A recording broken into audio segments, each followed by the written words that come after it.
Wix gives you the power of AI to build the website you need with full business functionality and a design tailored just for you. Customize every element of your website and watch your vision come to life in minutes. Access unlimited on-brand image creation and enhance your site's visual appeal. Effortlessly grow your site as your story evolves. And generate content that speaks to every visitor in your signature voice. Control everything from the biggest tasks to the finest details. Personalized, optimized, ready to go live.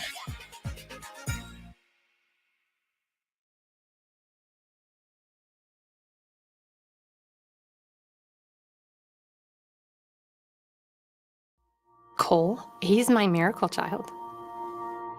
So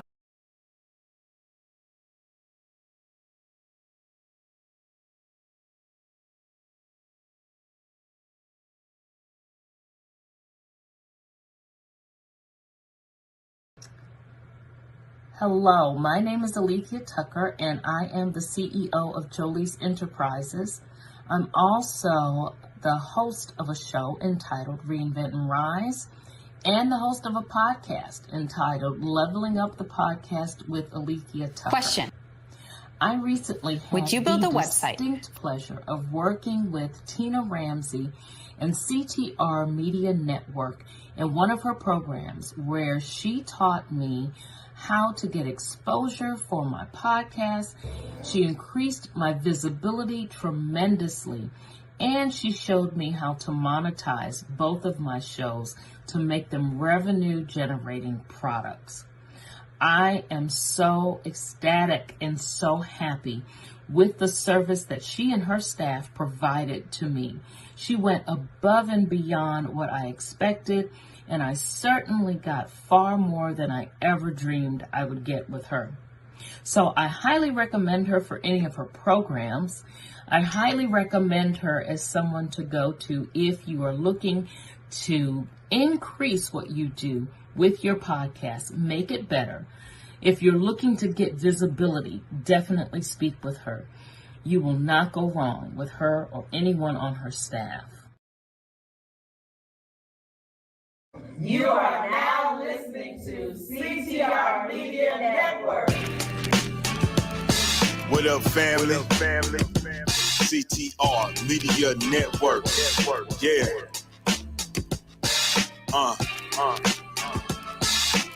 Best in the biz. Yeah. Join the team. CTR is who we are. The media network, that's the best by far. Whether you listen at your home, at your job, in your car. This is Alethea Tucker. I should say Dr. Alethea Tucker, and she is listening to the podcast on CTR Media Network. That's me. I'm so happy to be here. Thanks to her, my podcast. We got it. Reaching 350 million. They tuning in. We in 50 different countries. We all can. And like-minded, find your purpose and your assignment. Come get your fix, your feel, your mental alignment. Get active and speak to the masses. Build your influence all levels and all classes. Now you know you can monetize and grow. CTR Media Network. Start the show. CTR Media Network. CTR Media Network. CTR Media Network. CTR Media Network. CTR is who we are. The media network, that's the best by far, you know. CTR Media Network. CTR Media Network.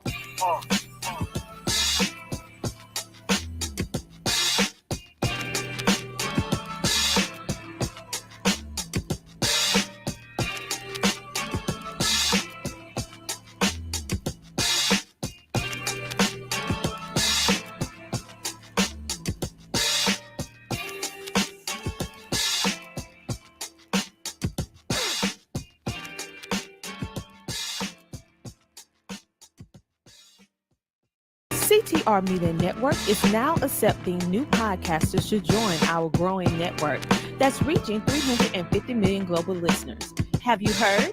CTR Media Network offers podcast production, podcast training, distribution, and product placement. Book us for your next event or schedule an interview with CTR Media Network podcasters today. To learn more, go to ctrmedianetwork.com.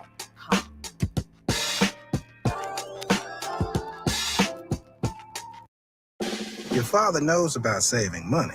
Everything I'm wearing, I've had since boot camp. And I just saved on my car insurance for driving safe with USAA. Auto insurance that flexes with you. Hit the fit. That's what we're made for.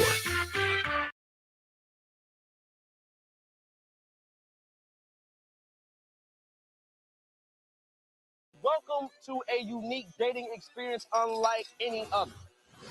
You gave the relationship all you had. But we have to share a bed? Can your ex help you meet your next love? I'm looking for somebody that's gonna make me laugh. Do I have any low-lying feelings for Nicole? Maybe. Sorry, I don't agree with their decision. Are you afraid? No, we're talking to. Why are we here? You should be. After Happily Ever After, series premiere Wednesday at 10 on BET.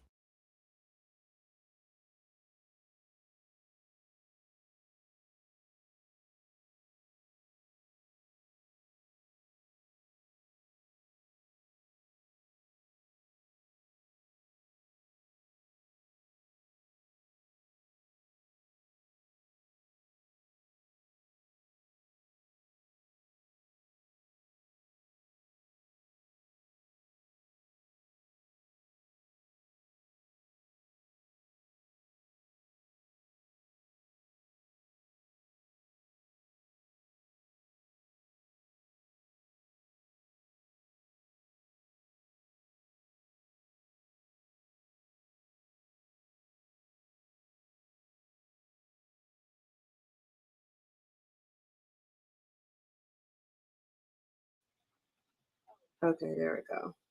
Okay, we're getting it. Hold on. Now, hold on. It's a little bit crooked, but it's gonna work. Yeah, you're gonna have to go somewhere with that because you're just all over the place. Now, can you hear? So, can you go to my YouTube channel and see if the feedback is too? I'm so sorry. Just give me 1 second, y'all. Just give me 1 second. I promise next week it's gonna be better. You can hear just a little. Oh, I forgot it's color. You can hear just a little bit from that one, but from somewhere. Because this one I have down all the way, so all you have is the volume from the Okay, so welcome to season 2. I'm gonna go ahead and roll my intro real quick. You guys are not gonna be able to see the intro live on here, but you will be able to watch it on YouTube if you go to my channel. And it's the same thing, Boss Lady Star. So I'm gonna go play the intro, and then I'm gonna wait for my people to come in so we can get this panel started and get this conversation going. So give me 2 seconds to play this intro. Oh my gosh, I have to pull this up better. I should have had my son do it while he was still here. Let's see. Okay, so here goes the intro, y'all. 3, 2, 1. Talk about it. Let's talk about it. Talk about it. Pour a cup and vibe on. Boss Lady Star is on. Let's talk about it. Let's talk about it. You are now tuned in to Boss Lady Star. Thank you, Blackness. I appreciate it. All right, so I want to send this. I have my DMs off right now, but I was trying to send it to my people who are supposed to be on the panel. I'm looking for Cash. I'm looking for General Barron. There's a couple more people. Our counselor for this week will not be on here, unfortunately, but that's okay. We'll have a counselor for next week. So every week we're going to have a relationship counselor, and we'll also have a life coach of some type. So we can talk about relationships and people can get honest answers. Ones that are coming on here that want relationship advice, I do not do that. But what I can do is talk about it. So that's why we're here to talk about it. And I'm glad you guys are here and you joined me today. Please share the live, and I appreciate you all. If you guys have something to say about the topics, then please talk about it in the comments, and I will try to make sure I share. If I don't get a chance to say hi to everybody, I will definitely try to do it before I leave. Hey, Lita. But make sure you guys keep checking us out. It's going to be every Saturday. It's going to be a live panel. It'll be different people on here giving their perspective about how they feel about relationships. So tonight's topic is we're going to talk about getting to know your partner. So thank you so much. I appreciate it. We're going to be talking about getting to know your partners. The people that are watching from YouTube and Twitter and Facebook, welcome, thank you, and make sure you guys can join me on TikTok. Next week, I'm gonna switch the platform over to YouTube, and I'll just bounce around a little bit until I feel what's gonna be more comfortable. But at the same time, like I said, we are here to talk about relationships, so we're gonna get into it. Let me see if I can get my people on here. Because if not, then I would just start taking some questions from the audience, and we'll just keep on rolling forward. Because I want to keep us, to 1 hour. We're not going over. If the conversation gets a little hot and heavy, and it feels like, oh, okay, well, this needs to be continued, then we'll continue it on another weekend. We'll just continue it the next weekend, because I have topics for about 36 weeks right now. So I'm planning it out so I can have something fresh every week, and we can discuss new things and new topics. So that's what I'm looking to do. I'm bringing everybody in and inviting everybody into my room and letting them know that it's a comfortable place to talk about relationships. I don't want names given. If there's somebody you've been dating, especially if you've been dating somebody that's online, please do not give their name, their screen name, nothing like that, unless they're on here with you and they want to talk about the relationship, together, then that's perfectly fine. Other than that, we're going to keep it real peaceful, and we're going to keep it real respectful, and we're just going to have conversation talk. So, like I said, today's topic is getting to know your partner. How do you guys feel about getting to know your partner? What do you think are some ways that you can get to know your partner? It was really big, definitely like right before, not before COVID, pre-COVID, it was definitely talked about like with the love language. I got that book sent to me. Hey, wifey. So what's up, Pooh? We had so many discussions about that before with different panels, like in other people's lives and other people's podcasts about the 5 love languages. And I thought that was a great topic. I purchased a couple of books and gave it to a couple of friends, and I was like, look, just read through and figure out which one's your top love language. I think that's a good icebreaker when you're trying to pursue somebody in a relationship and you're trying to be one-on-one. Hey, so I think that that's a good thing to do, is to sit down and discuss how to communicate with your partner. Some people just think that it's easy breezy and like, oh, well, we don't really have to talk about too much. No, you have to talk about everything. You want to get to know that person's likes and that person's dislikes. You want to see what turns them on and what turns them off. You want to make sure that you're getting to know each other on an intimate level, and you want to explore all options in all areas. It can't happen overnight. It does take time, and that's something that a lot of people try to rush into. They want to get to know everything about that person overnight, and it doesn't work that way. So it is best to take time and try to sit things out and see, hey, Stacey, and try to sit things out and say, hey, let's discuss, your do's and your don'ts and things that you like and you dislike. What's up, True Heart? How are you? Like I said, if I don't get a chance to say hi to everybody that's coming out, I do apologize. We are streaming on TikTok. We're streaming on Facebook. We're streaming on, it's supposed to be Instagram. Instagram fell off, but that's okay. We got Facebook, and we also have YouTube and Twitter. So we streaming right now. That's what we're doing. So our topic tonight, once again, is getting to know your partner. So that's what we're discussing. And if you guys have some comments or some feedback, I would like to hear from you so that we can discuss it a little bit more. It's not only for me, it's for everybody else that's here. What's up, bestie? So that I can sit there and get people's feedback about what they like to discuss when you're meeting somebody. As I stated before, you're not going to sit there and get to know the person that you're with overnight. It doesn't happen like that. It does take time. I do live by the 5 love languages. Whoever I'm talking to or dating, I'm like, look, let's you take the test. I'll take the test. And if they come back with I already know my love language, I'm like, here we go. Because your love language can change, and it can change person to person. Because there might be some highs for them or some highs for you or lows for them that, kind of makes your love language change a little bit. It doesn't change you as a person, but at the same time, you might like things a little bit more with this person that you didn't like about the person before, so I think that's really important to discuss and have it wide open and, just kind of get feedback from your partner and see how they feel about certain things. So I think that's very important. How do you guys suggest to get to know your partner? Like I said, our counselor is supposed to be here, but they canceled at the last minute, and that's totally fine. We're gonna still keep rocking and rolling. I'm waiting for some of my people from my panel to join. They might have forgot. That's okay. I didn't send no reminders out. We've been talking about this for a while, so it is what it is. We just go ahead and keep it flowing, and that's what we're gonna do. But what else? What other ways do you guys see that is a good way to get to know your partner? What do you guys think? I want some feedback from the crowd. So, and if anybody wants to get in, just, try to do an invite, and then I can pull you up on the screen and we can go from there. What's up, Chaser Paper? Chaser, what's going on? And I can pull you guys in. You guys can give me some feedback. You don't got to be on here for the whole live, but you can come in and say your comments, and then you can go back into the comments if you want to. But if you want to say your comments aloud on the screen, just do an invite and I'll add you. Once again, people that are watching, I appreciate you guys for being here. We are streaming live from TikTok. However, I am also on YouTube and Facebook and Twitter, going live right now. So other people that want to jump on those platforms, you can watch it from there as well. Time, yes, that's important. Sheila, what's up, Sheila? What's going on? Yeah, so you said time. That is important. Yes, I did express that it is important to have time with your partner. The topic for tonight is getting to know your partner. So, hey, what's going on? So I think that it is important to have time, with your partner and getting to know them. Things don't happen overnight. Of course you might want something, but at the same time, it's not going to just happen, overnight. So, yeah, if like I said, anybody wants to get in and, say their comments, they can come in and say their comments real quick. You don't have to be on here for the whole live, but it's supposed to be a live panel, at least 6 people. I don't want to have too many people.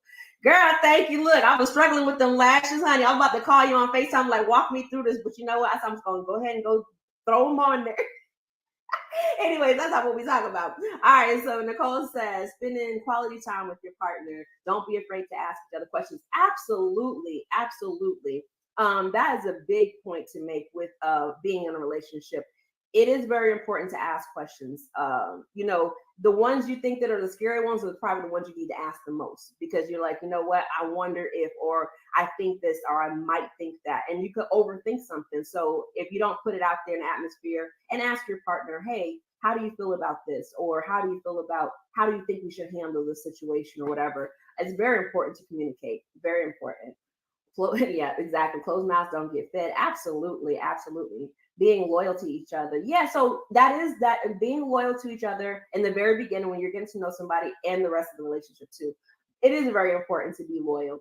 And so we're talking about getting to know them, from the beginning, but at the same time, it is important to establish that, and that comes with the questions, so if you're sitting there and you're talking to somebody and you want to know some feedback from them, and you want to get that, that in-depth response, and you want that face-to-face, that eye contact, and, sitting there just talking to each other and getting to know each other, then it's best that you do communicate. And then that way you can build on that loyalty.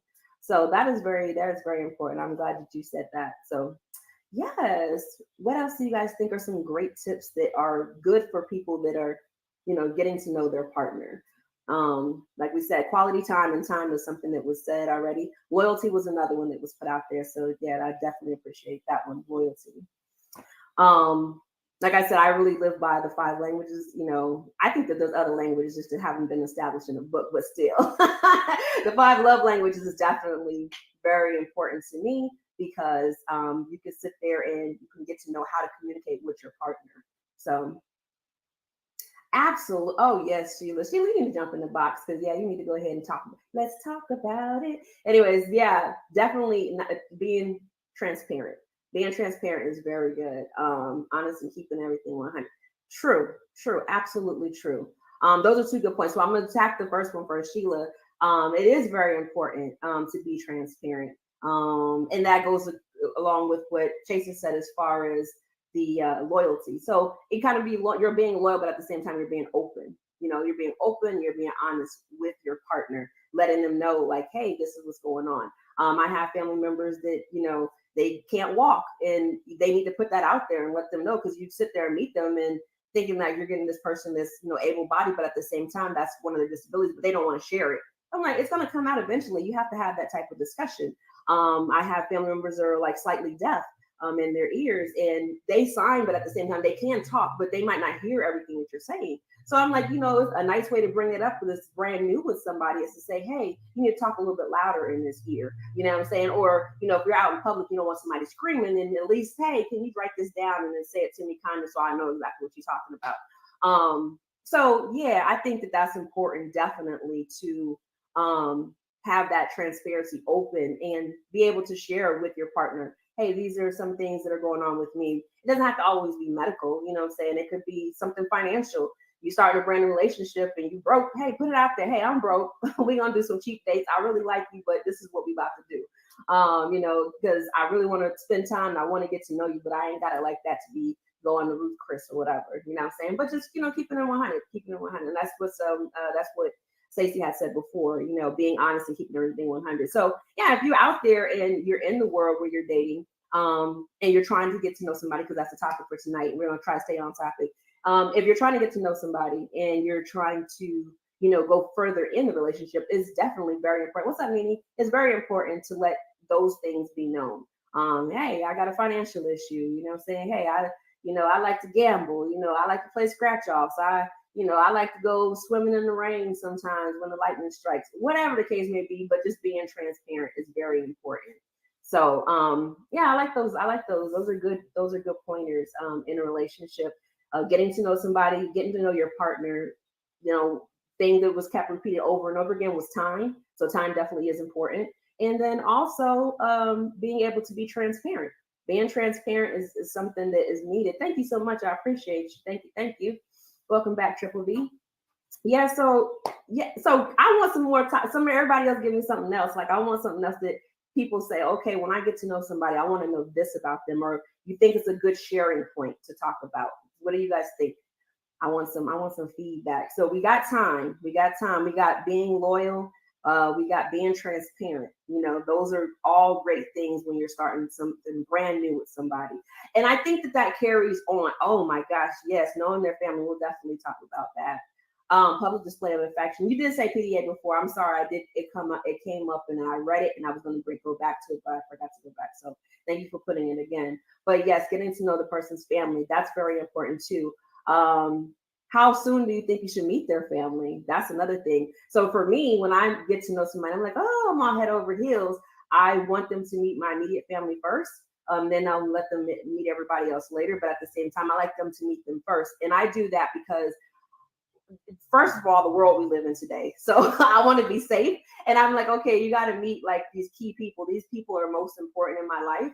And I need to make sure that they know who you are. They know what you look like. My mom, when I started dating, like in high school, she used to be like, take a picture. Well, we didn't have picture phones back then. Write down the license plate. But as you got older, take a picture of the license plate. Make sure you know where their house is.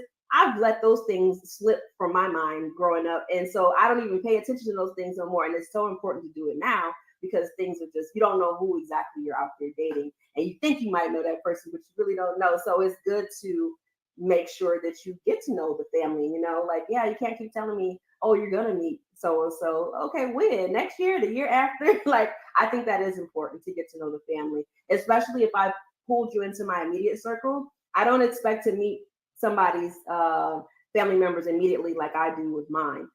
But eventually, like I'm thinking eventually, like within the first 3 to 6 months, I think that should be fair to be like, okay, hey, I want you to meet my kids, or I want you to meet so-and-so, whatever. I think that's very important. Knowing the family, that was one. So let me go back up real quick. So you said emotional PDAs.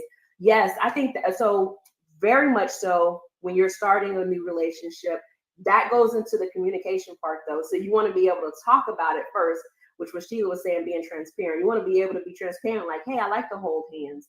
I like to kiss out in public. You want to have those conversations with your partner and find out what they like and what they dislike, because that's that getting to know each other part. So you can't sit there and automatically assume like, well, yeah, I'm gonna go snatch my lady up and we about to be walking the streets all, holding hands. It might be hot out and she don't want to do all that. She'd be like, okay, I'm standing right next to you, like we out together. Or the girl might be like, oh yeah, we about to be kissing and swap that. And the guy be like, yo, we could do that at home, or we could do it in the car. We ain't gotta be all in public doing that. So it goes back to communication and being transparent and talking to your partner, finding out exactly what they like, if they do like PDA or they don't. You know, so public display of affection is definitely something, a starter for a relationship. You're absolutely right. Let me see. Once you're in a stable relationship first. Yeah. So, okay. I think you're talking about as far as the family. So yes. And that's what I was saying, like, as far as the time frame. So I'm thinking like within 3 to 6 months, it should be some kind of communication about, hey, you know, when am I going to meet such and such, or when I'm going to meet somebody. Like, I can't stand with somebody, oh, my best friend. And I'm like, well, I want to meet your best friend. I mean, you're going to meet him eventually. All right, never mind. Don't even worry about it. Don't worry about it. But no, yeah, I think that is important, having some type of stable relationship first. So if you do have a stable relationship and you guys are still brand new, it's something that can be talked about. Oh, thank you, Nathan, so much. I appreciate you. It's very important to discuss that as well. So I think talking about going back to time, I think that's something that should be discussed in the very beginning. Hey, you know, we're talking. You don't have to be written down every little, you know, bit and pieces. Like, oh yeah, well, we have to do this today. No, we don't. We can sit there and say, well, we're gonna do next month. Okay, next month I'm gonna introduce you to X, Y, Z or whatever. But yeah, so I think that's very important. My phone might cut out for a second because I got a message. But okay, let's go. Okay. It's important to know that we are two individuals coming together. Oh my gosh, come on, preach, come on, Sheila. We have our own lives to live. Absolutely, yes. And that comes with the, you know, communication again. Just, you know, being transparent, like you said before, and making sure that everybody's on the same page. Like you said, there's two people. You know what I'm saying? Y'all wasn't born together. Y'all didn't come out the womb together. So y'all come two different individuals coming together, trying to make something work. And you're trying to work towards you know, a long-lasting relationship, but definitely two different people coming together. That's a good point to make, especially in the beginning. When it comes to starting out something brand new, you want to have those guidelines and kind of like some kind of barriers of, okay, what we're trying to do, what we're trying to work for, without rushing into it. But still, that's still the beginning, so that's perfect. I think I hit everybody's comments that said something, so I appreciate that. I appreciate y'all feedback. Wait, hold on. Agree boss with the family part. Yeah, definitely with the family. So like I said, I think that benefits and disbeliefs. Oh, beliefs and disbeliefs. Oh yeah, that's definitely a starter. That's definitely a starter for relationships. It's important to have those kind of conversations so that you guys are on the same page. There's some religions that don't allow other people, or beliefs and disbeliefs. There's people that don't believe in dating people from a different religion or a different background or anything. They don't believe in it, but that's their choice. And then they could choose to say like, oh, you're this perfect person for me, but because of this, then I just can't look past that. So that is something that needs to be discussed, beliefs and disbeliefs. So yeah, absolutely. I don't want to insult people. Yeah, true. Milt, I know you've been jumping in and out. I appreciate you coming through too. If you have something you want to say, you want to get on the panel, that's fine. I had like 2 or 3 people that's supposed to be a part of the panel. I think they forgot, and that's fine. We're going to keep on going because I'm going off at 7 o'clock so I can go edit and upload. We are live here on TikTok, and we are also live on YouTube and Twitter, and Facebook. So we live all over right now. It's supposed to be on IG, but IG dropped off. So what was that? Dr. Anderson, thank you for walking in, Dr. Anderson. The discussion tonight is about relationships, and we're talking about beginning of relationships, how you're supposed to like get along, and what are some of the things you start talking about in the very beginning when you're starting to focus on a relationship. I thought that was a perfect place to start tonight for the simple fact that, you know, you have to start somewhere. So the whole season is going to be about relationships and conversations about that. But I want to start off at the beginning, getting to know your partner, you know. So today, that's what we're talking about, getting to know your partner. Thank you. I appreciate it. Thank you. But yeah, so that's what's most important to me, is making sure, you know, you guys hit like all the big ones on the head. Time is important. Talking about public display of affection. No, I'm saying if you want to jump in, you can jump in. Just push invite and I can invite you so you can be on the panel too. Anybody else that wants to jump on the panel, I guess I'm jumping off right at 7. I'm going to be on time with it. Thank you guys for helping me achieve my goal. I appreciate that as well. But yes, so we discussed that time is very important. Getting to know your partner, talking about public display of affection, that's very important as well. You know, because you want to know, you want to know what's okay and what's not okay, you know, amongst the two of you. Understanding that you guys are two individuals that are trying to come together as one. That's very, very important. there's a lot of people that have beliefs of, oh, I'm the man, I'll lead. And then there's some people that be like, well, hey, I'm the head of the household because I make the most money. So those are conversations that you have because you guys are living separate lives, but you want to come together. So you want to be on the same page in the same book. So you can be on the same page in different books, and that can get a little bad. But anyways, it definitely is important to have those discussions and being transparent. That was a couple of things that was really, really important. Being loyal and getting to know your partner. And that's the topic for tonight, was getting to know your partner. So I'm going to do a little break. Y'all not going to be able to see it, but I'm going to do it on this end for YouTube. And the YouTube people are going to see the 30-second commercial about being powered by CTR Media. So give me 1 second, and Milton, I'm going to come back to your comment. CTR Media Network is now accepting new podcasters to join our growing network that's reaching 350 million global listeners. Have you heard? CTR Media Network offers podcast production, podcast training, distribution, and product placement. Book us for your next event or schedule an interview with CTR Media Network podcasters today. To learn more, go to ctrmedianetwork.com. All right, and we back, and that was from CTR Media Network. If you guys don't know about them, y'all better go add them. They're on everything. They're on TikTok. They're on Instagram. They're on YouTube. They have their own website and their own channel, and ctrmedianetwork.com. My whole function of everything that I do is powered by CTR Media Network. So let's go back to the comment. I believe we all need to filter out the things that don't work naturally between us. Absolutely. And then let's see what else you said. Gender roles, in my opinion, hurt over relationships. Yeah, over relationships, because we start to section ourselves off from them. That's true too. Yeah. So I agree with that. I agree with that too. When you're starting to do gender roles, that's a touchy topic. That's a whole nother topic by itself.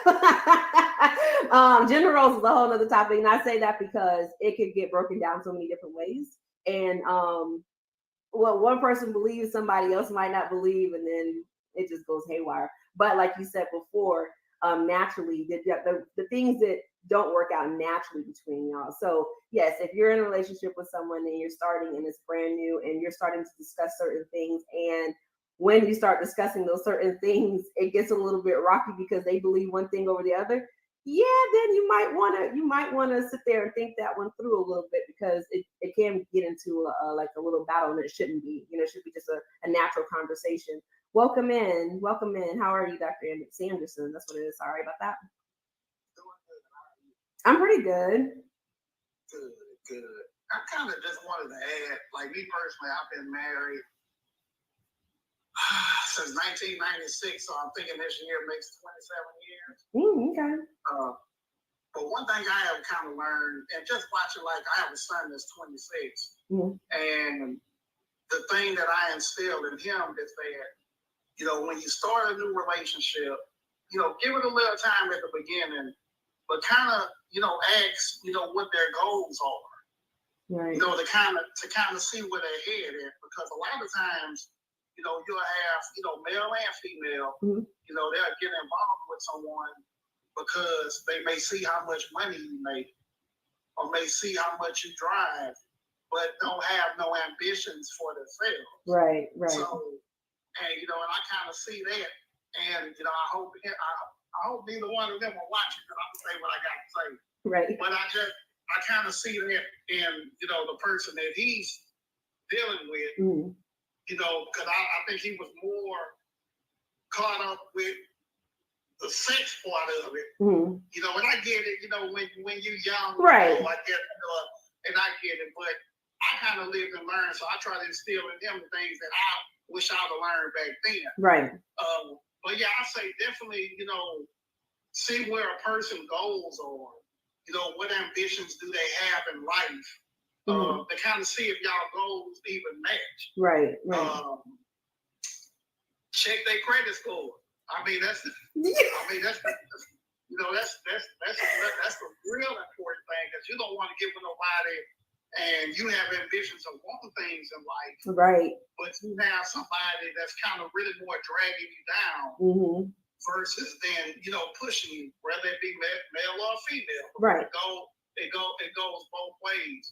But I say definitely, you know, in the learning stages, you know, if you have any red flags to see, okay, because you know as well as I know, when you first meet somebody, the first few times, you're going to meet their representative. Right. Absolutely. You're not going to meet the real person. Right. But the real person comes out once you move your butt in with.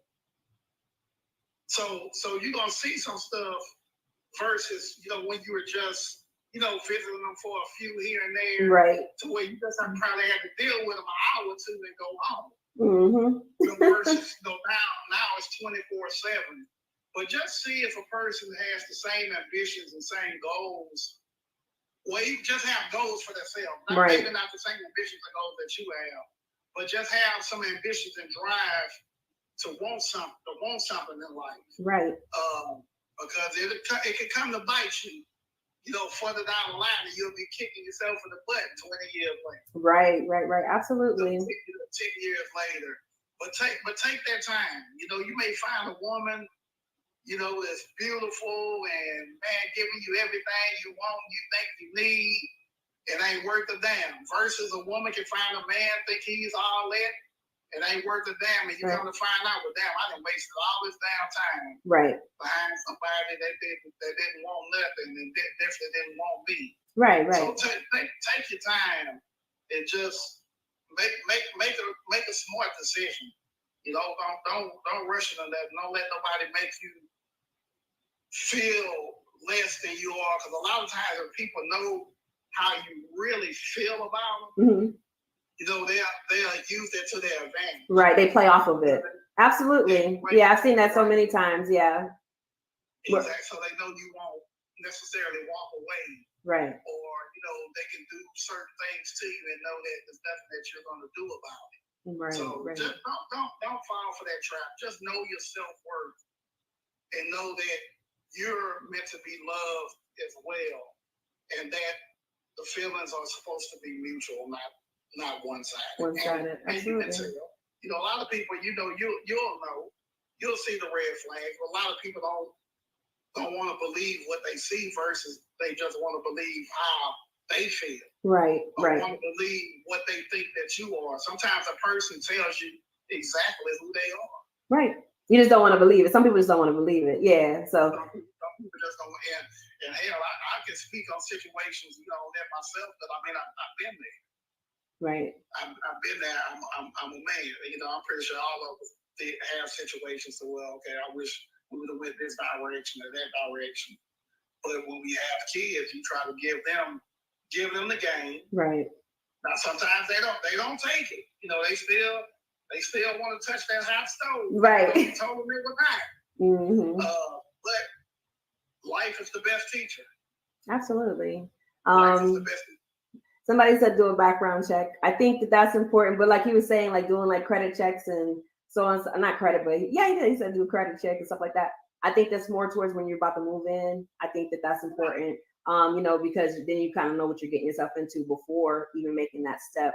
And then Milton said, truly get to know them, leaving no stones unturned. And that's true too. Because you're just sitting there looking at, you know, not just the outside, but the inner side. And then Lita said, which is important too. Wait, I passed it and then I went back. Hold on one second. She said something about getting to know them for the season. Oh, there it goes. Knowing an individual throughout the seasons. And that's very important. I was watching some show the other day on one of these streaming channels. I was watching it, and when I was looking at it, they were saying, yeah, you have to be able to know how that person handles death, how that person handles losing a job, how that person handles, you know, a brand new kid. Like you have to get to know them through those different seasons. You can do that together. You don't have to do that separately. You can do that together. That's the only way you're going to get to know your partner the best, but it's going to take time for that. So it's not something that's going to be handled, you know, taken care of immediately. How long have you been married? He said he's been married for 26 years. Yeah, 27, excuse me. Yeah, going on 27. And one more thing I wanted to, a lot of people don't take marriage seriously. Well, as far as the for better or for worse part. I'm gonna tell you a story about what happened to me back in 2021 in July. Give me 1 second. 1 second. just because this comment hits really heavy. They said, this day and time, some people lie so good it's believable. That's so true. That is true. That is true. Yeah, social media is definitely a big thing that helps out with that. And like everything looks good, but it's not what it seems. You know, people be sitting there flossing like they got houses and cars and, you know, money galore, and they taking trips and ain't left nowhere, working part-time at the McDonald's and can't even get a full-time job because of their history. So yeah, absolutely. You're absolutely right with that.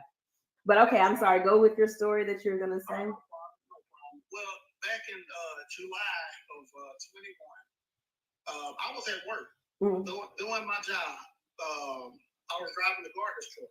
You know, that's what I was doing at the time. And a guy decided to take his own life, and he hit me head on at 80 miles an hour. Oh wow!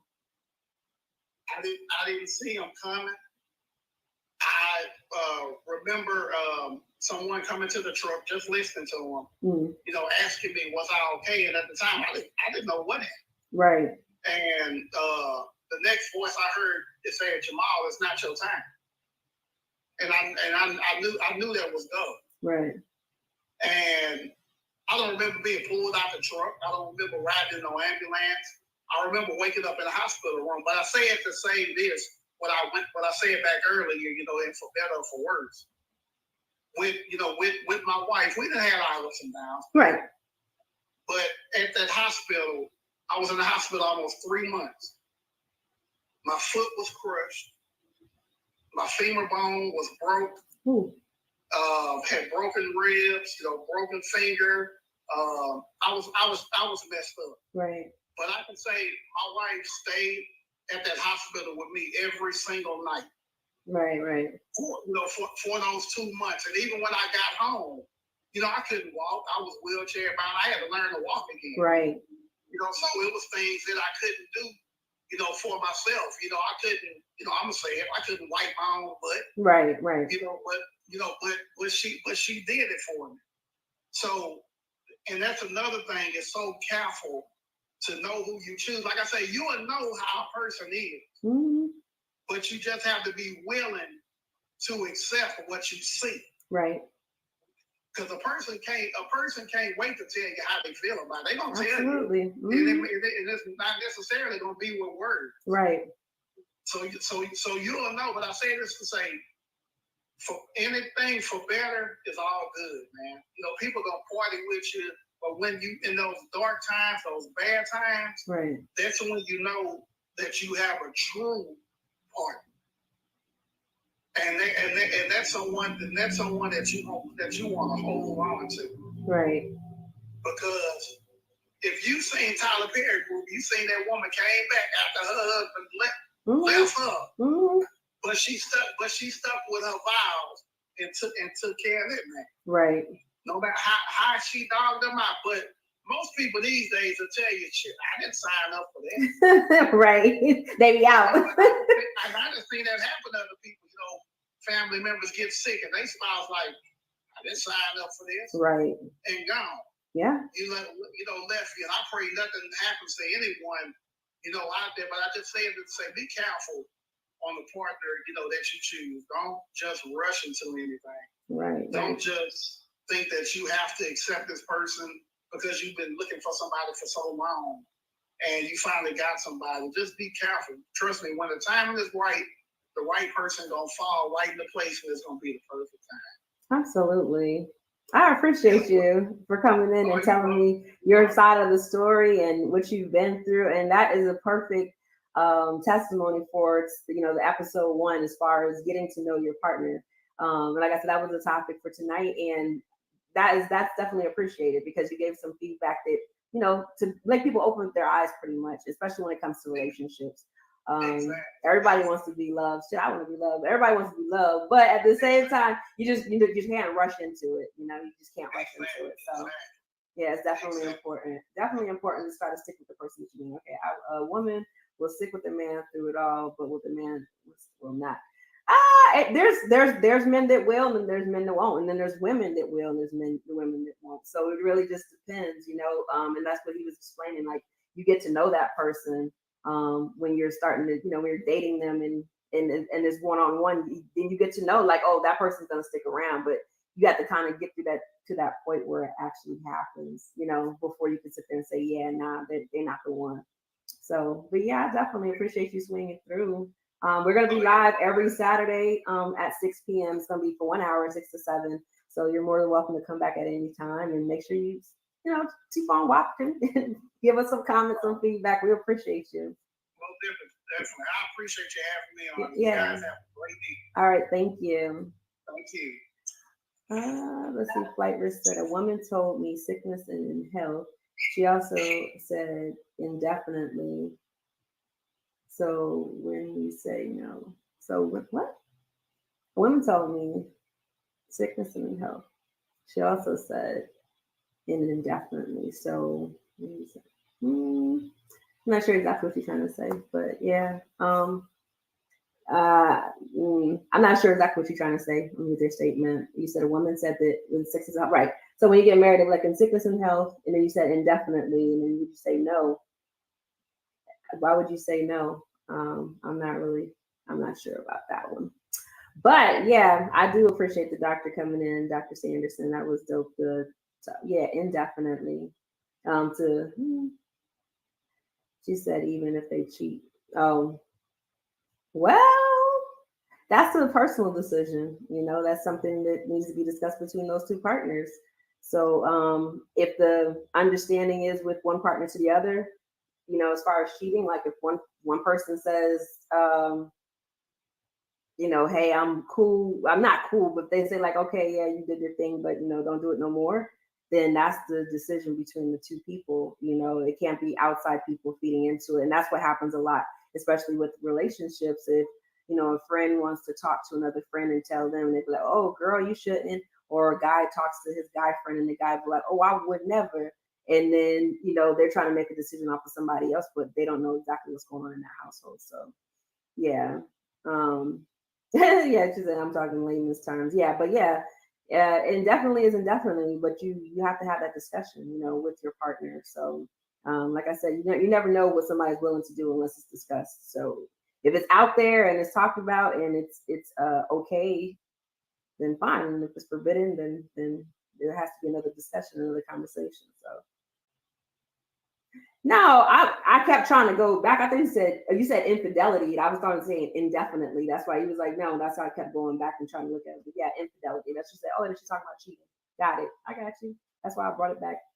But yeah, it's all about those people in the relationship and what they communicate about, and if they talk about cheating or like that shouldn't be a discussion that you should have right away, because there should be nobody cheating, especially if y'all just starting a date.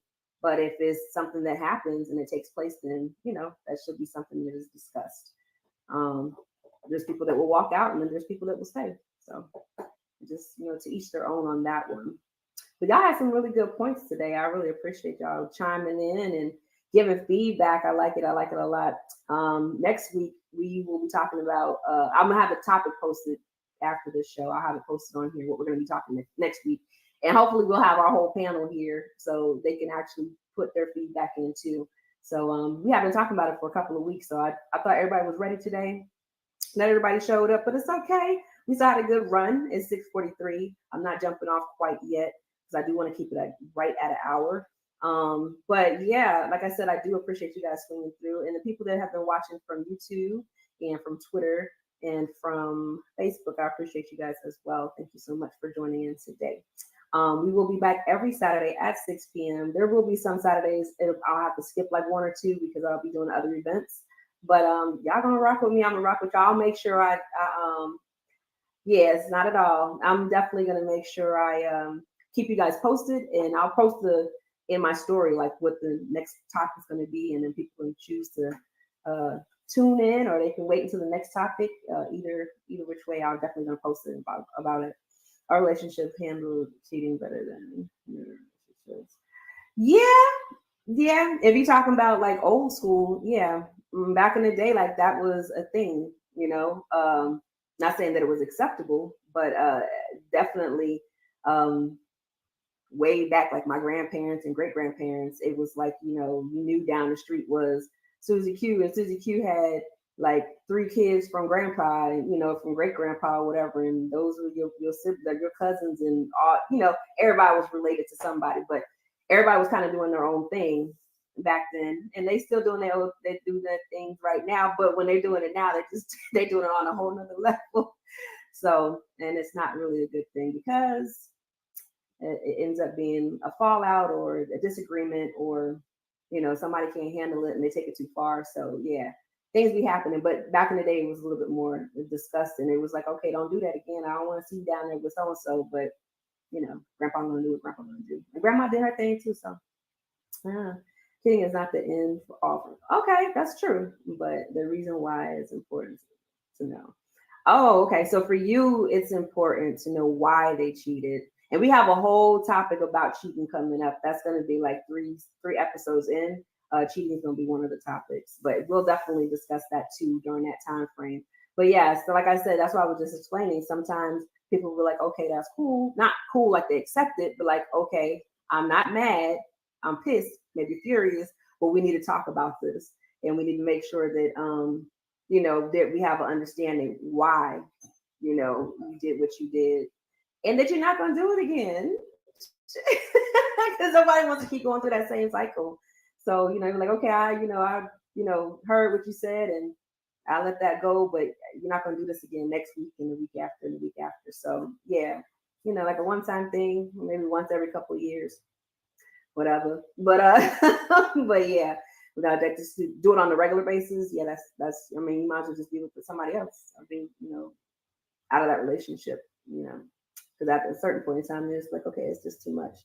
But yeah, so like I said, we have a whole nother episode. We're gonna talk about just cheating alone. So that's gonna be a good thing. Cheating, and then threesomes and foursomes, all that stuff. All those sums are gonna be coming up. So everything's gonna be talked about in the very near future. Like I stated, I will be putting the next topic up for next week after the show. Oh, I cannot with you. It's not an end all, but I'm gonna get my lick back. I got you. Tit for tat. Yeah, it is. It is, but I mean, human nature. It happens. It happens. So, like, oh, that's what we're doing. Okay, no problem. It's a little bit before 7, but guess what, you guys? I want to go and edit, so I'm going to end this live. I appreciate you all for coming through, showing up, and showing love. I appreciate you. I will see you guys next Saturday. I'm going to post the next topic really soon, and then I have to go through and make sure I put my credits on here. So thank you guys so much. Thank you. I appreciate y'all, and thank you guys for sliding through. Have a good evening, and I'm going to play this commercial one more time, but I'm going to end it over here, okay? Talk to y'all later. CTR Media Network is now accepting new podcasters to join our growing network that's reaching 350 million global listeners. Have you heard? CTR Media Network offers podcast production, podcast training, distribution, and product placement. Book us for your next event or schedule an interview with CTR Media Network podcasters today. To learn more, go to ctrmedianetwork.com. Just like that, boss, let me start out, y'all. Peace.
everyone. My name is Dr. Vanessa Dunn Guyton, and I am the proud founder and executive director of Hush No More.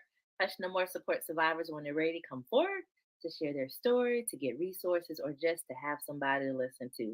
We also provide training in our communities on what we call the hush topics: sexual assault, domestic violence, human trafficking, child sexual abuse, incest, molestation, all of those topics that family and friends have a hard time discussing. And so today we are going to talk about the epidemic of teen dating violence. It is definitely a problem. 1 in 3 teens are experiencing or have experienced some type of physical, sexual, or emotional violence. And so we want to talk about that today because it is so important that parents and teens understand this and know that it's happening. So I am honored because I have an amazing guest with me. Miss Delisa Adams of Visions of Women is joining me. Welcome, beautiful. Hello, Dr. Vanessa Dunn Guyton. Thank you so much for allowing me to grace the Hush No More podcast, the presence, the platform. Thank you so much. Thank you. It is truly an honor because I've been wanting to get you on for some time now, but our schedules are very busy. You are a busy woman. And so I'm glad that you finally can come on and talk about teen dating violence and the epidemic and about your organization. So tell us a little bit about Dorlisa. Yes, ma'am. So I am Dorlisa C. Adams. I am located in the Hopkins, South Carolina area with my husband, Ethan Adams, and I have been here for about 3 years. I'm originally from North Augusta, South Carolina, and that's where like the majority of my family is over there. But I have been very grateful to be here in the Hopkins / Columbia area. You know, it's only like 10 minutes from Columbia, but since I have been here, I've been continuing to grow my Visions of Women platform that I've started while I was in college. So through that experience with being in college and starting that dating scene over time, and my friends, seeing how they operated in their relationships, I wanted to definitely have some type of women support group. So I can share that in a few, but I enjoy walking on trails, nature. I really enjoy just encouraging women as well. Just continuing to teach about prayer as I continue to grow through prayer and just maturing and, excelling through adulthood, womanhood. So I just love women empowerment as well through my journey. I have a bachelor's degree in sociology from Lander University, and I also have a master's in public administration that focuses in nonprofit and for-profit management from Liberty University. So I am just grateful, to be here and continuing to stay positive on this journey with talking about healthy relationships, and that's the bulk of who I am and what I'm continuing to do.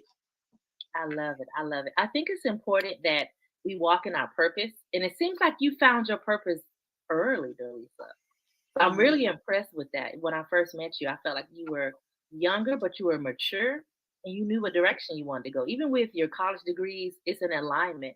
When did you know that you wanted to be in this nonprofit space and helping people? Ooh, yeah. So it's funny because I actually started off as like an education major while in school. I really wanted to I wanted to teach history, right? And so through that, it like learning about history in college was just totally different. It was nothing like high school. So I was like, you know what? Maybe this is not it. So I went through I don't know what to do. I kind of think like all students may go through that, where it's like you think you know what you want to do, but then that course changes. And so you just have to trust the process, right? So I ended up changing my major to sociology, and that gave me a foundation and background with learning about, violence and different groups of people in society. And through my internship, I worked at a domestic violence shelter, just different things like that. So, and then I realized, like, hey, like with sociology, like that ties in history, it ties in, people, learning, how society operates. And I was like, this is so me, because I love community and I love family. I love, working with people. And so as I continue to develop that and understanding like what I really enjoy doing in my life, I just continue to stay on that course. And so even through my master's program, which I did not think I was going back to school like ever after getting my bachelor's, going back to school to get a master's, being in a nonprofit world, as I mentioned with my internship, working at a domestic violence shelter, that was like my first start of like actually, working with a nonprofit. But at that time, I didn't know like, oh, nonprofit, like that's what I want to do. Like I'll like at that point, I just knew I really enjoyed working with people and helping people. And so as I continued to go on, what happened was after I graduated in 2016, when I started Visions of Women, I was just thinking it was just a women's support group. But then doing research and understanding a little bit more about the nonprofit world, I decided I wanted to make Visions of Women a nonprofit because I wanted to continue to do work in that area. So, and I felt like if I, was to get the, nonprofit status, then I would be able to, do more in the community and have also, have people understand like, hey, like this is a problem and this is a cause that is dear to my heart, and wanted to get people to support that. So having a nonprofit and being able to give back with my target audience, teens and college students, I wanted to do a little more. And so that's why I actually started the nonprofit and got that status in 2018. So everything kind of happened in different sections, but I feel like even, like today, I am right where I am supposed to be. I love it. I love it. What programs does Visions of Women offer? Yes, ma'am. So currently we offer our Purple Chat. With the Purple Chat, we have our women's support group, and those are for ages 18 and up. So those are our young ladies coming together who are, they could be in college or not. We don't discriminate, but we come together and we talk about healthy relationships, self-care, and we also just talk about just relationship issues that we may be going through. But the whole idea and purpose of that is to bring resources to the table for our young ladies or any student that wants to be involved with our Purple Chat.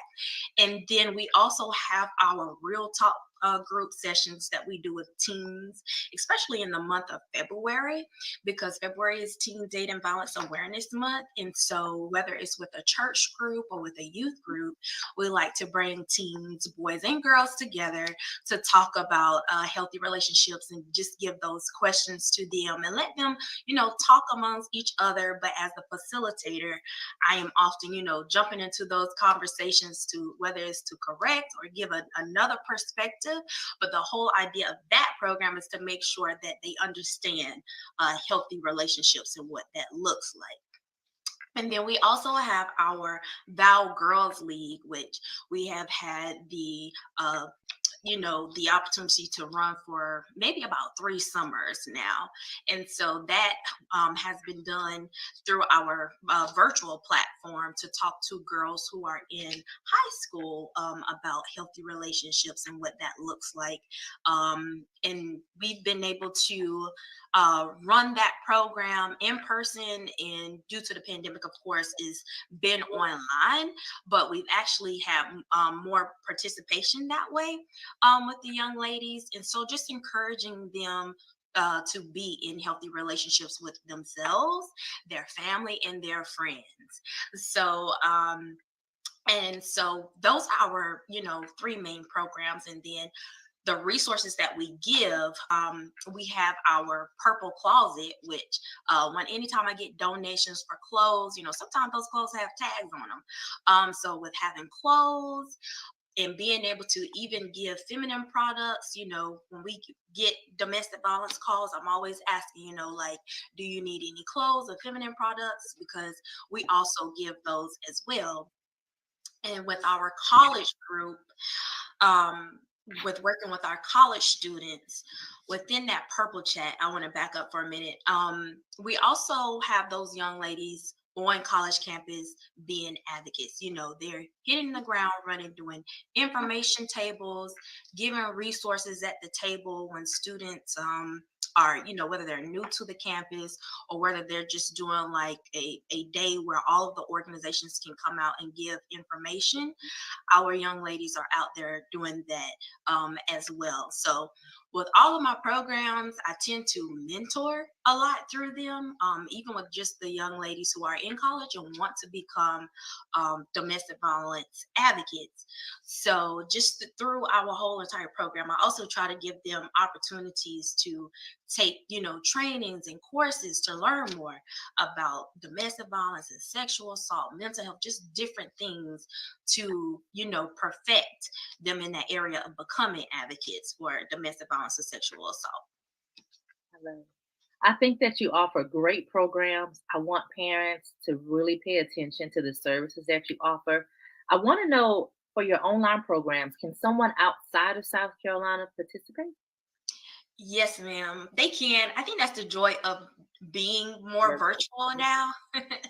Because, I, work with people in different areas, but because I'm pulled so much here, I don't get to spend a lot of time, outside of South Carolina. But if there is anyone who is, in a different state, they may, email us at contact@visionsofwomen.org.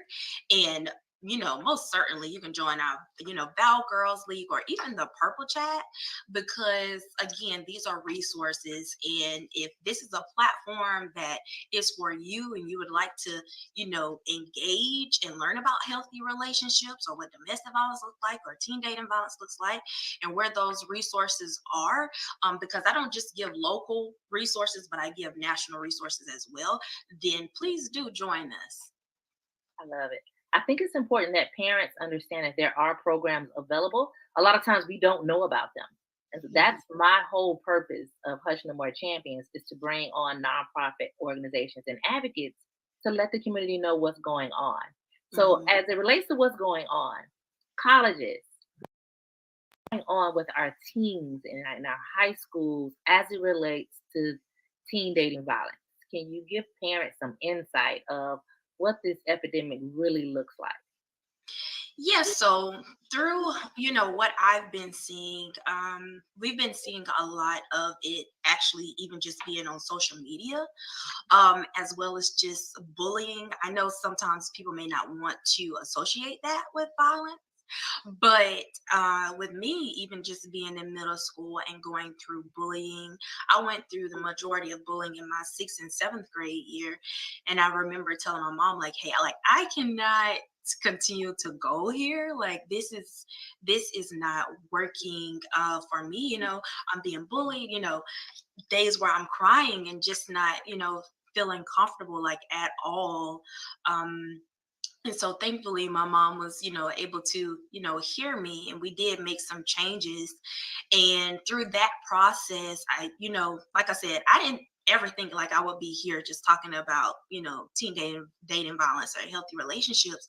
But through the process, just continuing on my journey, teen dating violence, I feel like we've all been there in some shape or form, where we've all been through an unhealthy relationship, no matter if it was with your friends or with family, like it doesn't matter.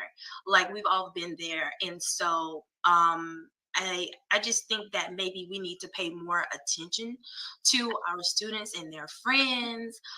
Even like I say, on the social media platforms, I know a lot of the kids now, like, they're getting, cell phones by the time they're like age 5 now. Like, but there has to be some type of balance and security there when it comes to students, and being able to listen to them when they are telling you like, hey, mom and dad, I'm going through this. Because I think sometimes when students are seeing that they're being bullied, like you can tell a teacher, but so much is going on, so they're not paying attention. Like, you can tell mom and dad, but they're working so much, they're not paying attention to you. So even just slowing down, and as parents being able to ask children like, hey, like, how is your day going, how are your relationships going with your friends, and just being paying attention to them if there's anything that doesn't sound right in those relationships. So just making sure that you are aware who they are around, and understanding like if there is something that is not right, then something has to be done about that. Because I think, again, when it comes to bullying, it kind of can just be brushed off the shoulder, like, oh, everybody goes through bullying, get over it. But that can really, traumatize a child.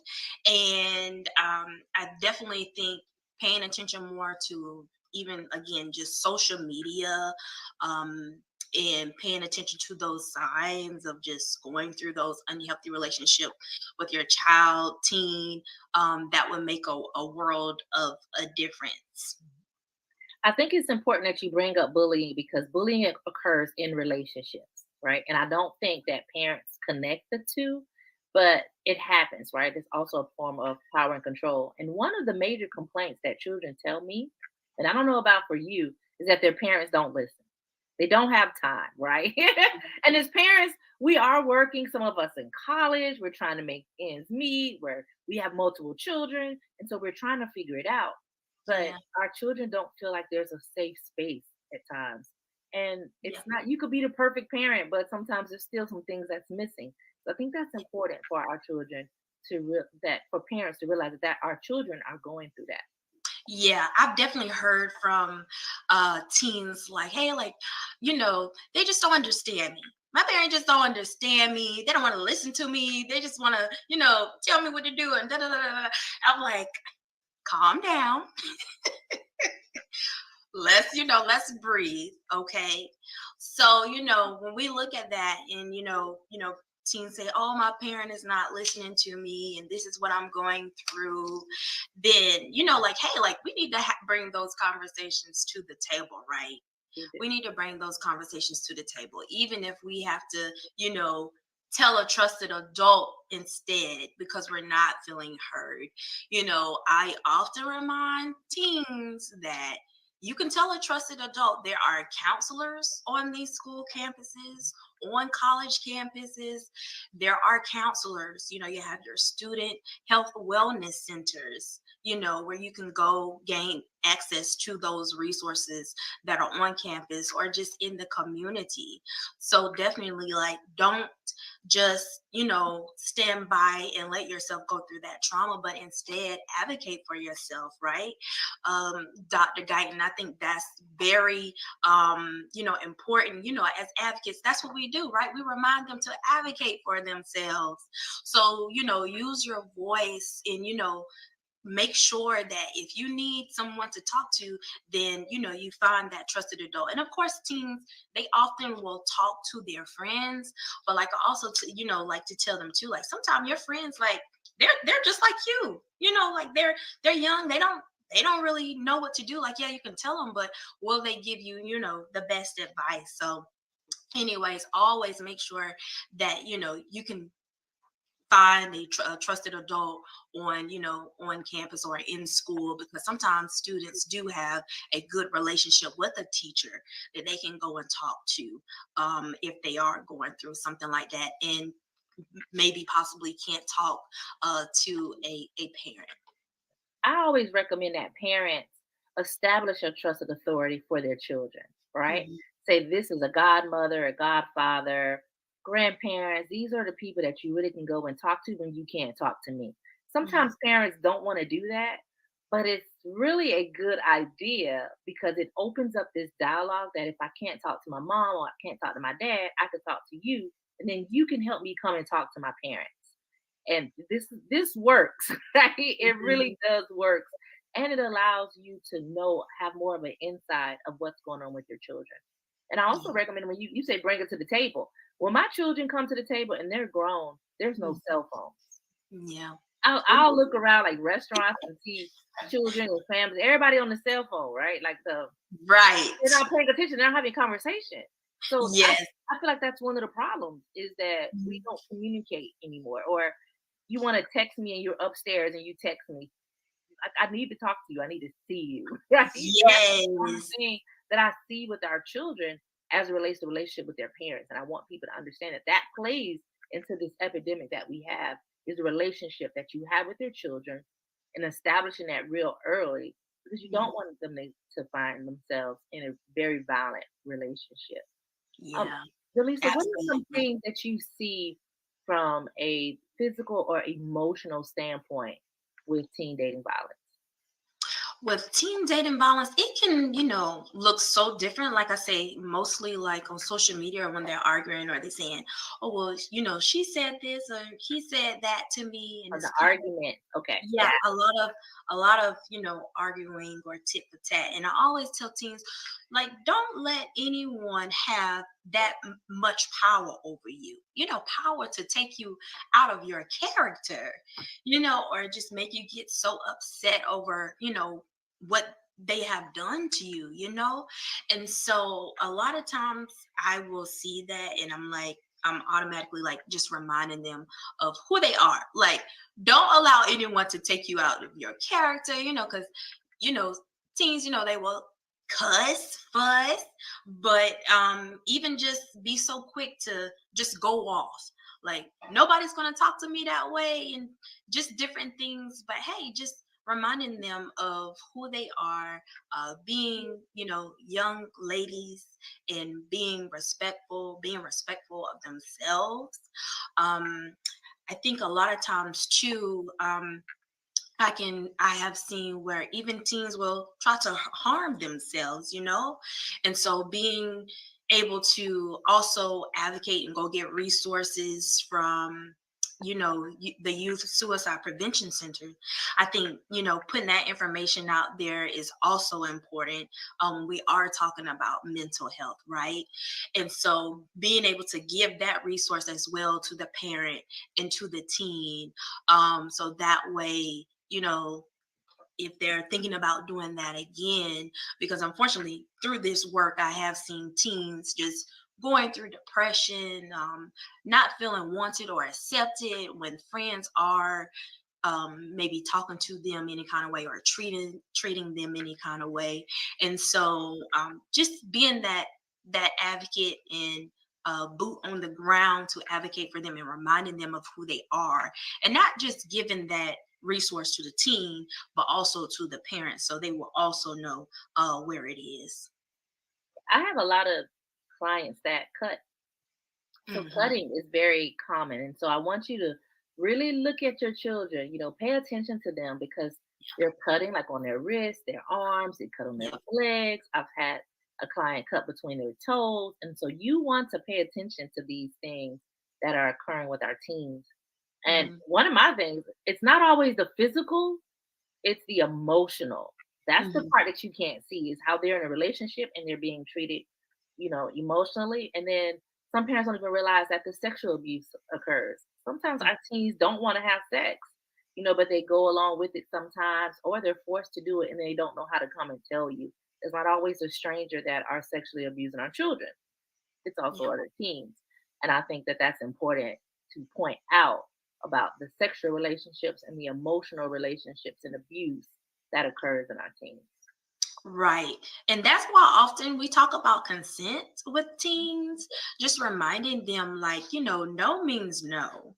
And if that person is not respecting your no, then they are not for you because it is your body. So with your body, you have a choice of what anyone can or cannot do with your body.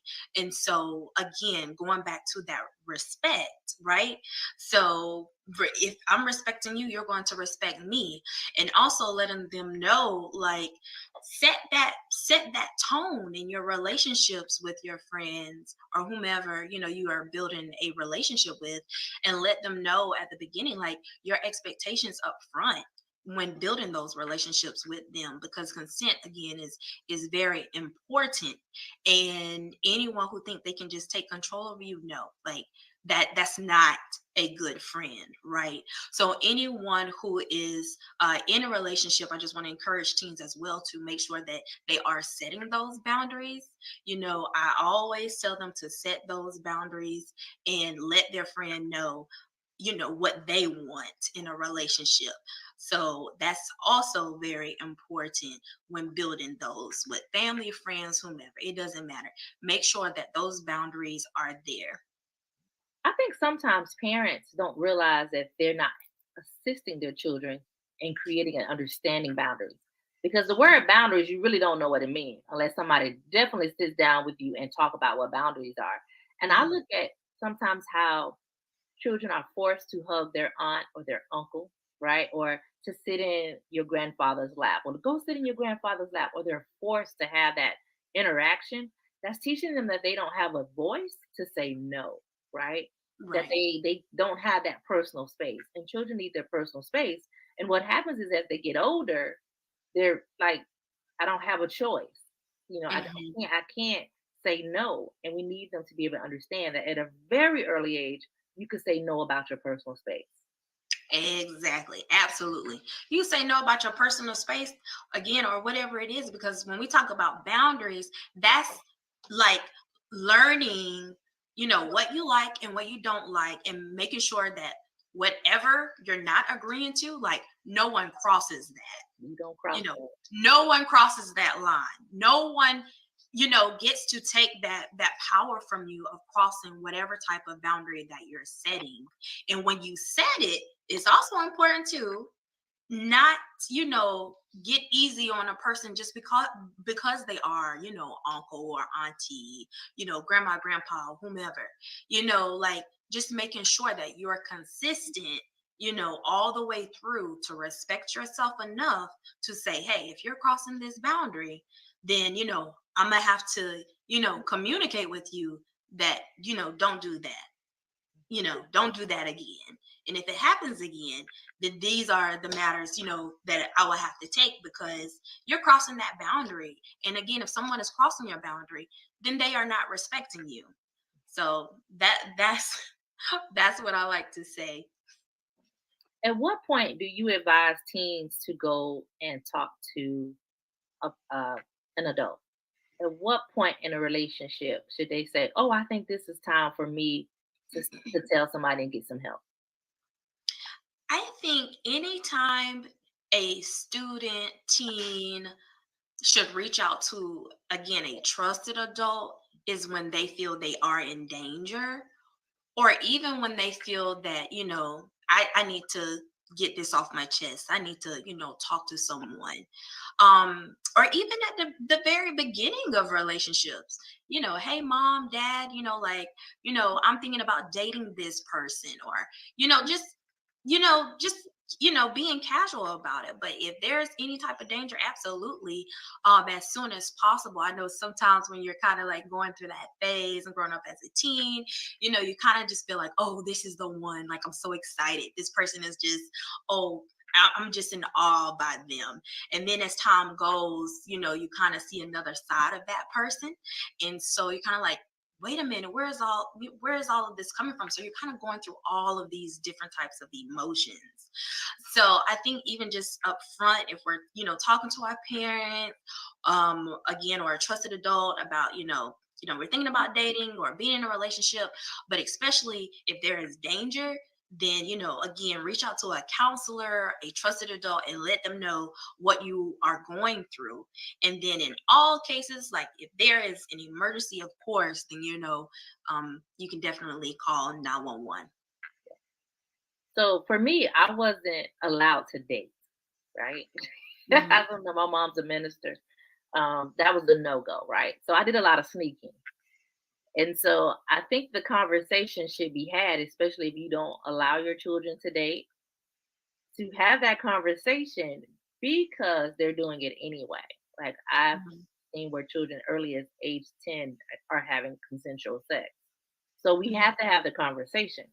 So how do you think that parents can approach that?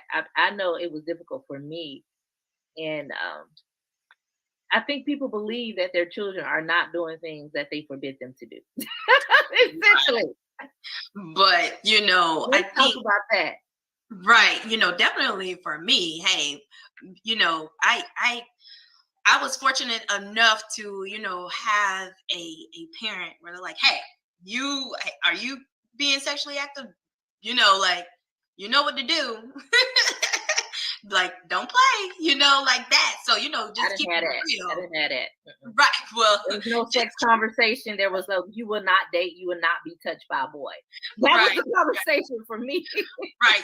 Well, with me, I think I was just waiting so long.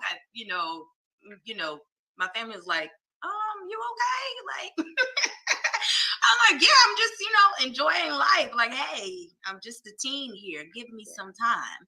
So but yeah, I think parents can approach their teens by, again, just keeping it real with them, letting them know, like, hey, you've been there before too. I think so many parents or just individuals just kind of just act like they haven't been through anything, or just don't understand. They just don't understand, like, oh no, like I would have never done that, or but come on. Come on, we've all been there. Like getting the butterflies. Oh, this person is so cute. Oh, I'm attracted to this person. Just different things. So I think that parents should keep it real and let your teens know. I've been there before. I've been a teen before. So look, I already know. And if you're thinking about having sex, use protection. Or if you're, thinking about being with this person, I want to meet this person, just keeping it real with them and letting them know, like, you want to build that relationship with them, and letting them know, like, I want to make sure that you're in a healthy relationship. I want to make sure that you are safe, not trying to, coddle them, or, be so just over them where the child is scared to take steps or scared to tell you anything. Right. But just really letting your teen know, like, hey, I've been there, and I want to be there for you. So if there's anything that you need, I am here for you. And I know where those resources are. First of all, though, teens don't ever believe that parents know anything. Parents are dumb, right? Right. And these children ask a lot of questions. When I was growing up, questions was a form of disrespect. They ask a lot of questions. There's a lot of knowledge base for them already. They already know what pornography is. They already know what sex is. It's on the internet. They have access to a lot of information. And I also see people say, well, you're not supposed to be your children's friend. But in this generation, you don't have to be friends because you have to have a certain level of authority, but you should be able to have an open conversation. That is important, because that if that communication closes, when something happens, they don't come and tell. They don't report, right? So we have to have that communication. Talk to your kids. I love Real Talk. I love that program because we just keep it real. I talk about sex and everything else with kids because they already know. They know way more than what I did, right? And so they're in relationships very early, and your children are dating. And so how do we talk about healthy relationships when they're dating, or if they start dating without your permission? It happens. And if it's without your permission, they will not come and tell you when there's something happening to them. And so I want parents to really understand that that's a problem for us, is that our children cannot come and talk to us. Yeah, it is. And I think that as we continue to, advocate and give the information on how parents can talk to their teens, I think it's very important for them to know, like, when you're in that teen mind, it's just kind of like you're just learning, you're learning everything. You're trying to learn who you are, and sometimes we can be influenced too as teens just from our friends. kids. I know when I was a teen, it was so many different students just, they were already sexually active, and, they can kind of make you feel like you're missing out on something, Right. And so as a teen, you just, you become curious, even just with things like, smoking, just stuff like that.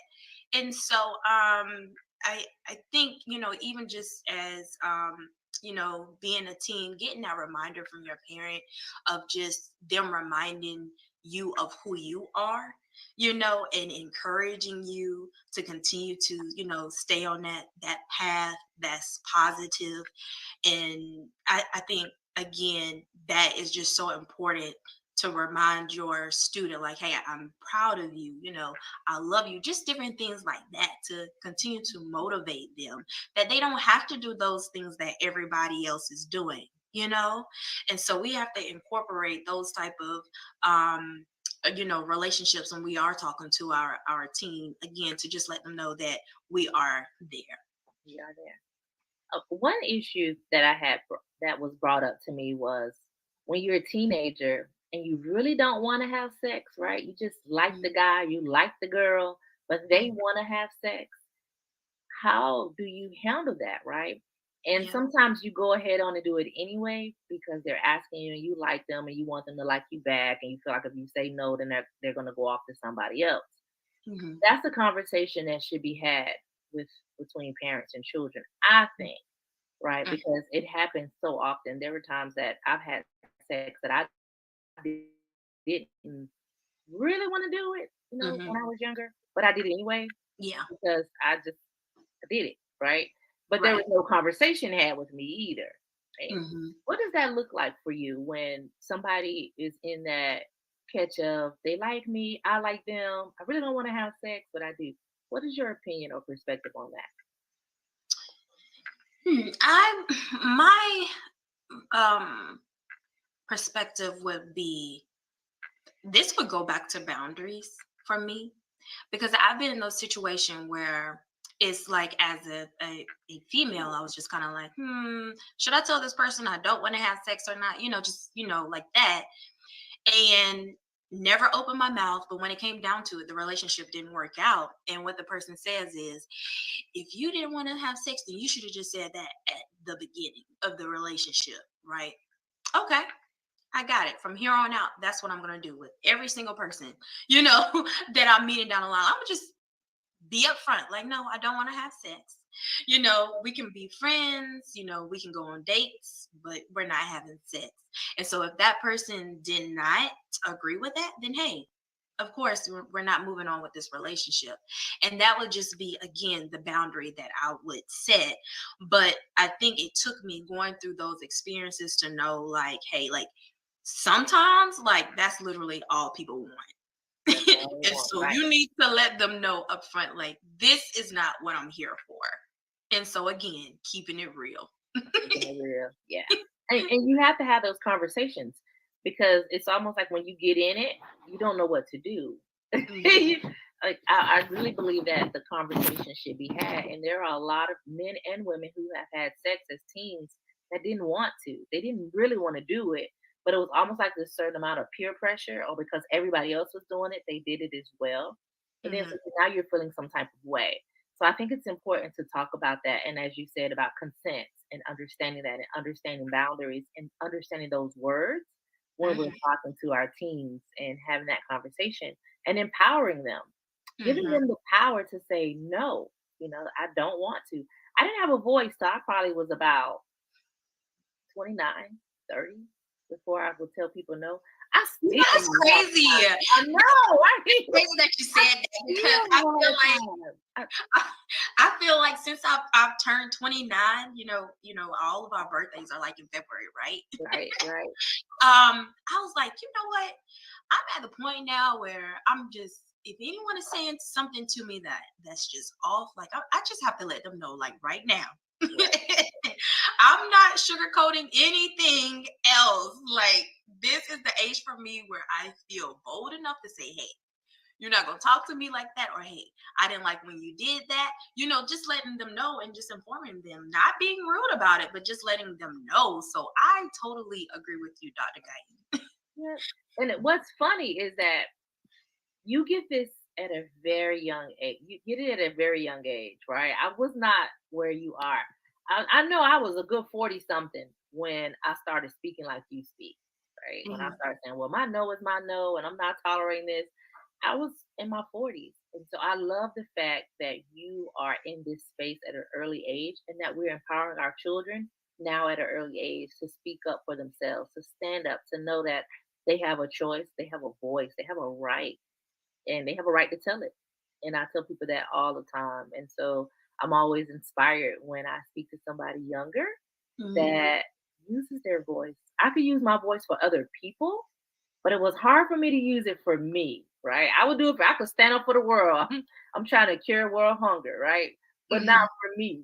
So I'm learning that and walking into that. And I want our teens to walk into that way earlier. Yes. Way earlier. Yes, Dr. Guyton, I just think all of you and your staff and the Hush No More team, because even just for me, just personally, you have definitely been a awesome mentor. Just for me, I look up to you and so many of the other women who are advocating for domestic violence and healthy relationships, mental health awareness, just so many different things. Like, because sometimes in this world, you can kind of feel like, man, like who else is doing the work, who else is doing the work, who else can I talk to, like, so I just thank you from the bottom of my heart and everything that Hush No More is doing, because you all are amazing, phenomenal women and men over there really doing the work. So I just want to personally thank you on your platform, because I admire you so much, and thank you so much. Thank you, Delisa. Miss Delisa Adams, you are amazing as well. So we some bad women. Like, we got it going on. I'm just gonna tell you that we doing some amazing things in our community, and we're showing love and kindness. That's important. Yes, ma'am. Yeah, Absolutely. we're showing love and kindness. So it's not just me; it's both of us. So we are doing it. So I'm Yes, proud ma'am. of you too. So thank you, thank you. Yes, ma'am. All right, so I want to talk about what we're doing in our community to combat teen dating violence and to discuss healthy relationships, right? So me and Miss Adams and Monique Young, our organizations partner together to talk about teen dating violence. And do you want to talk about it, Elisa, or you want me to talk about it? I'm so excited about it. Yes. So the One Love event is going on Sunday. That's March 27th, right? Right. So March 27th at Killian Park, we will be there, coming together to talk to teens about healthy relationships. So bring your teens out. We are super excited. We have those questions for them, gift cards, swag bags, so many different things that we will be giving them, as well as having food. And we will also have a DJ. DJ Sub-Zero will be there. So we're going to party, right? Exactly. I believe that, well, One Love, to me, it is, if you love yourself, you will not allow somebody to hurt you and disrespect you.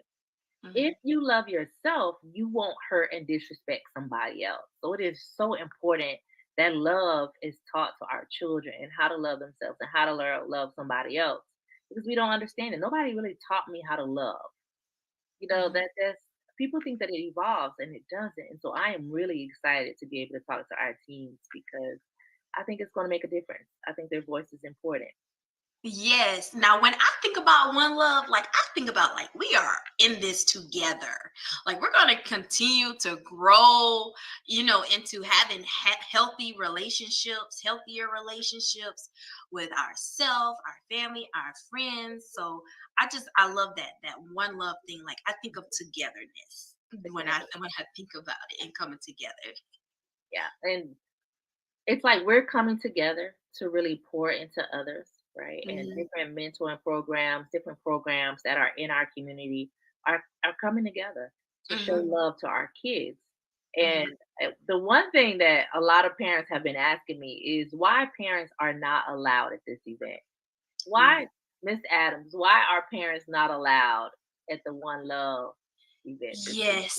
Listen, parents, we love you, but hey, this is a conversation for the teens so they can really say how they feel.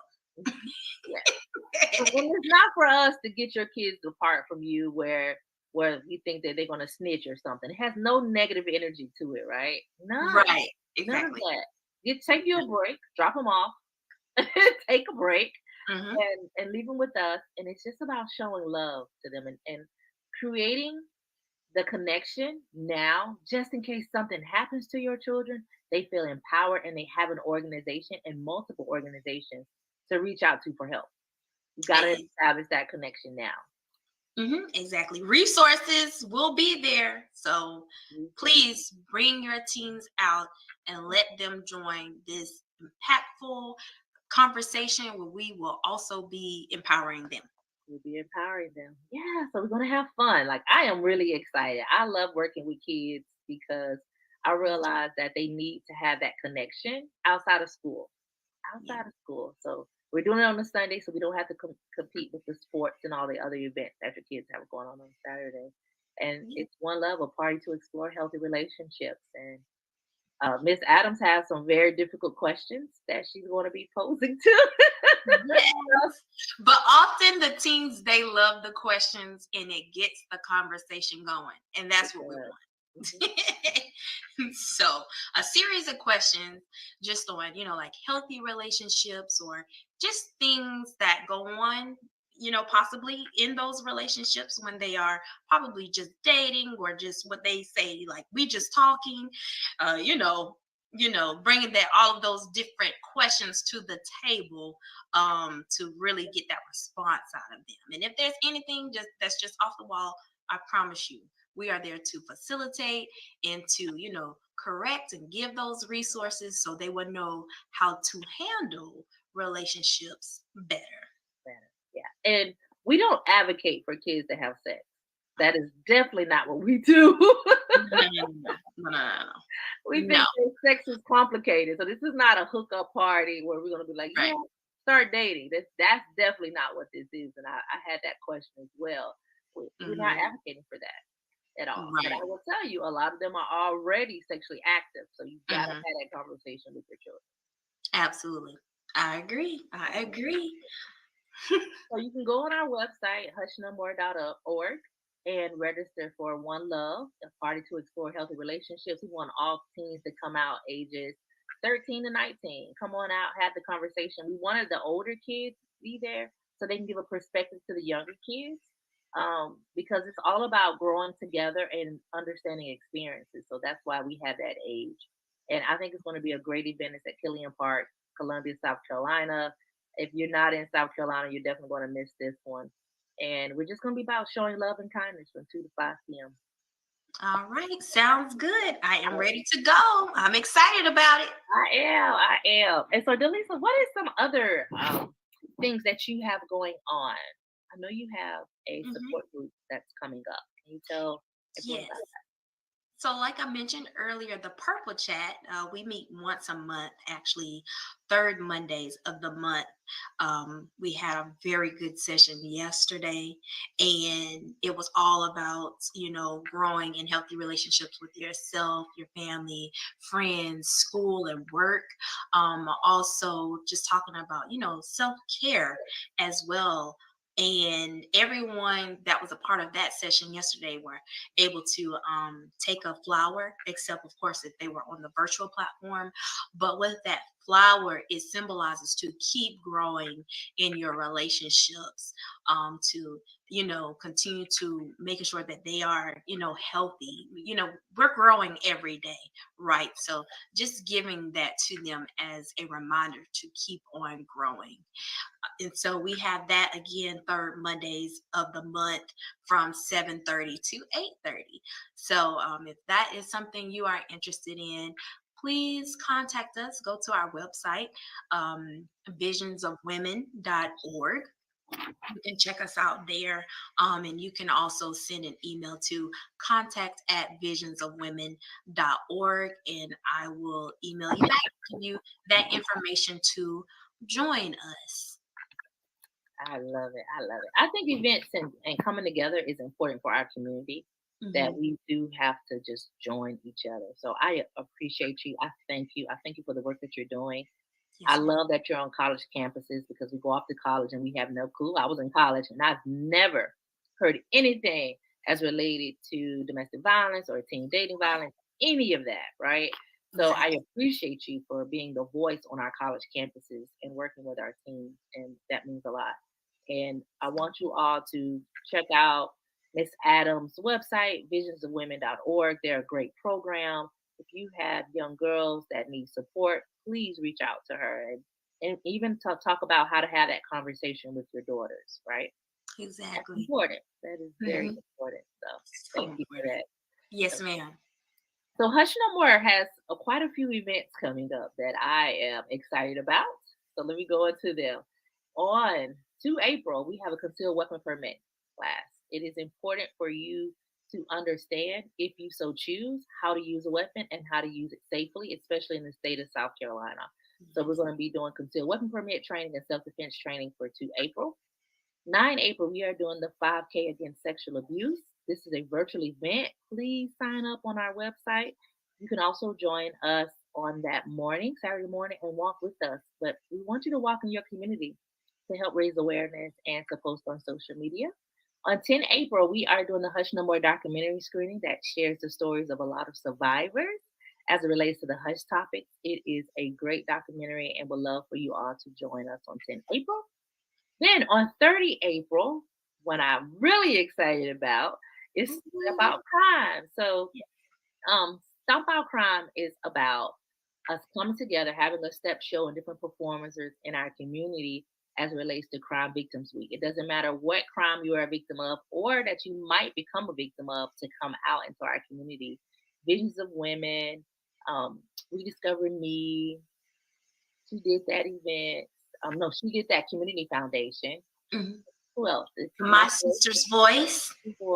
Restoration and Purpose. And Restoration and Purpose. Ladies, forgive me, because I definitely love all of you. But we're coming together to put on an amazing community event at Benedict College football stadium. So it'll be right outside the stadium.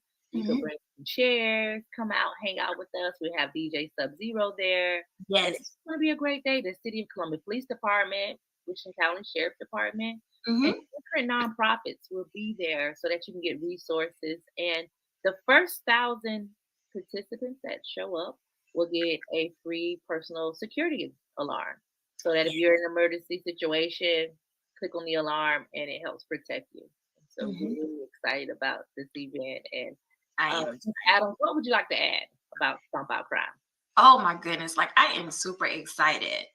Thanks to those who have already been supporting this this event, with all of us coming together.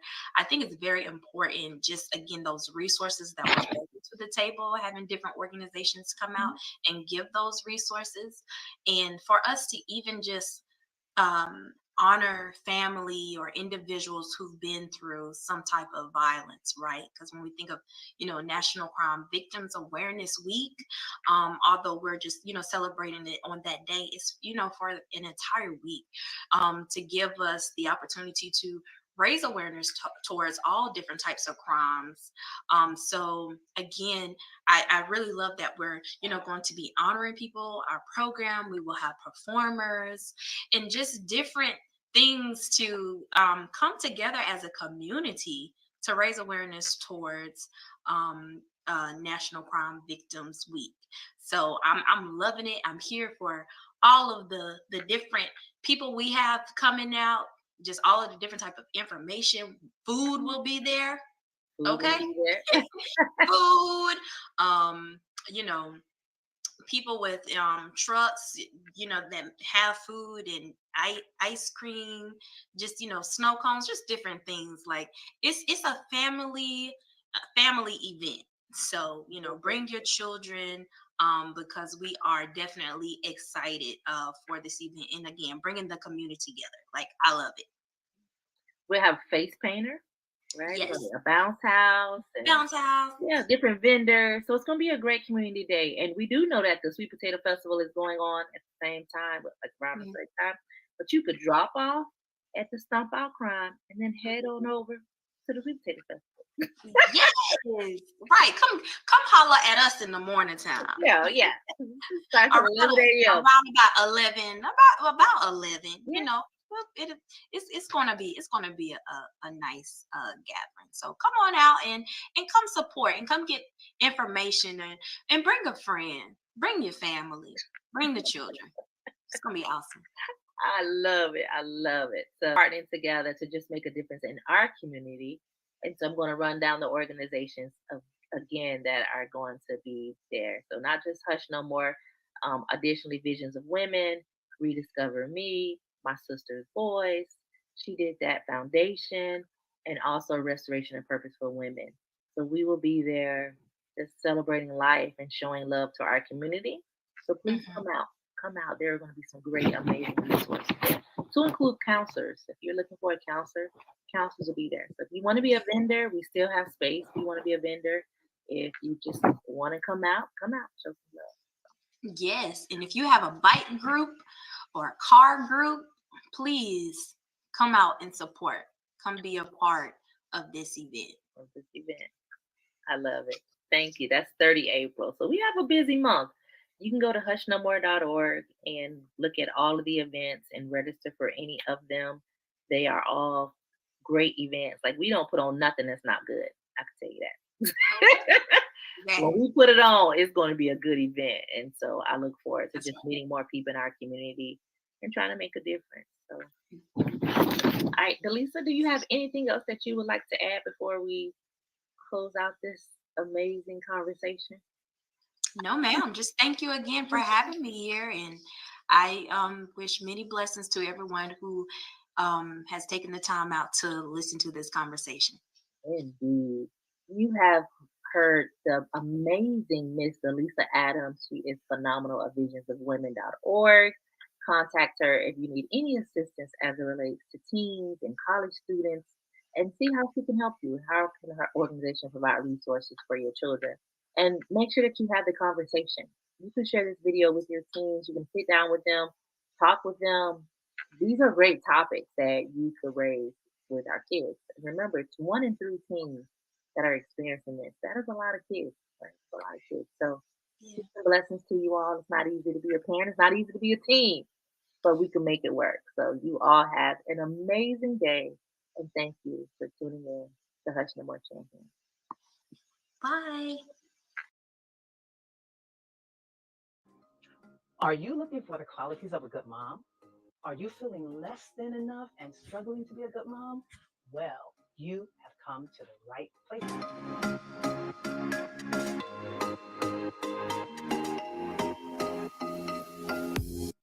First, I want you to know that you can become the best mom ever.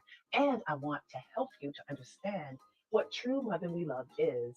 And finally, I'm going to help you to learn to forgive yourself so that you can move forward. Let me first say that my advice to you comes from mothering and homeschooling my 8 kids over a span of 26 years. Yeah, you see, talking about being a good mom and actually doing it are 2 different things. You see, I gave birth to 4 sons, homeschooled them all. Then my husband and I adopted 4 more children, one of which was just 6 weeks old when we got her. And today, I am 60 years old, still homeschooling and still parenting. This is the first thing I want to tell you, that over the years, you will discover that loving your children and keeping them safe is more important than being perfect. And by the way, you will never get it 100% right. Something that I eventually came to realize. I bet as a parent, you would easily lay your life down for your kids. Am I right? Even still, you will get things wrong at times. Believe me when I say this, I'm telling you, we have 5 adult sons, and each of them has told us things that they think we got wrong. But being a good mom didn't come naturally for me. nor was it easy. In my experience as a child, I didn't have a good motherly role model. I just didn't have any in my life. My mother didn't raise me, and I never knew my father. So basically, when I became a mother, I had to search the Bible for help.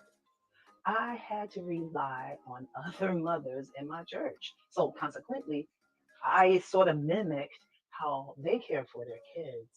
So overall, I had to learn to be a good mother. I had to learn it. Sort of, I had to evolve into her. I learned to embrace the good and simple things about being a good mother. What I learned is what I want to share with you in this video. Remember, although there are many qualities for us to strive for as parents, for me, the following qualities are at the top of the list because I think they are vital to our abilities to raise our kids. For instance, qualities like loyalty, trustworthiness, communication, and honesty. Also, as parents, we need to be positive and patient as well as determined. And most importantly, we need vision, inspiration, and love to help cheer our kids on throughout their growth. You see, none of us will have all of these qualities at the beginning of our parenting years. So we must grow into that kind of mother that our children need. And it doesn't just happen by osmosis either. No, we will have to work very hard at it. What does this mean for you? Well, since these qualities are not always natural, we have to practice and do it over and over and over again. Have you ever considered the actions of a master gardener? Well, she is constantly cultivating the soil so that her yield would be an abundant harvest. Have to go, I'm talking. With patience and focused hard work, she often reaps what she has sown. So too, we as moms, especially if we homeschool, will have to work hard to develop these quality characteristics within ourselves if we want to be good mothers. Striving for this is an honorable goal, and it is possible for all mothers to cultivate these characteristics that will make us good mothers. Let me expound upon each quality just a little further. First one is loyalty. First, I said loyalty first because it is queen. It is the first characteristic that a mother must develop. This implies a faithfulness that is steadfast in the face of any temptation to put others before your child. I mentioned loyalty even before I mentioned love because sometimes love has to blossom, but loyalty will cause you to do it until it does. Newborns, toddlers, tweens, and teens absolutely need this from their mothers. If a baby doesn't have this kind of commitment, he will die. I'm not saying it will happen physically right away, but it would definitely happen emotionally. Loyalty is what makes a good mother stand by her children, even if she stands to lose something or someone who she loves romantically. No one should come before your child, particularly when they are young and vulnerable. A good mother's loyalty towards her young children will propel her towards compassion for her kids, even when she is struggling to hold herself together. Look, during tough days and adverse situations, she will do this. The next thing I want to talk about is trustworthiness. A good mother is trustworthy with her children, and her children know that she will always be there for them. They have no doubt in her strong will to tenaciousness for them. Every child needs someone who they feel they can put their absolute life into their hands. You are that one, mom. You and your husband, if you are married. This is one of the best heart sealing characteristics of the 10 most important qualities of a good mother. You will be the faithful, trustworthy holder of your child's heart, their fears, their challenges, their wallets, their keys, their social security cards, their ATM cards, their diplomas, their college degrees, etc., etc., etc. They will trust you with these things way into their adult lives. Trust me, I know, because I am still holding some of my kids' important keepsakes to this very day. Another of the 10 most important qualities of a good mother is communication. A good mother always talks with her children, even though they may be rolling their eyes and sucking their teeth when you speak. You still have to talk with them. Sometimes she may yell, but that's not very often because she has made herself very clear. A good mother lets her children know what she wills, and they understand that there are sure consequences for disobedience. This mother has no double mindedness when it comes to expected behavior from her children because she knows that she is grooming her children for greatness. She has no guilt when she puts barriers in place to protect them, many times from themselves. She doesn't cry from feelings of overwhelming defeat when her children fight against her. No, a good mother understands that temporary restrictions and barriers will create beautiful results in the end. So she must embrace that within herself. Now, the next thing is honesty. A good mother models honesty for her children and demands that they imitate this quality. I know that children have their own personalities, and a good mother encourages it, but a good mother also prunes that personality using wisdom and leadership as her shears. Her children will know to choose to do the right thing at all times because she teaches them to do the right even when no one else is looking. I remember back in my younger days, pre-motherhood, when I did many dishonorable things. These actions haunt me to this very day. We can't change the things that we did back when, but we can teach our children to be honest and authentic. A good mother does this for her children. Now, the next thing I want to talk about is positivity. Being positive is one of the most important qualities of a good mother. Now, if you are envisioning a woman sitting around with a garland of flowers on her head as she gently strokes the hair of her children, I'm not talking about that Pollyanna stuff. No, that's not me.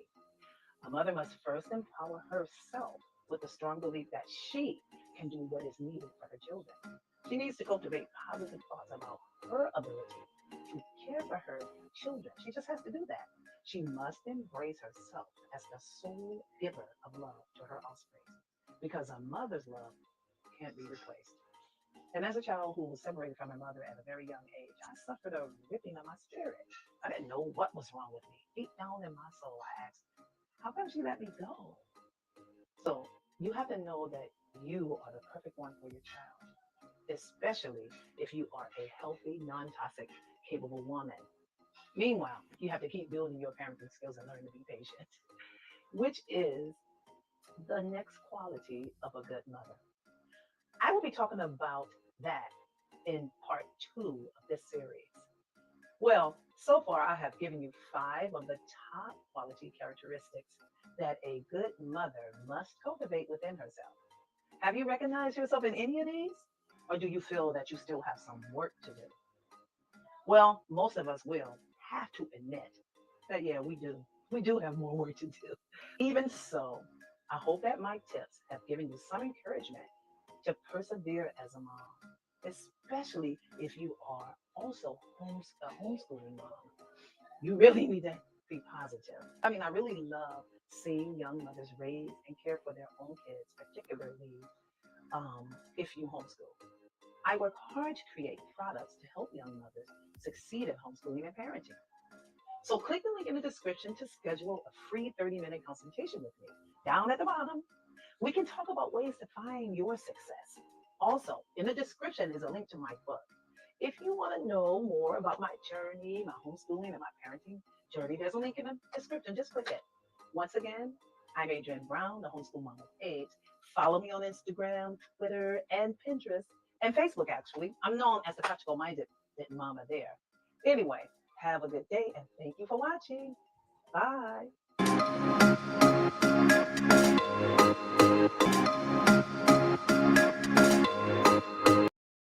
The time is now, the time is here. Round up the soldiers and lend me your ear. Pick your head up, stick your chest out, be strong, listen closely, cause men can't always be wrong. The time is now, the time is here. Round up the soldiers and lend me your ear. What's up, everybody? It's your guy T Swin. And your boy Jay Bizzle. And this is the Men Can't Always Be Wrong podcast, brought to you by CTR Media Network. What's up, everybody? Yeah, a long time no see, man. Long time, man. How you been, bro? Been good, man. Been real good, man. So, hey, man, we've been MIA for a little bit. Yeah. But man, a lot of things been happening, man. Your boy still making moves. So trying to keep the health right. Yeah. And man, staying active when we can. Most definitely. But it's been a lot of stuff going on in the world, bro. Yeah. What's popping? Man, we're gonna talk about, we're from the H-Town, we're from the South. So man, we'll talk about this Bun B case, man. Yeah. So recently, man, Bun B, he testified against the man who broke in his house and held his wife by gunpoint, man. And then he's getting all this backlash about he ain't keeping it real. Yeah, man. A lot of people, man, a lot of foolish people made comments that Bun B was snitching by testifying about the man that the home invader that came into his home and held his wife at gunpoint. Yeah. Now, what sense does that make? Yeah, It make it. I'm gonna tell you this, bro. It make me feel like the more and more you look at social media, it makes it look like our community is completely lost. yeah. How you feel about that? It's not just our community, man. It's the whole United States in general, man. Because like this is the way I know. This is the way I look at it, man. He took a criminal off the street. Everybody wants to say this and that, but until it affect you don't care until it affects you. Yeah. So if you would have kept that man off the streets, no, once they get that power and that momentum going, they can feel like they're untouchable. They're gonna keep going. They're not gonna stop until somebody stop him. So he stopped him before he could do something worse to somebody else. Yeah, man. It's a lot of things could have went way left in that situation. Yeah. Like Bun B could have came downstairs and his wife could have already been taken away from him. Yeah. Man, he said he came downstairs and he could see something was wrong. And people being negative toward Bun B for doing something he's supposed to do. He a husband. He's supposed to protect his wife. Most and definitely. protect his home. So what sense does it make to criticize a man? He's doing everything in the legal right. He's doing it right. And for some reason, man, in our community, this is the code of the streets, man. Snitches get stitches and all that. It's a lot of people, man, that should be behind bars that's not because people trying to hold up a certain code. Yeah. But I don't consider that snitching, man. That man came in that man's house. Yeah. How's that snitching? I would have done the same thing. Yeah. And that young dude, man, he lucky. He got shot. And Bun said he ain't a bad shot. Bun said, man, he was aiming for that boy dome. Yeah. He said, man, he put like 3 or 4 shots through the windshield because the dude stole his car to get away. He said he put like 3 or 4 shots through the driver's side window, driver's side of the front windshield. He said he was trying to get rid of that guy. Yeah. You know that he hit the guy survived, and even in court, man, he ain't look remorseful. Not at all, man. He just mad because he got caught, you know. Yeah. And like I said, man, that could have went if that guy would have got an upper hand on Bun. Man, could have went all kind of ways, man. Yeah. So I heard that Bun was upstairs doing the number 2. Yeah. When it went down, he came down in his shirt and skivvies. Yeah. He said, I came down. I think he said, he's like, I look like Winnie the Pooh. Yeah, I'm put like this. I talk about keeping it trill. This man got in a whole gunfight. Yeah. That's keeping it trill. Protecting his home and his wife. Exactly. And then they wanted to make fun of the man because he shed some tears while he was on the stand. That's just being human, man. Yeah. A lot of people, man, they act hard or they act one way, and then when the action comes, yeah, you know, when you go through something like that, you don't know how you're gonna respond. Yeah. When you really get put in a situation where you have to use the skills that you learn. Some people, man, that I've known, they've had to take out some people. You know, self-defense. Yeah. And it was never the same afterwards. Oh yeah, man. They was legally right to do what they did, and they did what they should do to protect their loved ones and themselves. But afterwards, a life was taken, and they was never mentally the same. Yeah, because people who have remorse are gonna be like that, man. Because it's only 3 things you're gonna do when something like that's gonna happen. You're gonna fight, or you're gonna flee, or you're gonna freeze. So luckily he was could hold it down. He didn't freeze, man. He took the right course of action. Because like I said, man, that could have went all kind of ways. We got people talking about he should remove Trill off Trill Burgers. PMC. We rolling in his grave, yeah. Come on, man. Come on with the fools, man. Come on with the BS. Like I said, man, how many people been in a gunfight? I ain't never been in no gunfight, so. I ain't never had to blast at nobody. Nah. Thank God, you know. Yeah, I had to make sure it was close to me a couple times. I had to grab it. But I never had to shoot nobody. Yeah. Even as a military police officer, I never had to shoot anybody. Yeah. But like I said, man, I don't know what's wrong with this. You know what I'm saying? This generation. That man came in that man's house. He came looking for him. It was, So how's that snitching? That ain't snitching. That's eliminating a threat. Yeah. Yeah. So it's crazy just how people think nowadays, man. Like we had a podcast about it, man. What's right is wrong, what's wrong is right. Yeah. In today's society. And people, man, and I even think some of his posts didn't get as much traction as they usually do. Yeah. Because this man went on the stand and did what he's supposed to do as a man. Yeah. You know what I'm saying? Snitching is when you're doing illegal crime together with somebody and y'all, and you tell yeah, them, or you say something to benefit yourself. You know about something so you can benefit out of it for illegal crime. Yeah. Self-defense is not snitching. Nah. You know, and I think too, man, with this code of the street stuff, like a lot of that stuff went down with the takeoff. Yeah. With the takeoff murder. It was so much people was wondering like, what's going on? Why ain't action been taken? What's taking so long? Or who did what? There was so many people in the building. Yeah. How it was nothing seen. Yeah, so man. So many times, man, me myself, bro, I get tired of this code of the street thing, man. Well, those that are poison to the community ain't being held accountable. Yeah. You know, and we got to change that, man. Our community in our homes. Like I had this discussion, man, the other day with some family. I say there are things that we can control amongst ourselves to better our community. But there's so much we can do with the voting and everything, and bargaining with politicians. And we're gonna get on that too. Yeah. Presidential candidates. Yeah. But I say, man, if we just police ourselves, bro, and we do what we need to do, we can create our utopia here on Earth. We can create our Wakanda for real. Yeah. But you know how it is, man. We've been conditioned to eat off our community, man. To destroy, make money by destroying it, you know? So that is true. That's why, yeah. And that was brought up in the conversation also too, how let's say grandmama had that house for so many years. She died. Now y'all sell the house and then you go spend the money on Gucci. Yeah. Wallow from $1 million worth game, shout out to them, had brought that up, man, in a recent video he made. And he telling the truth, man. The things that are considered wealth, we give or sell them away so quickly. Yeah, and for nothing. And for nothing. Yeah. You know what I'm saying? There's a reason why these people are offering you money for what you have. Because they see the value in it. Especially not to cut you off, but especially land, man. Because there's one thing that's not getting more made of, and that's land. Yeah. So if you got some family land, man, try to hold on to it, man. Yeah. At least keep it in the family, Sell it to somebody in the family at least, Exactly. Yeah, keep it, man.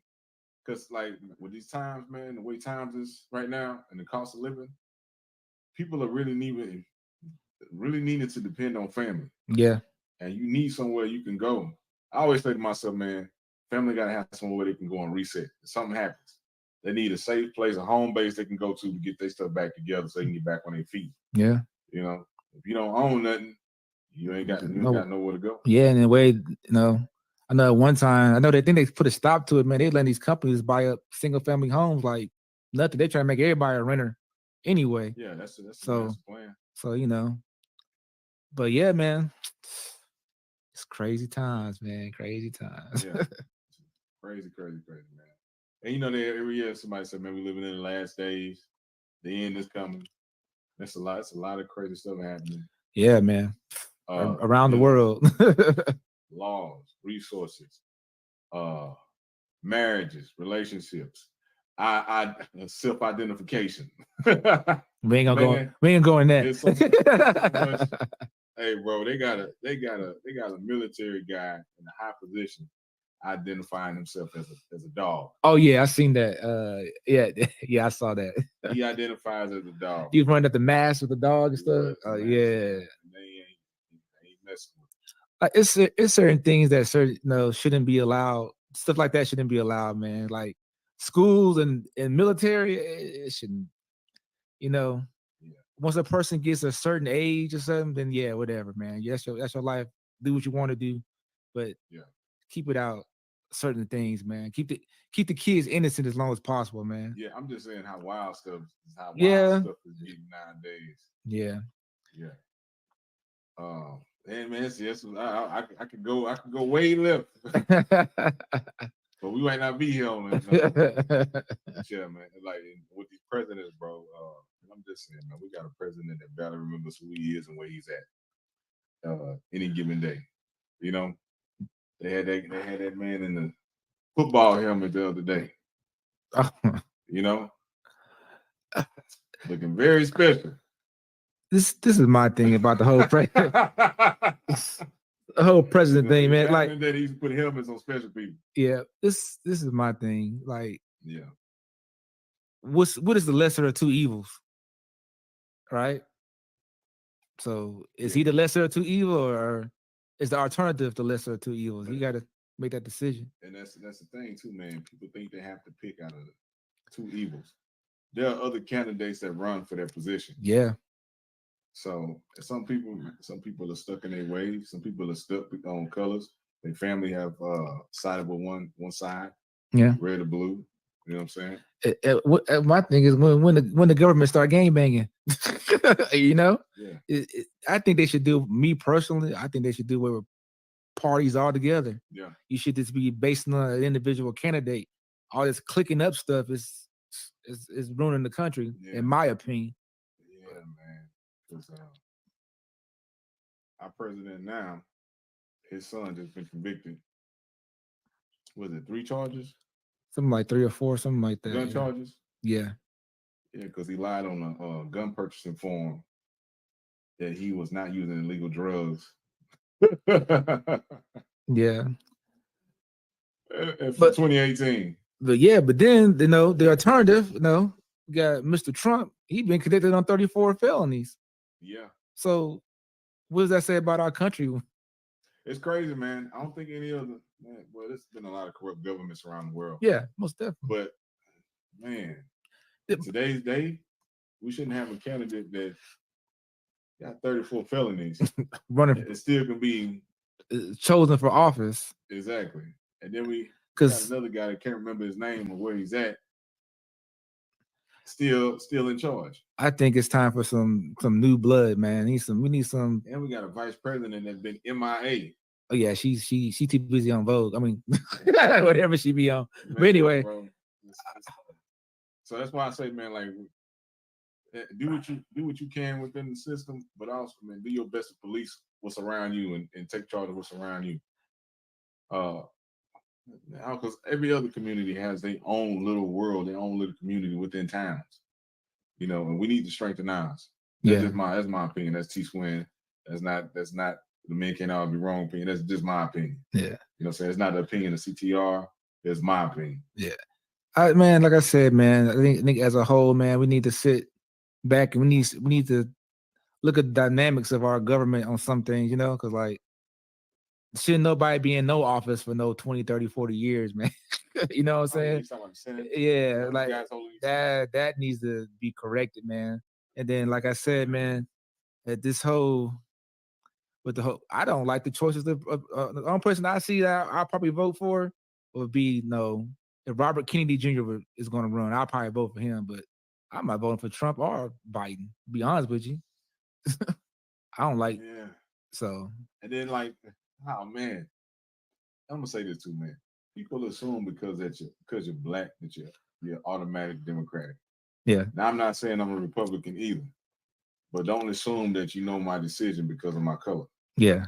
Because I don't like when either party tries to play with us. They show up, they promise. We don't hold them accountable for anything.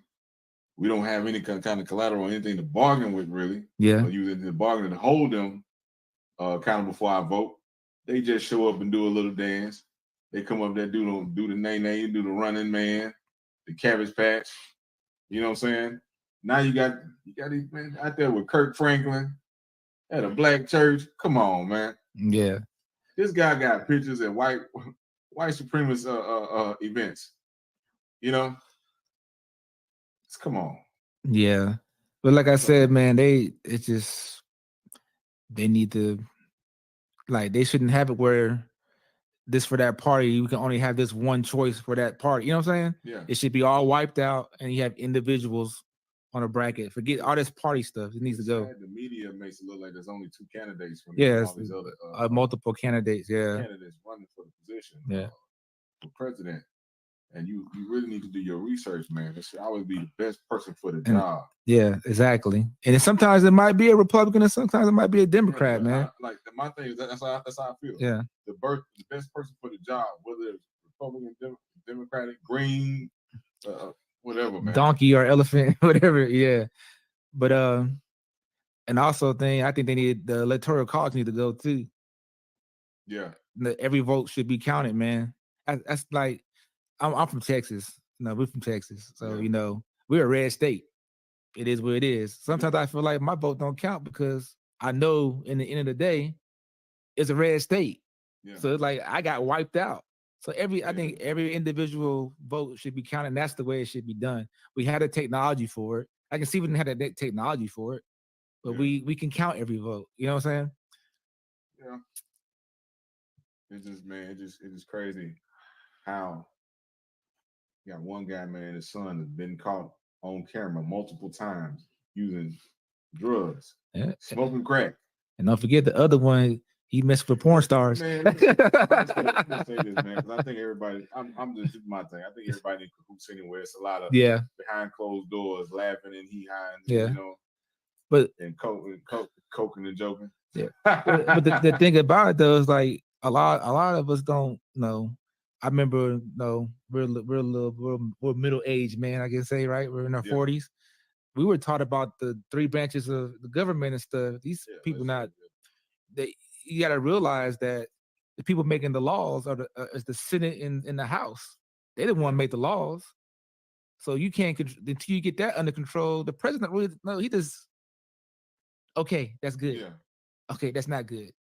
You know what I'm saying? So you gotta start right. You gotta start there in your local governments and work your way up, because you're not gonna have any effective change until you get the Senate and the House right. Yeah. The president is a yes man, really, because you're gonna get vetoed or something. If one of the other branches don't. These past couple of Yeah. it's really been poster boys. Yes. But and it's just my opinion, man. Yeah. Because a lot of things have happened during these presidencies. You look like, man, they let that really happen. They let that slide. Yeah.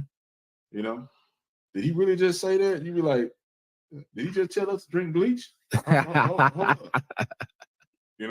Yeah. And I'm like saying, man, if Sasha Malia was smoking crack, yeah, we would have never heard the end of it. Yeah. You got this guy, man, he's working for the enemy on video in the hotel smoking crack. They got this guy, he's in the background snorting with the family, the whole presidential family. Yeah. And we got another guy, man, being convicted, 34 felony charges, still possibility of being president. And those are our choices for president. Exactly. It's just crazy, man. Yeah. Crazy. And man, Chris Rock made a joke. He said, man, as a black man, you got to be the best of the best. Oh, just to be in a certain position. He said, man, only in America can a C student be the president. Yeah. And this is a discussion that came up also not too long ago. There was studies done by multiple universities where they said, man, a Caucasian male with a felony is 5 times more likely to get hired for a job than a black male educated with no criminal background. We live in a crazy society. Well, unfortunately, the way the world everything works is you're going to look out for somebody who's similar to you. Right? So, and our population is what majority Caucasian. You know what I'm saying? So it's going to be like that. But it's not fair. But that's what we work. Yeah, unfortunately. But like we gotta not rely on that. We gotta start making our own businesses and then supporting them. Like, yeah, that's true, man. We've been brainwashed to challenge each other for no damn reason. Yeah. Cause I remember I forgot that lady's name. It was a TED talk. They were talking about how long a dollar stays into the black community. It's like, oh, it's like it's gone. Soon touch your hand is leaving. Like, and my thing is like this, man. Whenever somebody somebody in our community opens a business, we come in, we want discounts and hookups, but you don't go to Macy's looking for no discount, no hookup. Louis Vuitton, yeah, man, you gotta support and know what I'm saying. Man, asking for no discounts. And then we set, especially fashion, we set the trends, man. We do. So we dictate what's cool and what's not cool. Exactly. And everybody else kind of follows. Exactly. So it's like you gotta support them, man. Like all the top, them people who had head of Louis Vuitton and all the other places, they could pull off and do their own thing, but you're not gonna support it because you're looking for that name. The But thing too, man, they go and grab our celebrities, Yeah. collaborations with, so they can keep getting our dollars. Yeah. You know, our community spends more money on material things than anybody else, yeah. in this country. And our women spend more on hair products than anybody else. But who owns the hair products? Who owns the companies? And shout out to Chris Rock with black hair. Exactly, man. Man, What's the name? It was called black. What's called? Yeah, I got the name. Black Hair. It's Good called Hair. Good Hair. There we go. Good hair. And, you know, I remember I caught so much flack just trying to get people to watch the movie. Yeah. It's the truth, but it gave history on black hair industry. Yeah. Who started? Who did this? Who did that? The high comb, the perm, all that kind of stuff. The Brown Brothers event they have is annual, and it's like, and they in that video they showed all the companies that used to exist, and I think in that movie it was only like 2 left, or 2 or 3. Yeah, at the time. that was it. Yeah. So you got all these companies. Black people sold their companies. Yeah. You can't. Well, they say that. We say you don't even control what's on your head. Exactly. It's crazy. Exactly, man. Man, you go down the street, bro. Almost every other block, you see a black hair store, right? Are they owned by black people? No, they're not. No. Man, so we gotta get back to owning and running our own communities. Yeah, man. And no hate, no shade to nobody else, man. We live in Texas. A lot of my homeboys ain't black. Oh yeah. You know, a lot of my clique, my people, man, they not black. Texas is a unique place, man. It's like a melting pot. It is. Houston is a very big melting pot. Like I got friends from Middle Eastern to Asian to Everything, bro. yeah. So it's homeboys from India. Yeah. We got homeboys from the Middle East, Asia. Shoot, man. All over the world. All over, bro. Because we're Old Town, man. Energy corridor, man. Country, man. But yeah, man, and everybody, you see structure in the communities. Yeah. They have everything they need in their own communities. They have their own people. They have their own doctors. They have their own dentists. They have their own lawyers and everything in their community. They don't have to leave their community to get what they need. Supplies for building homes. Everything is in their community. Yeah. And we have to go to everybody else to get what we need. It's not that we just don't support our own. Because for everybody we have the same thing. It's just that we don't support it. No. So yeah, you automatically assume it's gonna be shoddy business. Yeah. Or it's gonna be priced too high. Or looking for a hookup. Yeah. Homeboy hookup. Homeboy hookup. Homeboy network. Come on, man. But yeah, man. So, man, Charleston White is popping, man. He back on the front of social media and videos again, content again. He's voicing his opinion on Diddy and Cassie. And he has some very controversial things to say about that. But man, yeah, we had some videos to play. Yeah, we ain't played that one video. But he was saying that she stuck around with Diddy because of that lifestyle. Yeah.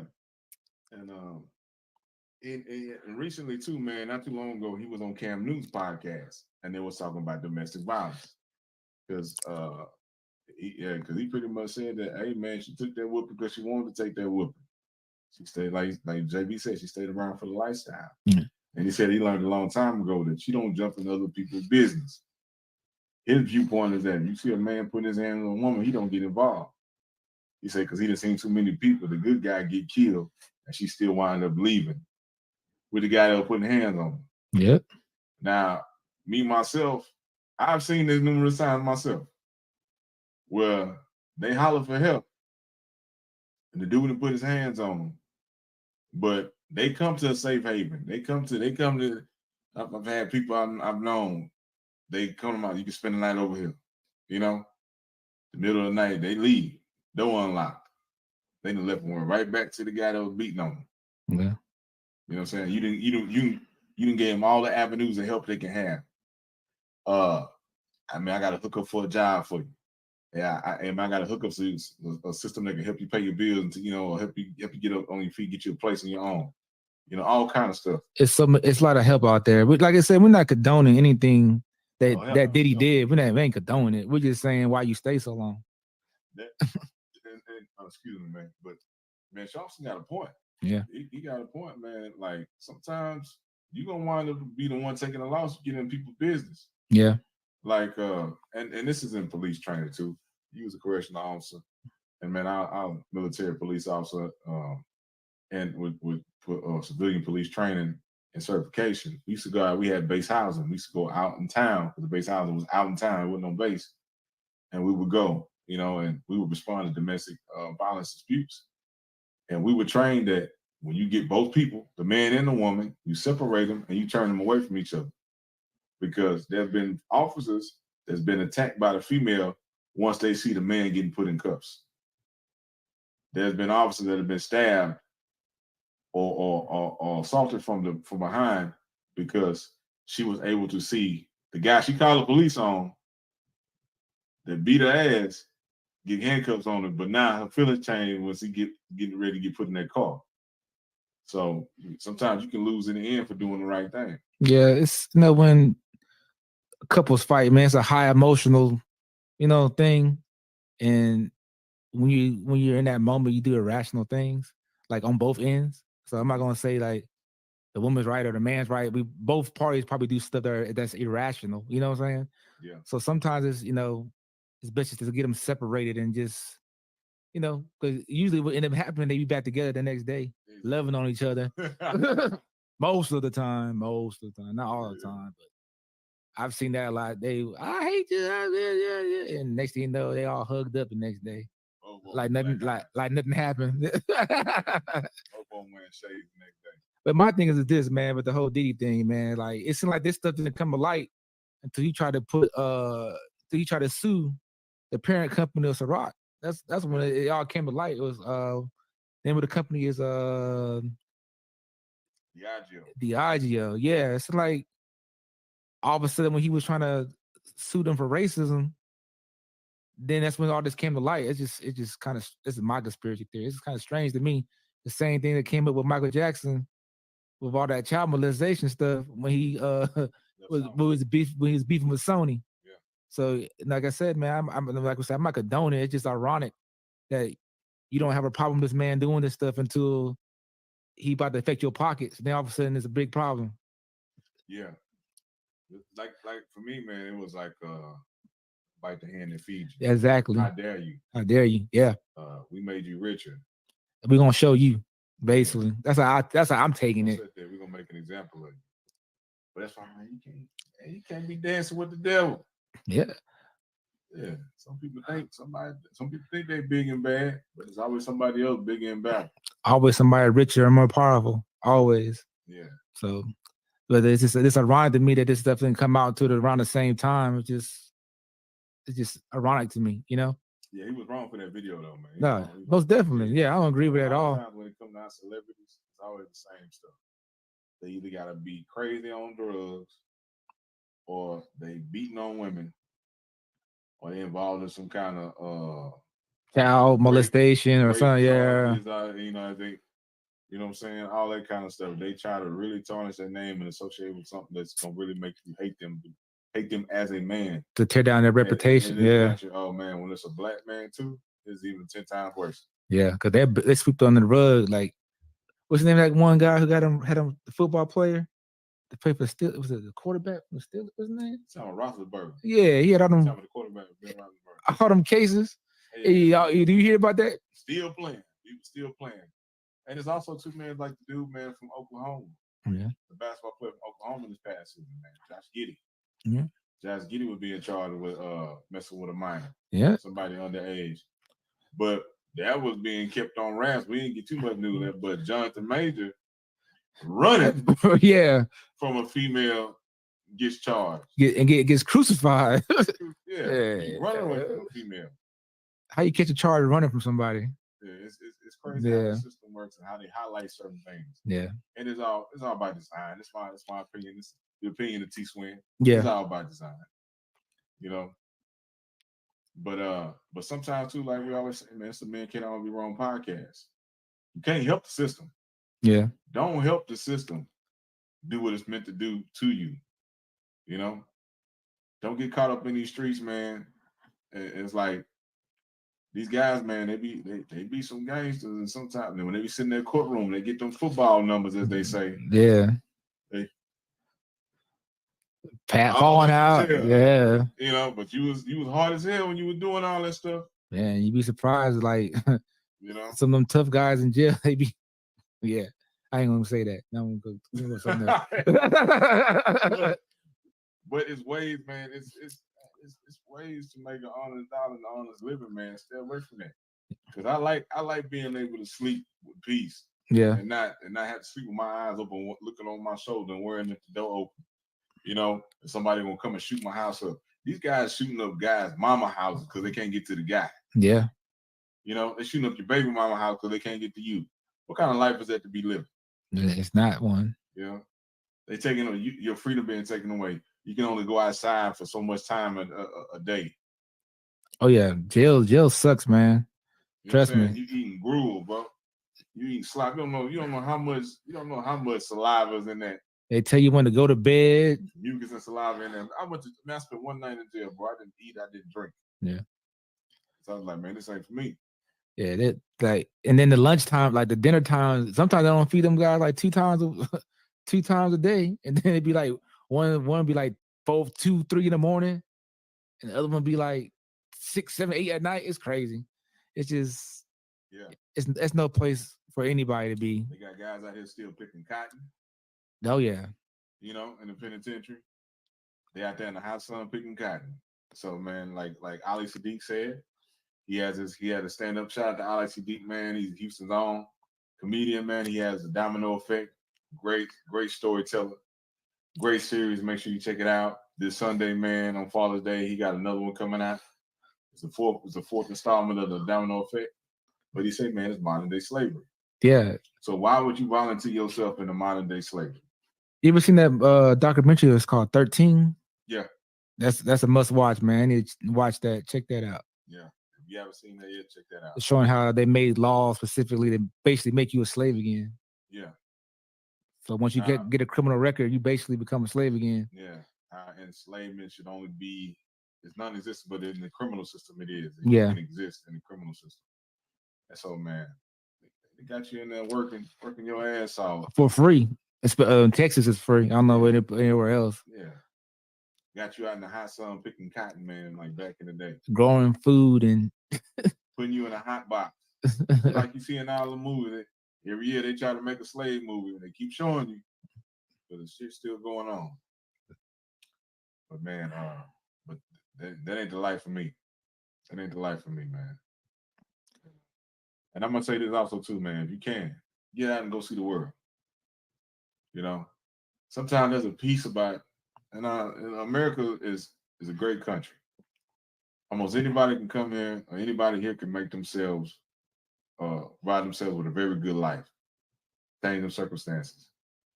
But man, in this country, as a black man, like Dave Chappelle said, if we told them, would they believe us? to be a black person, they Nah. wouldn't believe us. Sometimes, man, when you get a chance to go somewhere else where the people look like you, there's a piece that you get.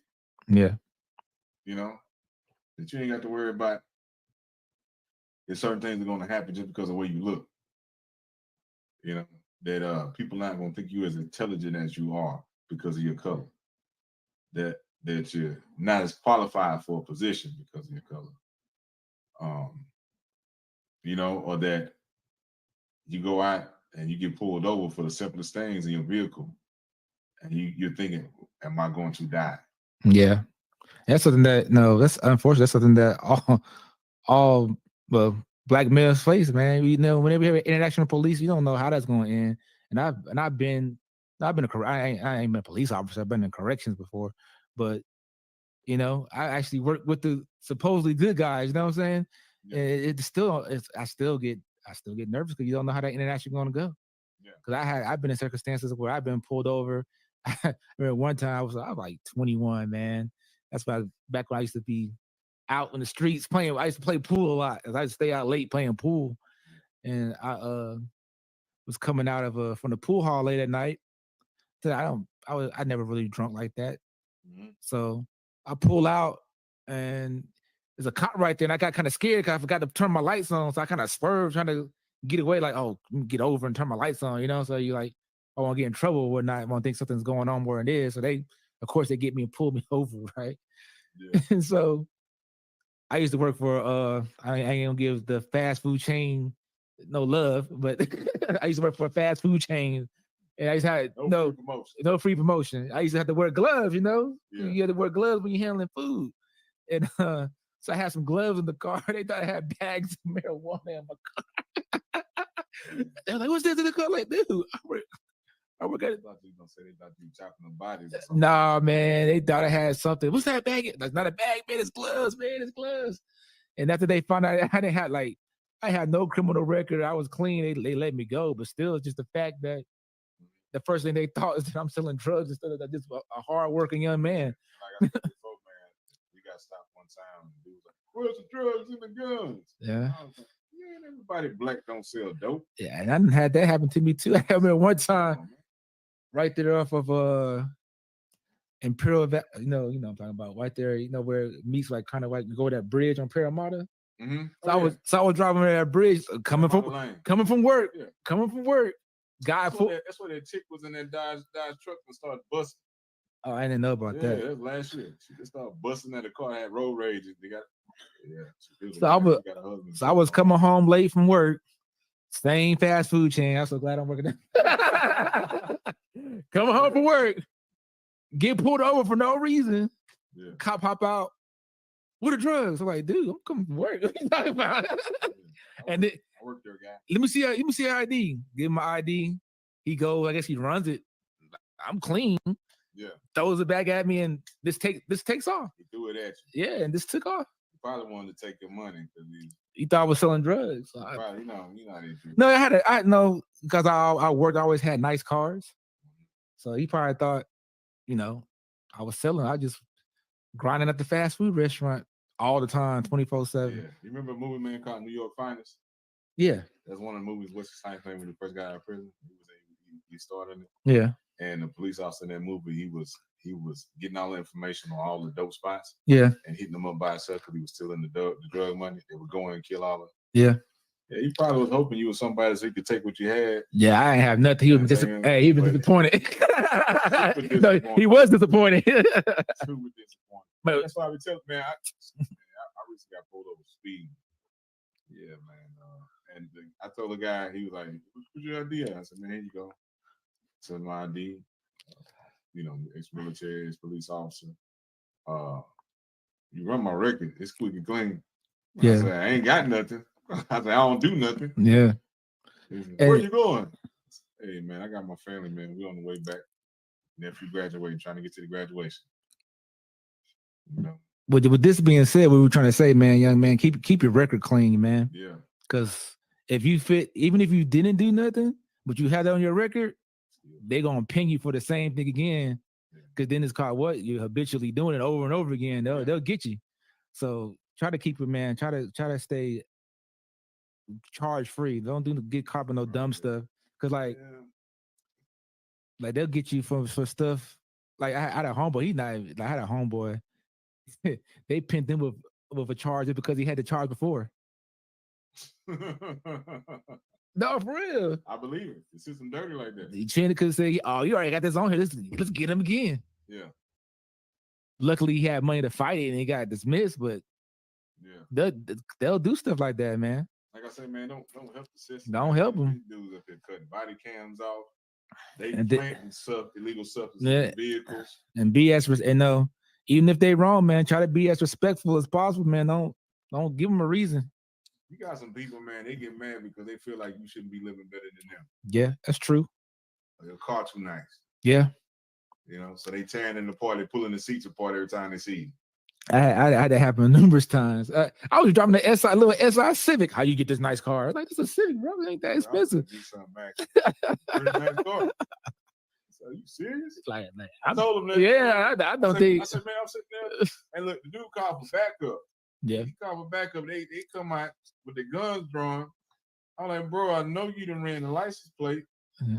You know, and see him come back to. You know, I got the dome light on. I got my hands out the window. The car's and the keys in my hand. Where's the threat at? You know what I'm saying? I give you my ID. I ain't got no record. Where you headed to?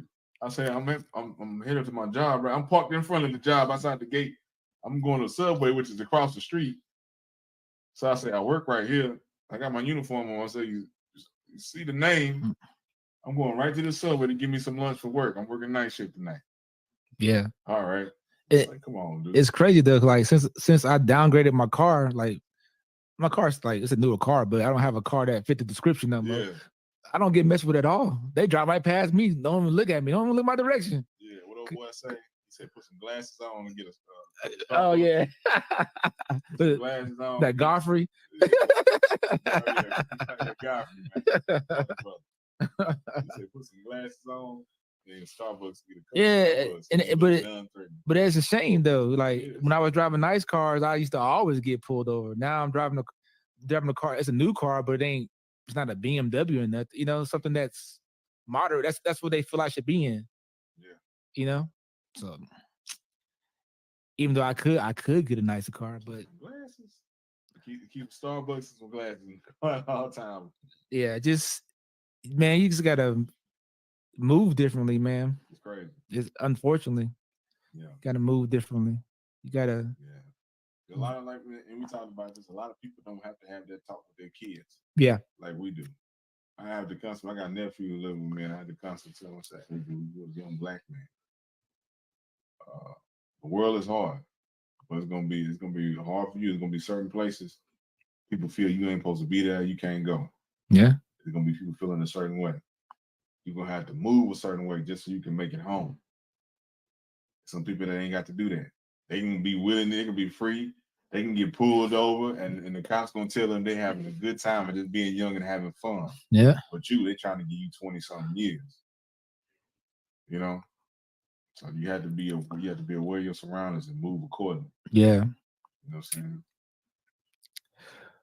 As that Mr. Clay said, govern yourself accordingly. Yeah. Shout out to Mr. Clay and Wind Down Wednesday. Wind Down Wednesday episode tonight is really good. Make sure you tune into that and show love to the True Sessions too, man. Him and the master teacher. And you got anything else, JB? Nah, man. Not really, man. But yeah, let's wrap things up, man. It's like you just gotta be careful how you move, man. And they gotta remember this, man. No matter how powerful you get, you always gotta move in a way where you won't get caught up, you know? Yeah. Like Jay-Z saying something. I'm not black, I'm OJ. Okay. Okay. Yeah. But man, let's take charge of our own futures, man. Let's take charge of our communities. Yep. This has been the Men Can't Always Be Wrong community. And hey, to our guys out there, man, men can't always be wrong. Let's get it right. All right. It's your guy T Swin. Your boy J Bean. And we up out of here. Peace. Hey there, podcast enthusiasts. Get ready to elevate your style and embrace your love for wit and wisdom with the Men Can't Always Be Wrong podcast shop. Slide into comfort and confidence with our exclusive line of t-shirts and hoodies. Show the world you're part of the conversation in fashion-forward apparel that speaks volumes. Start your day right with our premium mugs. Perfect for sipping on your favorite brew while tuning in to the latest podcast episodes. Introducing our collection of trendy hats that scream personality, because your thoughts deserve a stylish headspace. Carry your enthusiasm with you wherever you go. Our backpacks and duffel bags are not just accessories, they're statements. Step into the future with our slides, the perfect footwear for any casual occasion. Because let's face it, comfort should never compromise style. Visit our online store now and explore the full range of Men Can't Always Be Wrong podcast merch. Plus, with just one click, dive into the world of captivating conversations by connecting to the official podcast webpage. Shop now at mcabwshop.myshopify.com, where being right has never looked this good.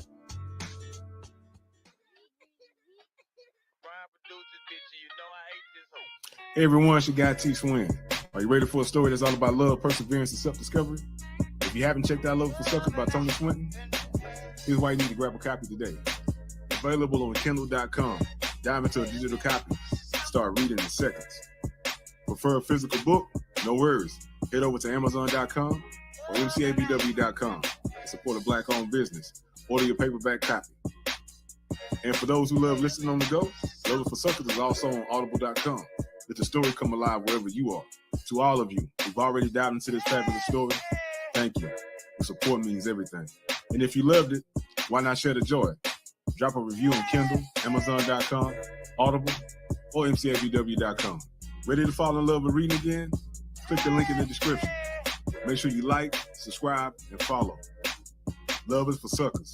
Available now.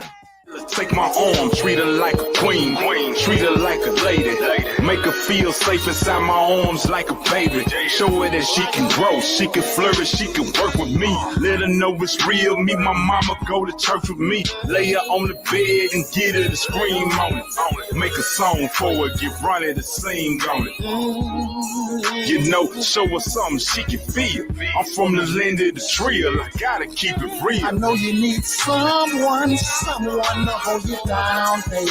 Let me give you what you need. Real love, yeah.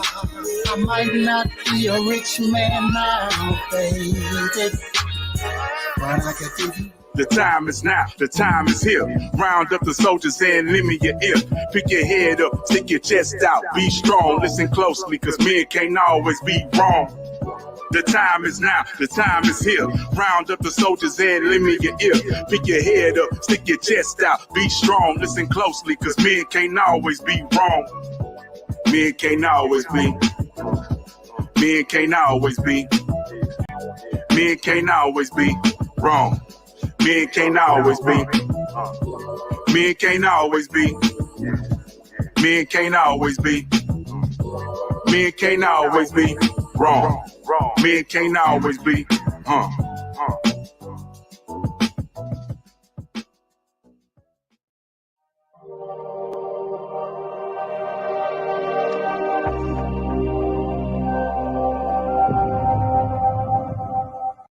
Thank you so much, CTR Media Network, Dr. Tina Ramsey, along with the staff of CTR Media Network and all of the podcasters that have programs featured on CTR Media Network. I'm Kim Jacobs, the host of The Kim Jacobs Show, and we're bringing balance to the world one household at a time. It is such an honor and a privilege to be able to be associated with Dr. Tina Ramsey and her program with CTR Media Network. They go over and beyond the call of duty and do exceptionally well when it comes to the podcasters. I'm saying things that are like, ooh, mind-blowing. They are exceeding our expectations, and I cannot be more grateful and more thankful. So I just wanted to take a moment to say thank you for all of your professionalism, your consideration, going the extra mile to make sure that your podcasters have what we need to be able to have a thriving program and to get exposed to over 350 million households, 46 countries. I am excited to be a part of CTR Media Network, and I don't take it for granted. Thank you, Dr. Tina Ramsey, for all that you do. God bless you. And all of our guests that come on, they're either people that have overcome some tremendous odds in their own lives as they balance this thing called life, or they're experts and they're here to share tips and strategies that will help you better balance and manage your life. Grab your virtual seats and let's get ready for some real relevant and relatable content on today's episode of The Kim Jacobs Show.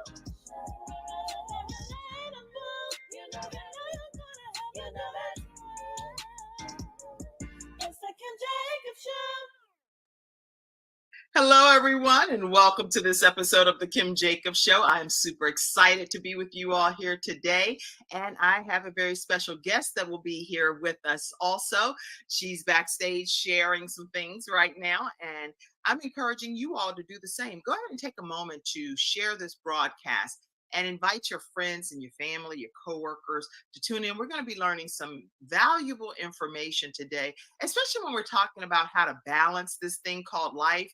I really want to make sure that as we're bringing balance to the world, one household at a time, that we know some of our options, things that are available to us to be able to just have a better life. And sometimes we don't know what we don't know. And a lot of times we do know that we don't know what we don't know, but we don't know who to find it out from. So I am excited about the opportunity to have Nancy Alert share some very helpful tips with us on how to be able to, with no money down, according to what she's sharing, be able to help with getting multi-family units. And so we're in for a tremendous treat today. Tag your friends and your family and your coworkers. And let me just intro her briefly so that you'll get a chance to know who she is. Nancy Alert is a multifamily expert and has been in real estate since 1996, y'all. She's led successful real estate practice in the Washington, D.C. area.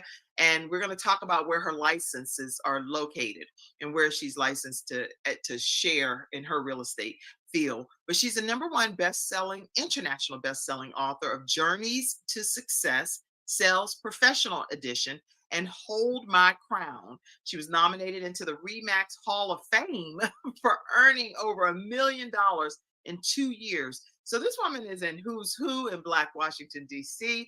You name it, she's been featured in it. And she also has an award-winning television show. So I am excited about having Nancy Alert be here with us today. And I'm going to take a moment and go ahead and bring her in. Are you ready, Nancy Alert? Give me a thumbs up. All right, all right. So we're going to bring her in. How are you, Nancy? Good morning, good morning, good morning. I am fabulous. Well, I know you're traveling, so I'm so glad that you found a nice spot for us to be able to still have the show. So thank you for being here. Thank you. Now, Nancy, where are you? I know you said in the DC area you've been practicing with your real estate for many years. That's been pretty much the area that you've always been in?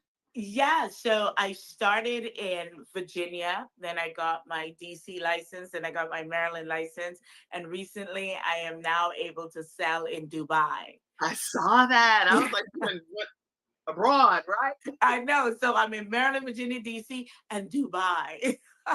Dubai is a beautiful place, even though I know that there's been some hardship recently. I know. In the area. So I know Bishop Amir May, he is over the Dubai jurisdiction for the Church of God in Christ.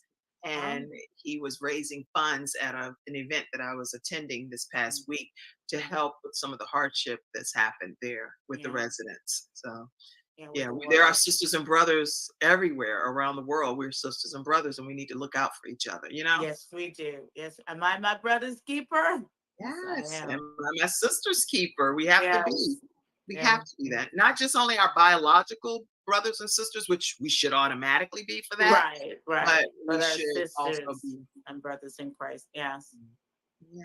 Well, I'm really glad to have you here. I know that let me tag Dr. Lotus Rashay because yes. I want to make sure she knows that is the reason that we are connected.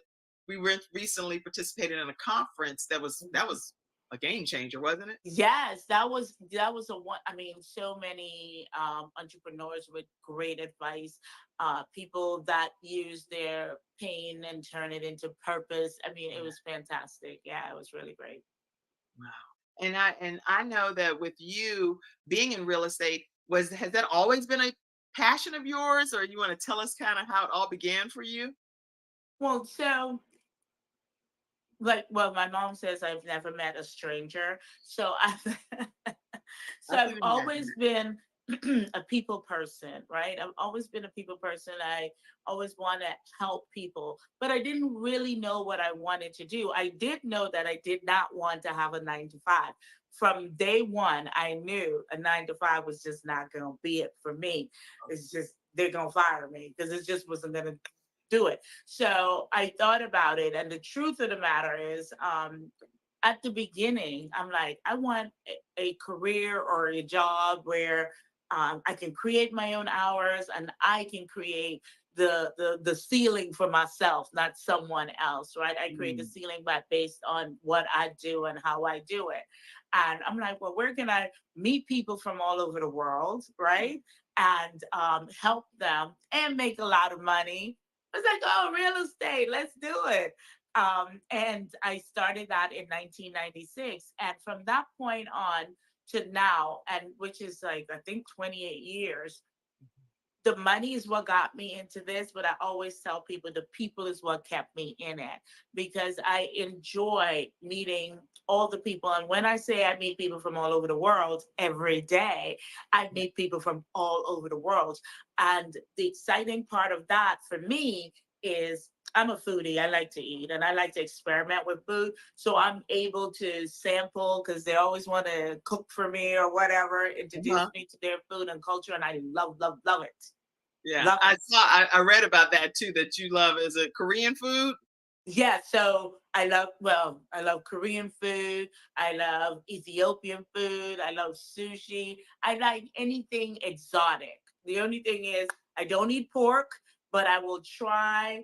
I don't eat pork and I don't eat beef, but I will try anything at least once, with the Okay. exception of the pork. And if I like it, I love it. If I don't, I won't eat it again. But I gotta try it in order to say I don't like that.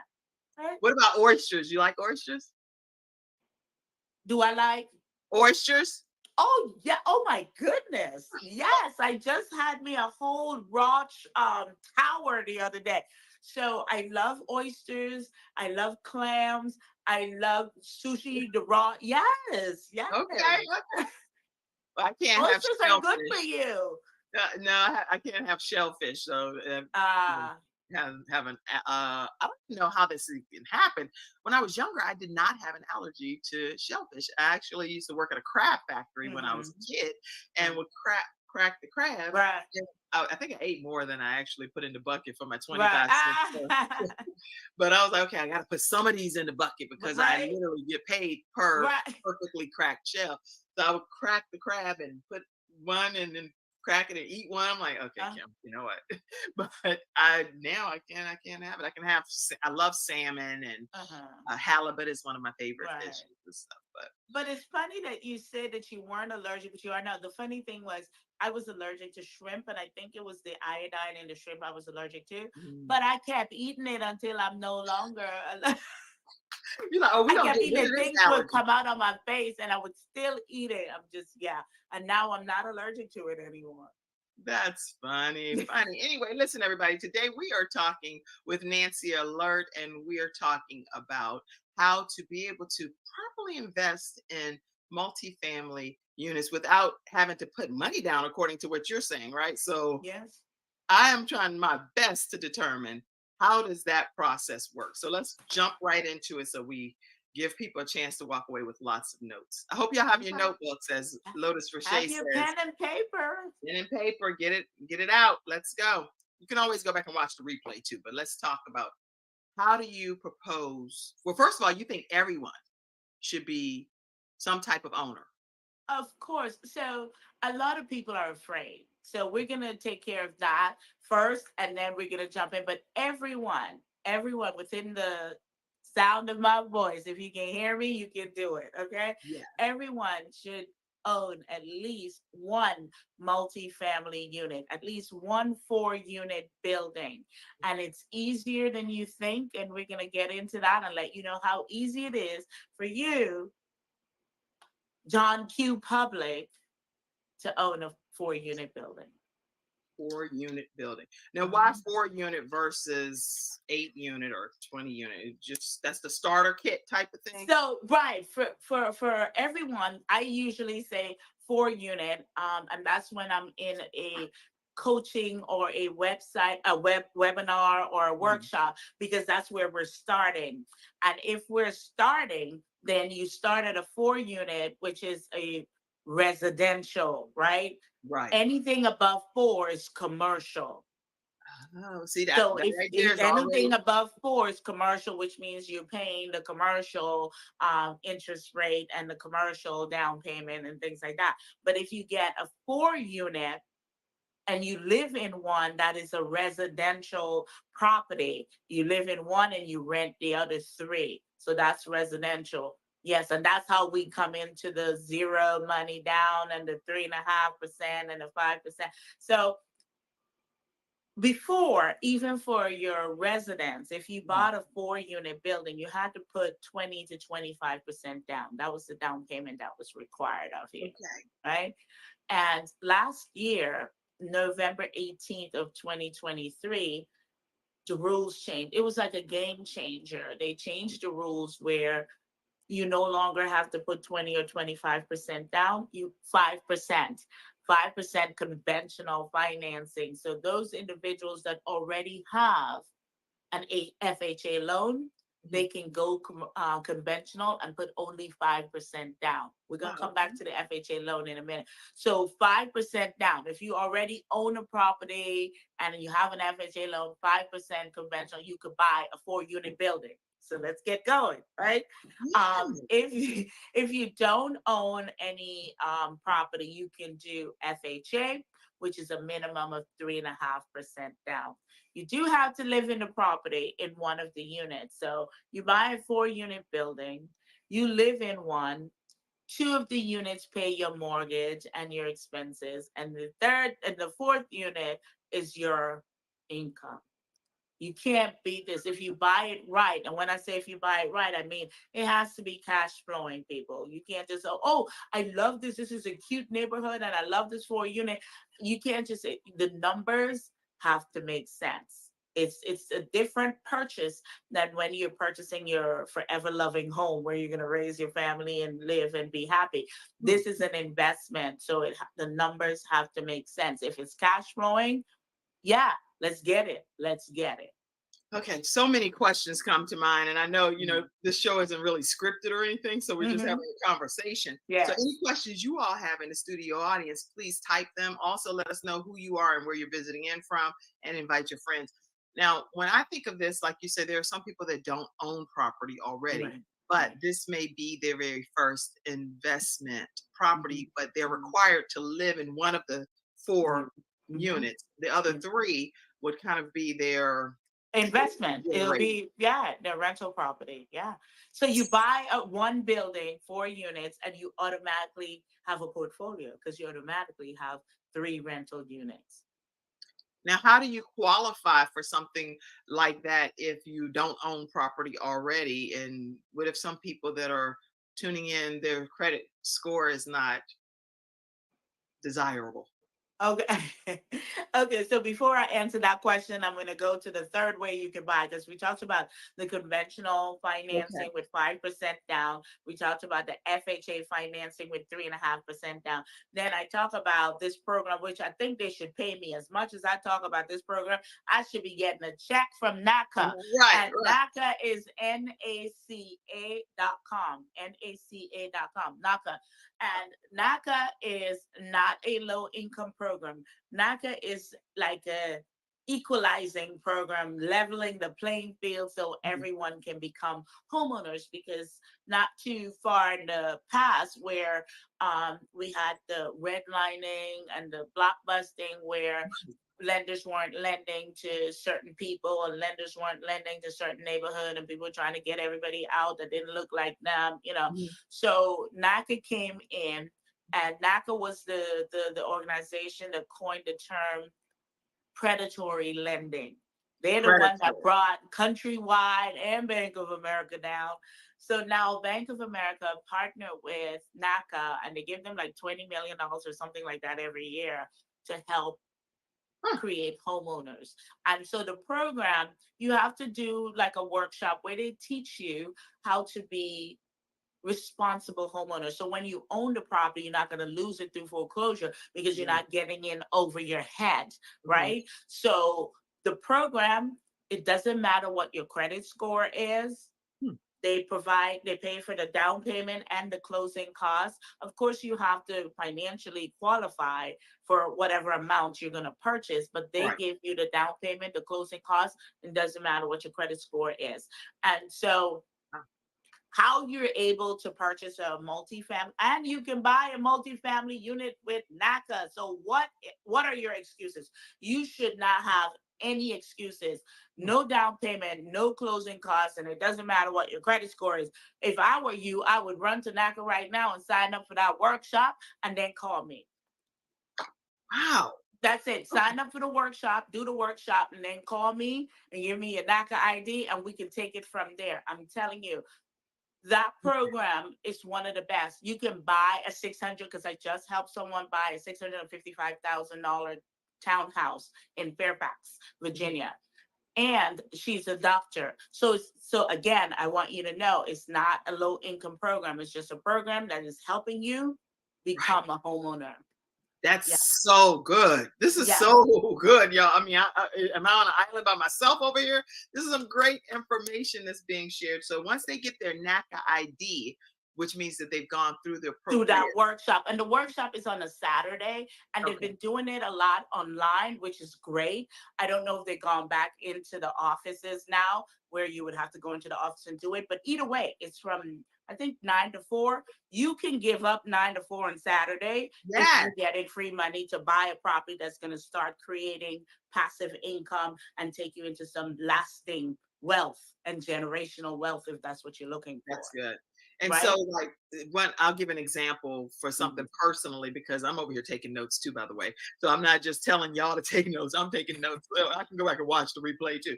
But what I was thinking about is I personally have 5 children. And so one of them already has a permanent home. He's in heaven. Mhm. But the other 4, and so he's made it home. But the other 4, 2 of them are getting ready to move out into their Right. own situation. Right. It sounds like it would make sense to move out into this Listen to type me. of situation versus just going and renting a apartment or something. Listen to me, Kim. They are employed. Yes. Yes. They should start, just go online. It doesn't hurt for you to just go online. And here's the thing. I'd rather you have a property than none at all. I am the multifamily expert. That's what I speak on, because I want people to create passive income so you can take care of yourself, because we live in longer. You need a check every month, right? When you're ready to retire, you need a check. So I'm about the multifamily, but I'm about you owning real estate. So even if they, for whatever reason, can't get a multifamily unit, they can still go through the NACA program and buy a condo, buy a townhouse, buy a single family, whatever. And I believe, this is my professional opinion, that for you, I'm talking for your 4 kids now. Your 5th kid, he has a place, he could get a multifamily unit, but he can't go through NACA, because NACA, you can't currently own a property in order to go through their program. That's one of the stipulations. You cannot be a current homeowner, or you could be a current homeowner, but by the time you're ready to purchase through NACA, that property would have to have been sold or out of your name. Interesting. Okay. Wow. Yes, This out is of your name. new. So you heard me, out of your name or sold. Right. I'm already, I'm reading between the lines. I get it. I get it. So Right. you feel like everyone should own a multifamily 4-unit Right. start. Right. And then you also said something about, because I know I've been doing some research, and you were talking about leveraging life insurance products. What are you saying there? Oh, I'm gonna answer that after I answer the question you asked me a few minutes ago. I know I asked you about 3 or 4 questions. Right. The question was, how do you afford it, right? And so when you're buying a multifamily unit, it's different from when you're buying a condo, a townhouse, or a single family. When you're buying one of those condo, townhouse, or single family, the bank is only using your income. It's your income they're using to qualify you, right? Unless Okay. you have somebody else you're buying it with, those are the income that will be utilized. When you're buying a multifamily, the bank uses 75% of the rent that you will receive and add that as your income. That's what enables you to buy a more expensive property. And let me put it in numbers for you. Okay. Let's say your rent that you're receiving every month is $4,000. Okay. The bank will put $3,000 of that $4,000 towards your income. So let's say you were making $3,000 a month. Now you have $6,000 a month they're using as your income. So of course you can buy something more expensive. And that's how you're able to buy the multifamily, because 75% of the rents. So you buy a property that's occupied. Yes, we want a property that's occupied so they can use the rents. And then you move into one, and you're able to buy a much more expensive property than you would be able to by yourself. And when I say more expensive, because we're talking about, this is an investment. We're talking about a return on your investment, your ROI. So when some places, when you buy, the more expensive it is, the higher the rents are, which means the more money you're going to make. Like, for example, if you're like, oh my gosh, this is $1.6 million for this 4-unit property, but a $1.6 million 4-unit property in Alexandria, Virginia, each unit, let's say 2-unit, is like $4,000 a month rent. So you add that up and see how good you are, even with you living in 1 unit, right? You living in 1 unit, you renting 3 units, you're paying your debt, which is the mortgage, and you're getting income coming in too. And I know people say, well, I don't want to be a landlord. Well, don't be a landlord. I'm like, I'm living here. You don't know I'm the owner because I have a property management company that manages you. You're not going to be knocking on my door talking about, oh, Nancy, the toilet is running. No, no, no, no, no. I'm living here just like you. I'm renting just like you. I'm renting just like you. Yes, they don't need to know you're the owner. I'm renting just like you. You have a property. Please don't. There's some places where you negotiate and you cheap out. This is not one of the places. Hire a professional property management company. You pay them anywhere from 7 to 10% per month, and let them handle the nightly calls. You just go to bed and collect your check the 1st or the 5th of the month. Okay? Girl, this is better than network marketing right here. It is. This is what you call when people say, oh, multiple streams of income. Yes. This is a stream of income because it's not a job you're going to every day. You don't have to do anything but do something once. You bought the building. That's all you did. And now collect your check every month.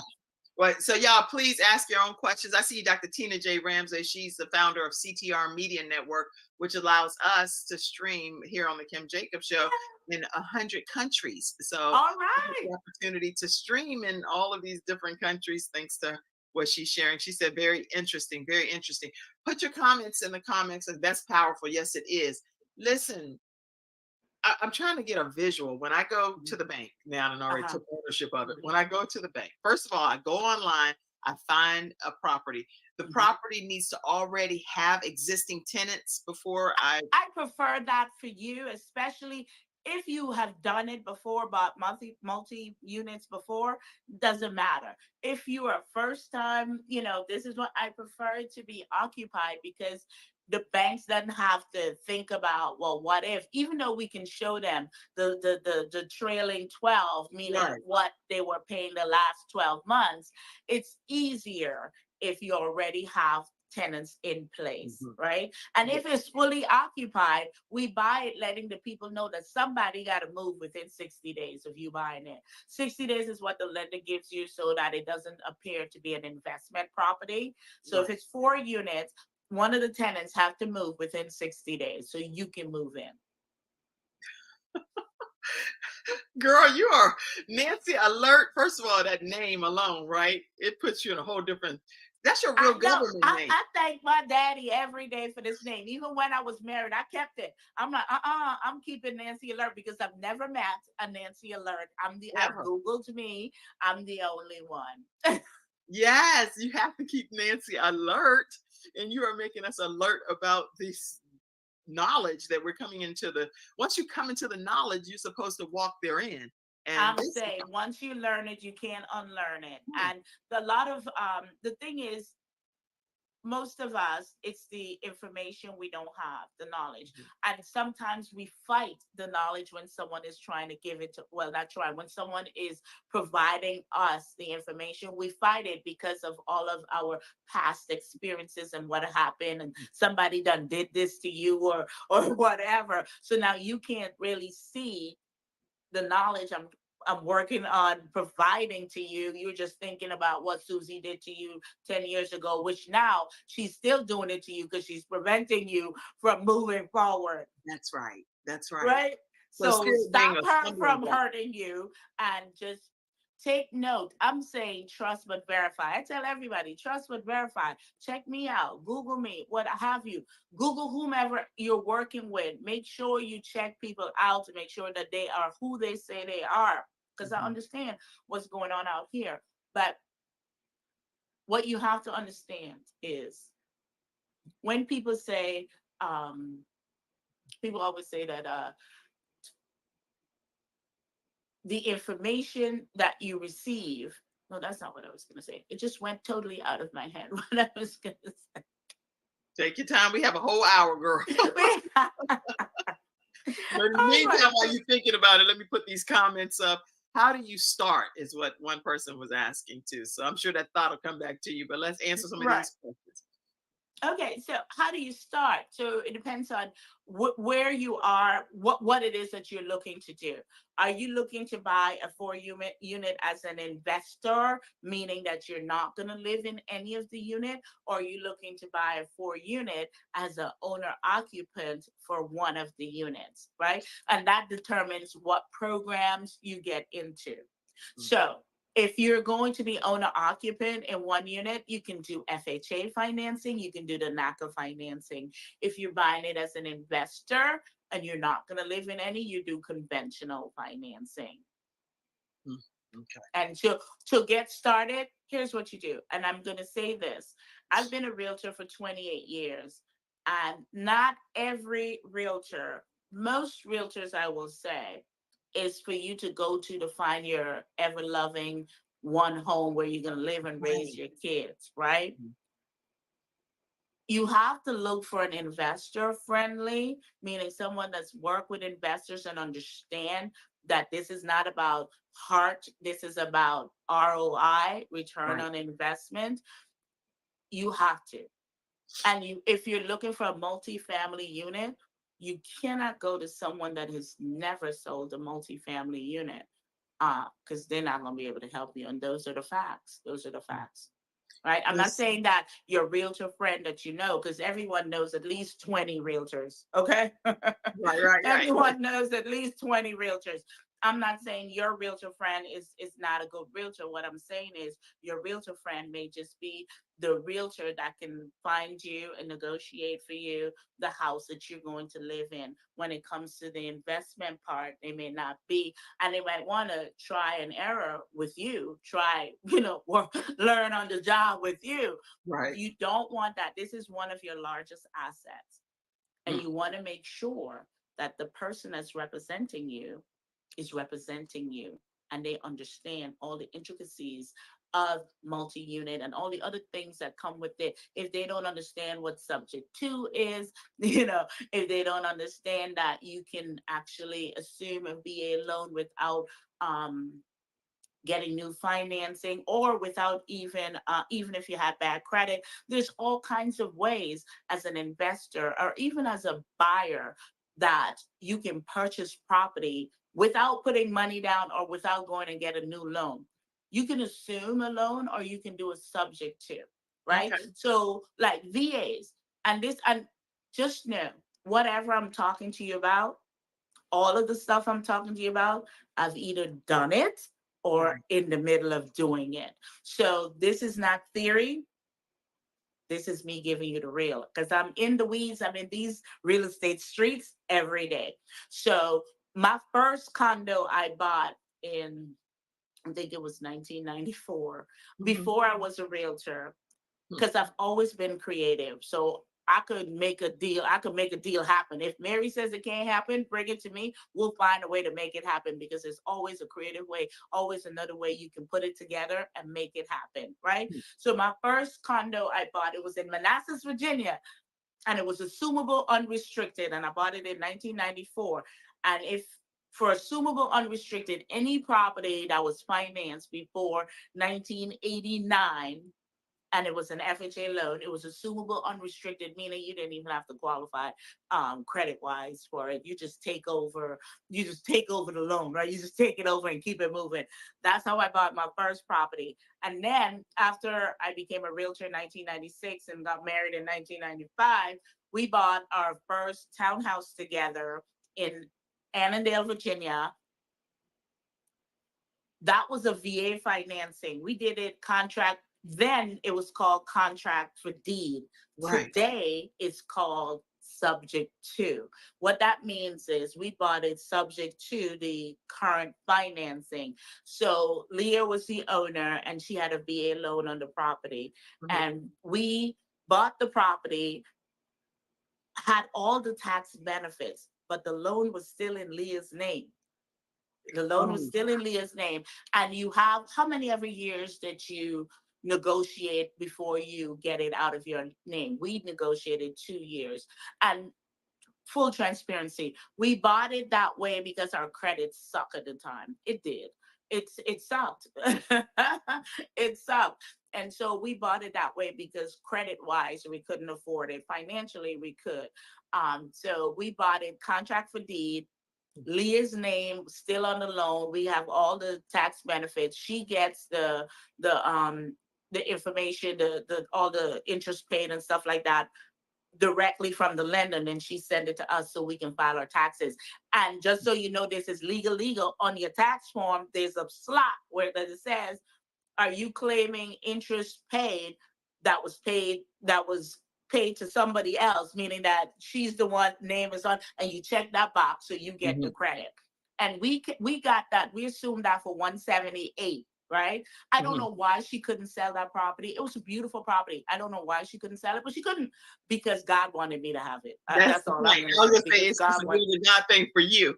And God wanted me you to have it so I can talk about it today. Seriously, because we assumed it for 178, and 2 years later, our credit still wasn't where it needed to be, and we had to get it out of her name in 2 years. So we sold it. True story. She didn't think we can sell it, right? So she was mad. She called a lawyer to find out because we sold it for $450. Right. And she was like, wait a minute, I thought I was gonna get it back so I could get that money. She called the lawyer, and funny thing is she called the law firm that I was a paralegal at. And they're like, Nancy, bring us your contract. Let us see what's going on. Right. And they're like, oh, you good. You just have to get it out of her name. However you get it out of her name. Right. Right. So the story is we bought it for 178. We didn't put any money down. And I got my realtor commission as well. And then 2 years later, we sold it and made a lot of money on it. So you can right now, if it's a VA loan, because a lot of people bought at the top of the market and maybe they're ready to sell now and they haven't gotten any real gain on it, but they need to get rid of it. If it's a VA financing and you have that low interest rate, assume it. Assume it. So you could assume it and qualify for it and just take the current financing. Yes. Or you can do subject to, where you don't even have to deal with any of the financing part, but you do own the property. You have all the benefits of it. You can do whatever you want to do as an owner with the property. And then if you say, well, in 3 years, we'll either sell it or get it out of your name or whatever we're going to do, that's what you do. So those are ways you can buy properties without even have to come out of pocket with money or even financing the property. And that's even with not so good credit is the point. Right. That you're Exactly. All right. So listen, everybody in the studio audience, we've been talking already with Nancy Alert, even though she's married, but that's her original government name. Oh no, I'm divorced. You're divorced? I'm divorced. I'm Okay. I never left Alert. I kept Alert. Oh, but you left him. Yeah. Okay, that's funny. So you needed to keep Alert, right? You needed to keep that last name for a reason. God even put that in your heart, probably. Yes. That's funny. Okay, so but obviously divorce is not funny. We know that. Right. No, we get it. We don't want anybody to have to go through divorce because it's not something that's a pretty situation, right? Or a laughable. But matter. If it's something you need to do it. Yeah, it is whatever God put for you to do it. All right. So anyway, Nancy Alert. You can go to thealertfactor.com and you can book a free 30-minute consultation. You can't get any better than that. Right now, today on the Kim Jacobs Show, she's sharing information with us for this hour, which is it's invaluable information that you can immediately start moving forward today. You don't even have to wait until tomorrow or next week or next month. She's giving us tips that we can implement today by going online, looking to see what's available, working with a realtor, going through the NACA program, getting that NACA ID. But all of it will bring you back. All roads will lead back to Nancy Alert. Right. So make sure you reach out to her directly for further. And just so you know, this is not just for people that lives in the DMV. There's a NACA office anywhere USA, right? I don't know about Alaska. Okay. But if you're in Georgia, if you're in Texas, wherever you are, just go to the NACA.com website that you see on the screen and just put in where you are and look for a field office. And that's where you can go or do the program online. But you can do this anywhere. And every so often, they have like a Super Saturday or whatever they call it, where they're in different locations, like in New York or Texas or wherever. And you can literally come and have all of the stuff that will take you weeks and weeks to do in one day. In one day, in the same room, you have it all done. You get your NACA ID, you get your representative. I call it your caseworker, but yes, that can help you through the process and everything. Once you get your NACA ID, give me a call, and I will put you in touch with the person. If you're looking to buy a multifamily unit, I will put you in touch with the realtor that is qualified, that is experienced in multifamily units or investor friendly realtor for you. Wherever you're looking in the United States, I have colleagues that I call them my team, that I vetted, people that I've met in person, that I know that do business the way I do business and understands the multifamily movement and the multifamily process. So don't let anything, it sounds like it, don't let anything deter you from, or put, you know how you overthink things, everybody? You overthink things. But most importantly, and I just said this to my mother yesterday, because she was telling someone not to do something. They were interested in going in the insurance industry, and she was telling them based on someone's experience that she knew someone had a bad experience. And she was like, no, don't do it. Don't. I said, you're not qualified. I love you, but you're not qualified to give that advice. You're not. And she looked, I said, no, you're not. You're giving advice based on what someone else went through. You don't know what they did or didn't do that made them fell into whatever situation they fell into. Yeah. Now you're giving someone else advice, telling them, no, don't do that because Mary had a bad experience. Listen to me. Love our parents, right? But if they don't own a multifamily unit, don't get advice from them for that. Okay? Don't. You get advice on other stuff, but do not get advice. And it goes to your friends too. Your friends, your colleagues, you know, the ones that always know everything and wants to tell you how to live your life, but they're not living their life. They're living their lives safely, but they're telling you what you should and should not do out in these streets. Don't listen. Don't listen. If you don't have what I'm working to get, you can advise me on how to get it. You know what? Anybody that shares in that philosophy, please put it in the comment section. Say, I agree with you, Nancy. I agree. And if you disagree, put that too. No, I do. Yeah. But you know what? I really appreciate that you're saying that, because that's exactly why I do this show, because I want to bring guests on like yourself that's experts in different areas. And you've overcome and you're balancing your life and managing life because you are a business owner, you're award-winning host, you're also a person that's an international best-selling author, but this is like a niche of yours, carving out this real estate piece. So people need to know that's why with the Kim Jacobs Show, you're getting balance brought to your home. And if you, this is a moment for you all to just pour into the broadcast. The only way that the Kim Jacobs Show functions Monday through Friday at 11 o'clock a.m. Eastern Standard Time is through community members like yourselves. Just like other broadcasts, you have PBS and CTVN and all these different broadcasts. They have community members that pour into their broadcasts. I want you all to pour into the Kim Jacobs Show so that we can keep our programming going at this level every weekday. You can do that through Cash App, $ Kim Jacobs Inc. You can also do it through PayPal, paypal.me/Kim Jacobs Inc. Or you can also do it through Venmo at the Kim Jacobs Show. And you can become a Patreon member where we do some behind the scenes exclusive content just for our Patreon members. And I want to also congratulate Sharon Baker, just became a Patreon member. Woo woo, we see you and want to give a shout out to you. patreon.com/The Kim Jacobs Show. All right. So make sure you all take a moment and do that. And I put it over in the comment section.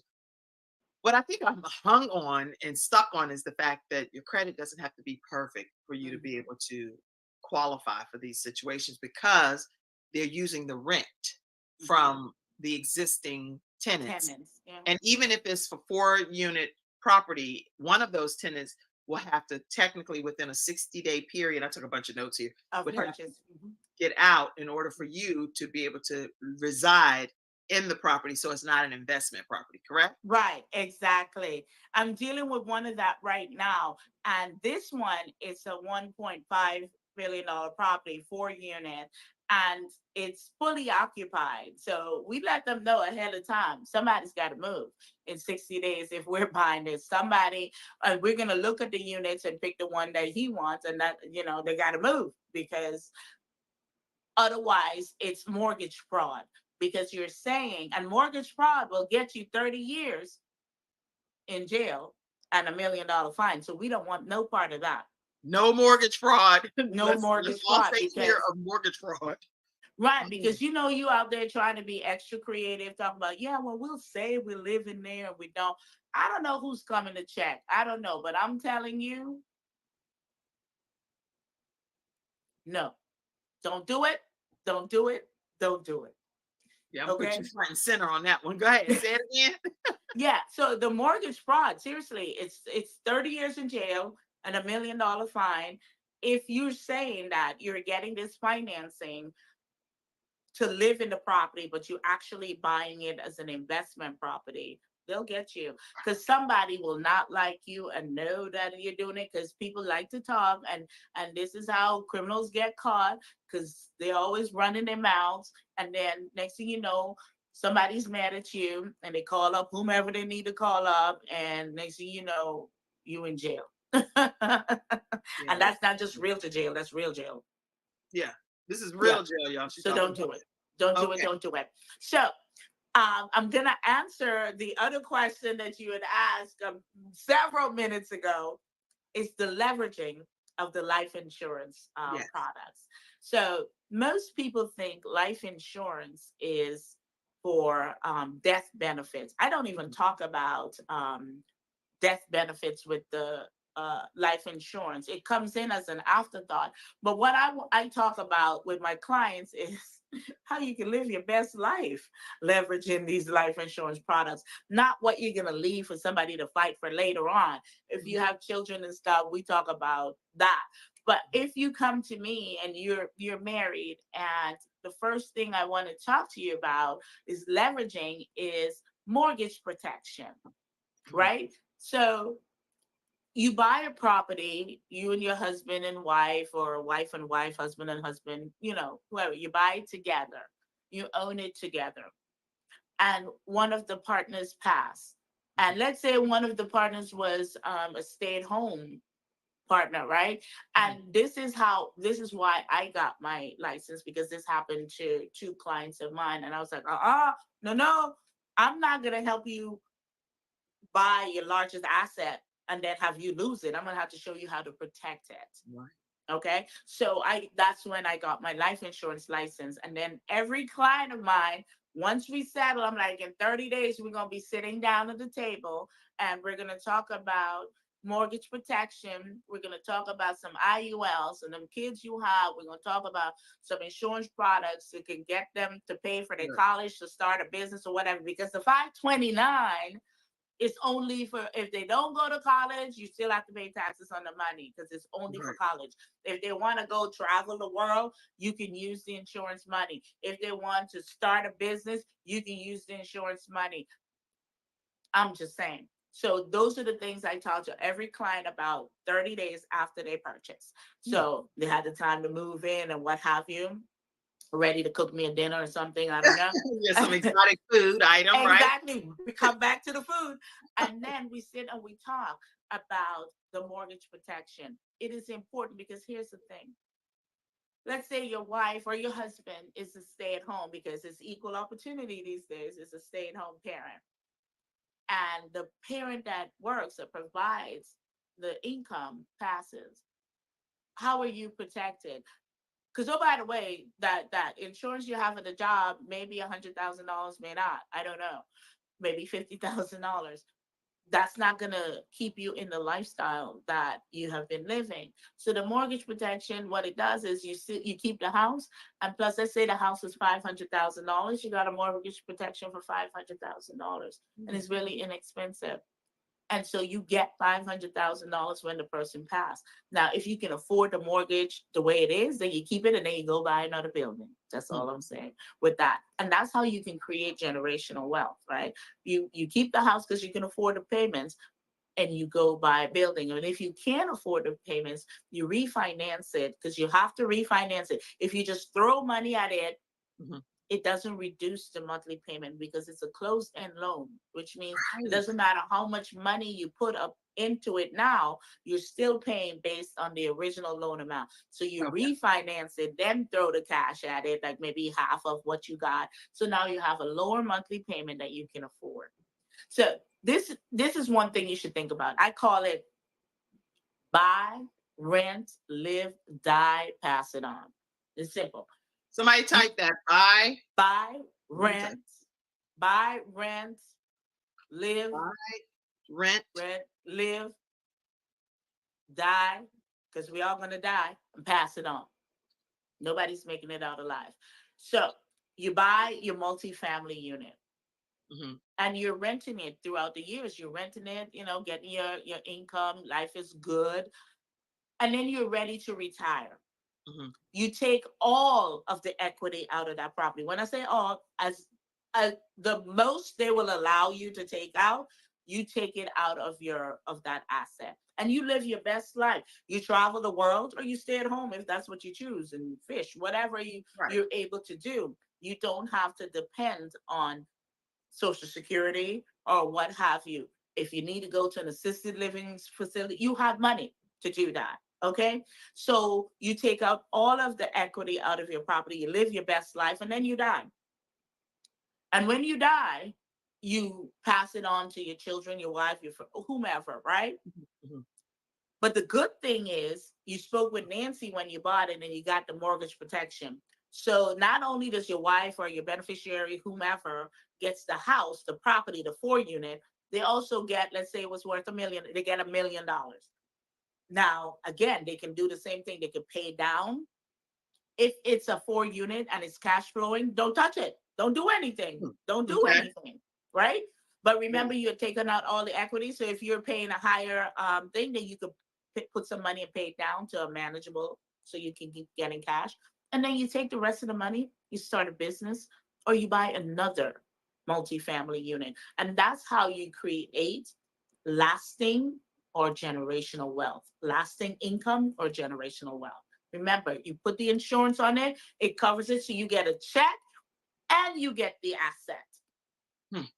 Yeah. But this is all stuff you're going to teach us when we come to get your training, because it's impossible. It's impossible to learn all of this. So I do one-on-one training, or I do group training, right? And the training is $497, and it's for 90 days. $497 for 90 days. And we go in, or you pay to be part of my Facebook investor group. You pay $49 a month, and you have access to me and other investors. You get questions asked. It's called Ask Nancy. And whatever question you have to ask, you can ask me. You could be a realtor asking me real estate questions. Doesn't matter what state you're in. I'm a real estate broker in Virginia, Maryland, and DC. So if you have questions, because I have realtors call me every day, and they're the reason I created this Ask Nancy, because I'm like, okay, all right, you're going to pay for this information now, because I've been giving it to you for free for years. So you ask Nancy, and once a month we have Mastermind, where we can choose a person and kind of build out whatever it is they're trying to build out.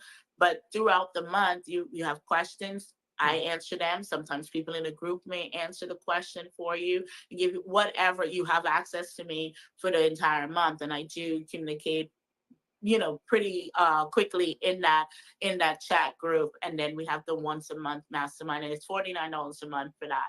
But the group setting, which is 90 days, and we meet once a week and go over how to start a business. If you want to start a business, the right way to start a business, the things you need, because people want to start a business. They just want to, they're like, well, I just want to do what you do, Nancy, and make money. I said, okay, but do you want to do what I did to be here? Do you want to do what I did? Did you know that I lost millions in the real estate industry? That's why I'm here right now as an expert in the multifamily unit, because I lost $5 million, and I'm like, that's not going to happen again.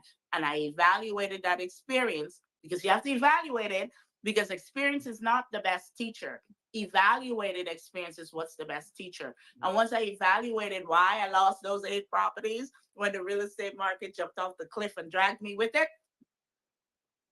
I realized, wow, multifamily units is where I need to be.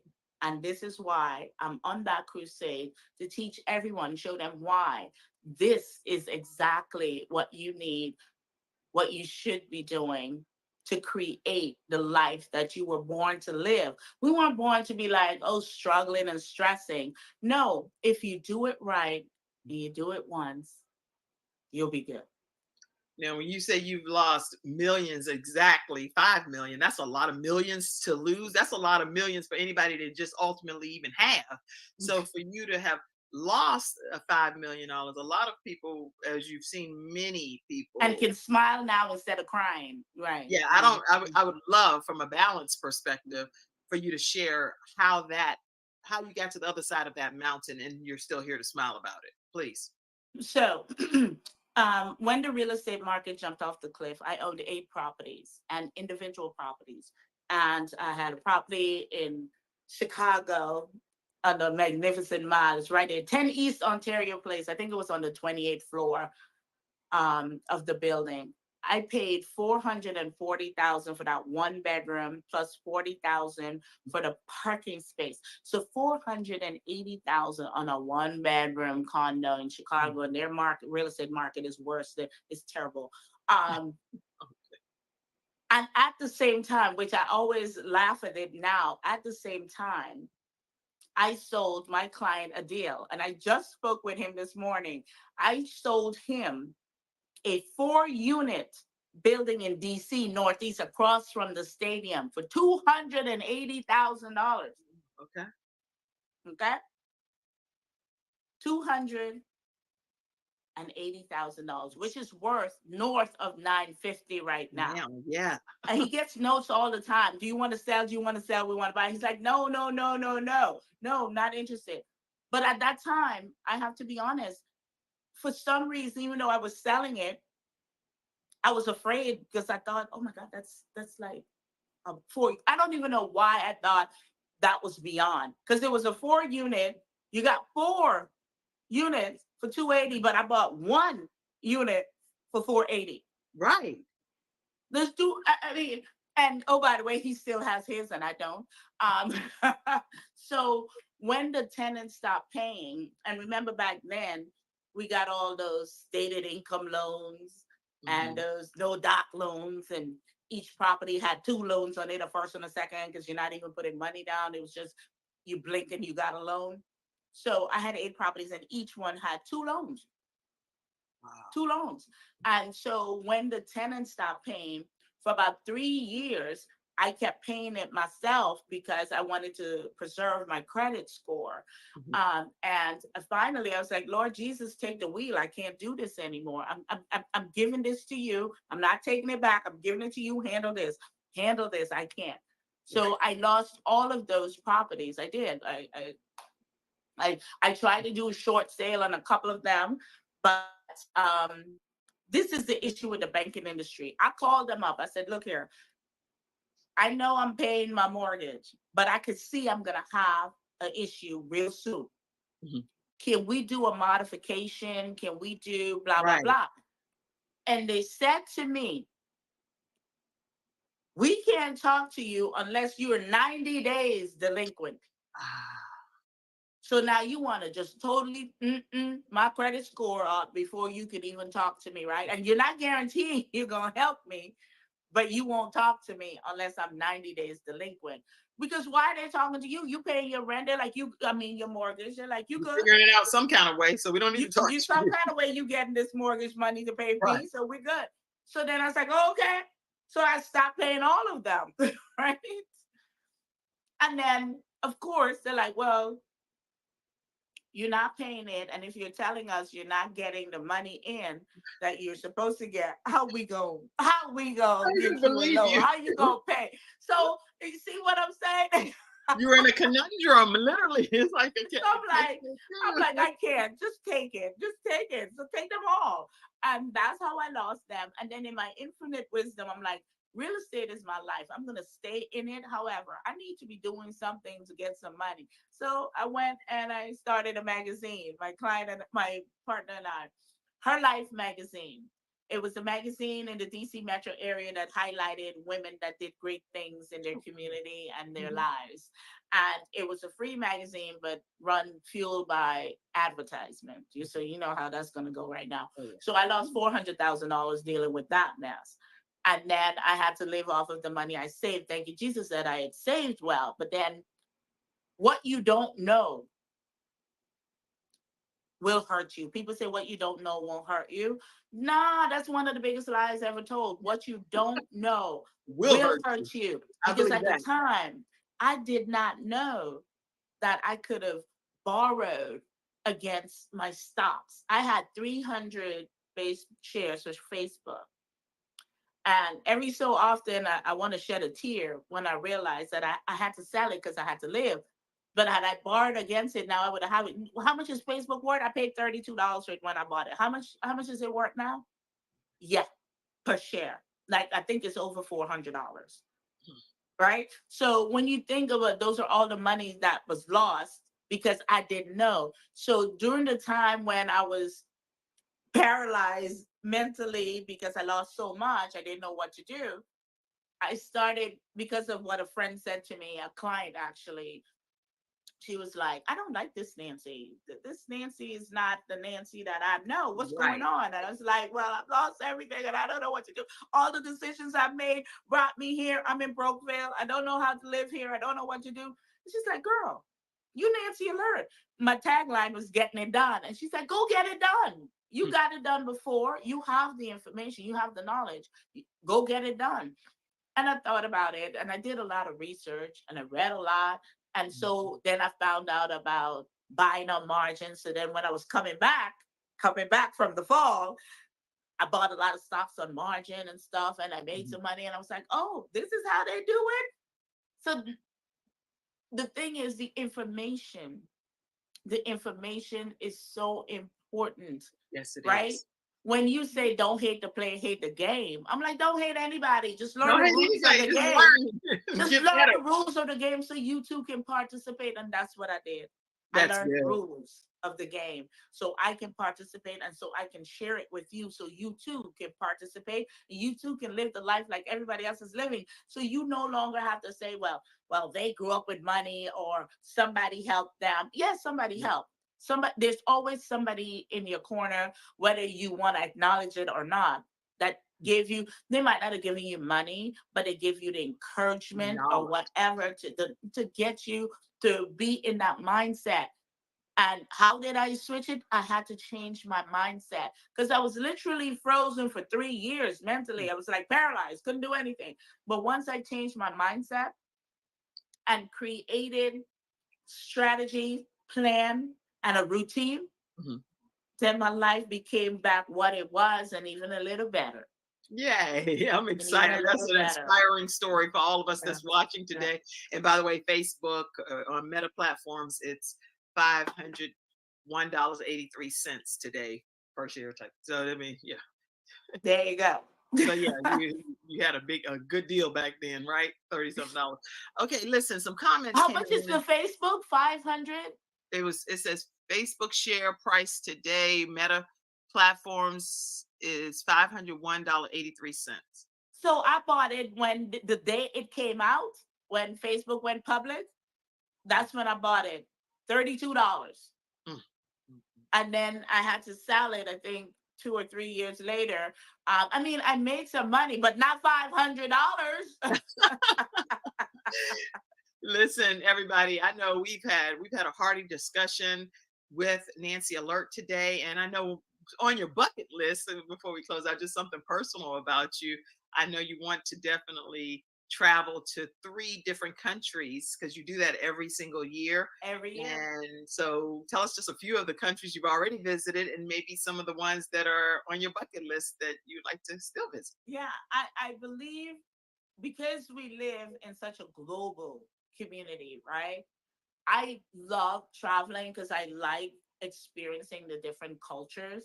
So I've been to London, I've been to Iceland, I've been to Italy, I mean, because Italy is huge. So I've been to many different cities in Italy. I've been to Dubai, I've been to Abu Dhabi, Qatar. I mean, so and all the islands, and one of that's on my bucket list is Egypt, Greece, and I'm hoping to go to Greece this year. So Egypt, Greece is on my list, and I definitely want to go to South Africa. Yeah. So I pick 3 countries every year. I've been to Thailand, which I love because I love Thai food. Love Thailand. Yes. I'm excited. And You'll have to Singapore travel and every Japan. once in a while because this is some good experiences. Yeah, Singapore and Japan is on the list as well. Awesome. Well, I'm sure that your heart's desires will become a reality as you've proven that you can make things happen already. So I saw different comments too. Judy said, yes, you went all the way around. And so thank you so much for your comment and participation. Judy, I saw others as well. I agree with Nancy. Thank you, Mackenzie Backstage. Judy said she agrees with you. And then Virginia Rutherford Hall, she has a show called Wings of Wisdom, and she said, just do it, just do this, just do what Nancy's talking about here. Yes, great comment. Do it. Judy said NACA.com. She's in the Texas area. So glad to have you here on the Kim Jacobs Show today in the virtual studio audience. Hello, ladies. Great information. Thank you so much. And thank you to everyone that participated in the studio audience. Return on investment, get the right blueprint. You can get the right blueprint, and you can get it right from Nancy Alert, who's willing.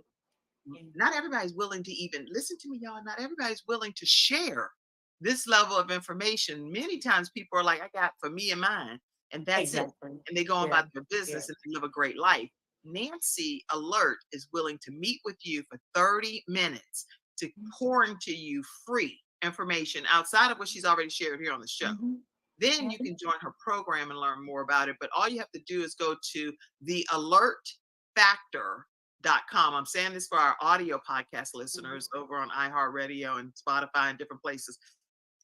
Thealertfactor.com. And you can book your 30-minute free consultation as a gift from Nancy Alert to you. Okay, so don't miss that opportunity and don't make an excuse. Just get a result in your life. If you're sick of your life being the way that it is, and God has given us a vessel right here to help change the trajectory of our lives. Don't miss this opportunity to connect with Nancy Alert. Okay. Any closing comments, Nancy? This is what I'd like to say. This is your life, and no matter what you believe in, whether we're going to come again or we're going to come back as a fly or butterfly, whatever, this is the only one you will have as this, right? And you live it to the fullest. I'm not saying be reckless. I'm saying live it to the fullest. Do the things you want to do. Write your goals and your dreams down. If you don't write them down and you don't review them, you don't look at them, how are you going to know when you get to the end of it that you've actually achieved what you have on your goals? You have a business plan. When was the last time you looked at it? When you wrote it? Well, no, you have to look at it often. Sometimes you have to change it, update it. One thing I'm going to leave with you.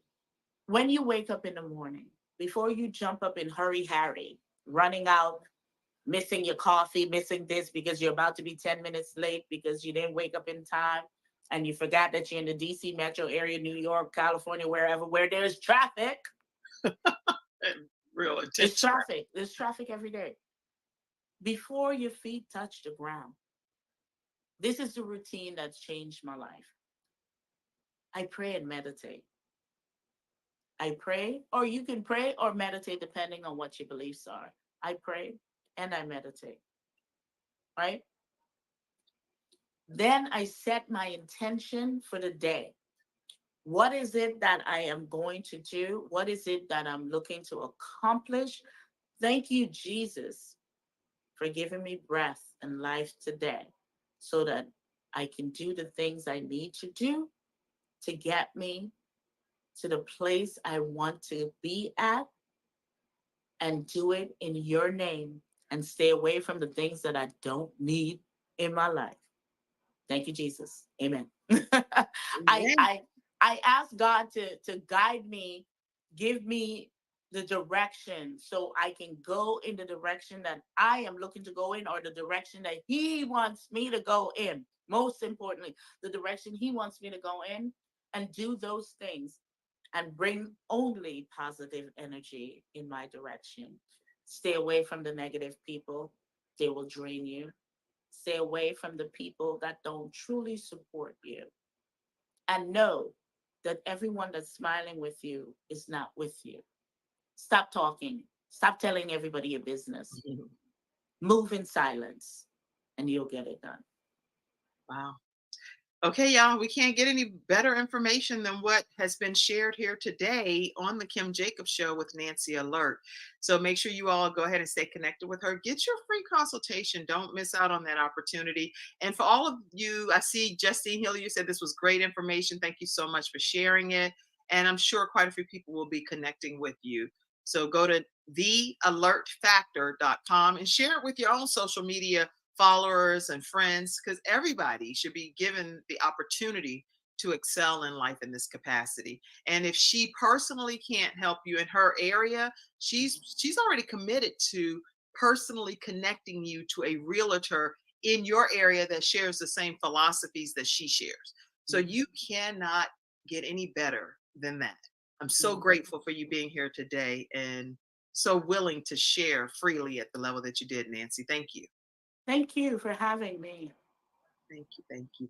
All right, everybody. That is today's episode of the Kim Jacobs Show. Thank you all so much for tuning in and for being in the studio audience. It's because of you that the show is what it is. And without you and your participation, wouldn't matter, because we wouldn't be able to have any of this happen. So thank you all so much. I love each and every one of you. And it's my honor to serve as we bring balance to the world, one household at a time. God bless you and have a great rest of your day. All right. Thank you for tuning in to today's episode of the Kim Jacobs Show and for being in the virtual studio audience. Your presence truly does make a difference. And I look forward to you bringing your friends and family to join you in the virtual studio audience Monday through Friday at 11 o'clock a.m. Eastern Standard Time. I look forward to seeing you and make it a great day.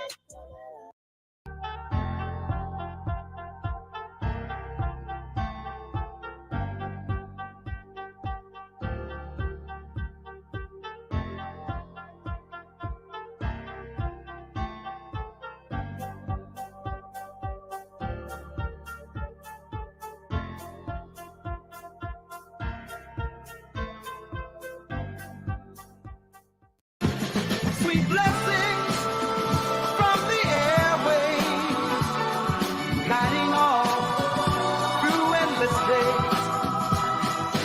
And a brother speaking right, a word, a shining light, tuning in each day.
Good evening and welcome to Sweet Blessings, the Anna F. Brothers Show and Podcast, where we come to you every Wednesday to inspire, to encourage, and to empower you to live a healthier lifestyle. I'm Anna. I'm a retired school teacher. I am a health and jewelry consultant. I am a certified baker. I'm also an author, and I'm also the host of the Anna L. Brothers Show and Podcast, Sweet Blessings. The purpose of this podcast is to gather knowledge and make people more aware of their surroundings, physically, emotionally, socially, um, financially. I think it's one more. I can't just think of it right now. I think I said spiritually, physically. I think that's what it is. So we want to look at all of those areas because that's basically all about the well-being of the whole person, of the individual. And it's just not about, adults or anything. It's about everyone, children's, infants, all of that.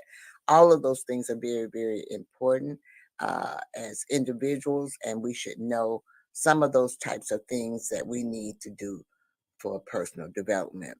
And to me, personal development is just another way of saying self-care. You know what I mean? Self-care, taking care of yourself. And I don't know, but as people, sometimes we have a tendency, especially women, have a tendency to put others up, ahead of ourselves. And so I can't do all of this in one session. So I'm going to break this personal development up into several. So it's going to be like a little series, you know what I mean? And so tonight we're going to unlock the potential strategies for personal growth and development. That is what I am concentrating on this evening. And there is a process in it when you go through all of these things, and it's very important. Sometimes people just don't know the process. I didn't know the process until someone told me or someone enlightened me, okay, or made me more aware. Is what it like I'm saying.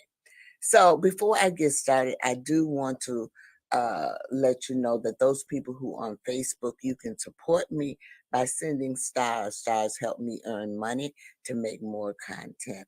Now, I do go live on other channels. Today, I am streaming on all of the channels that you see down at the bottom. And I'm also a part of the CTR Media Network. I'm so proud of that as well. And so,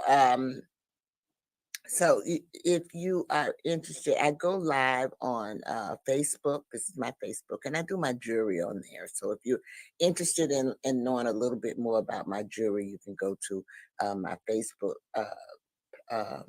page as well. And then also I do on Thursdays, I go live on Instagram. I won't be going live tomorrow because it's 4th of July, it's a holiday. But I do go live on Thursdays as well with my jewelry and so forth. So I just wanted to kind of like point those things out to you. I do have a bit, which is my website, and this is it. And so therefore you can contact me there.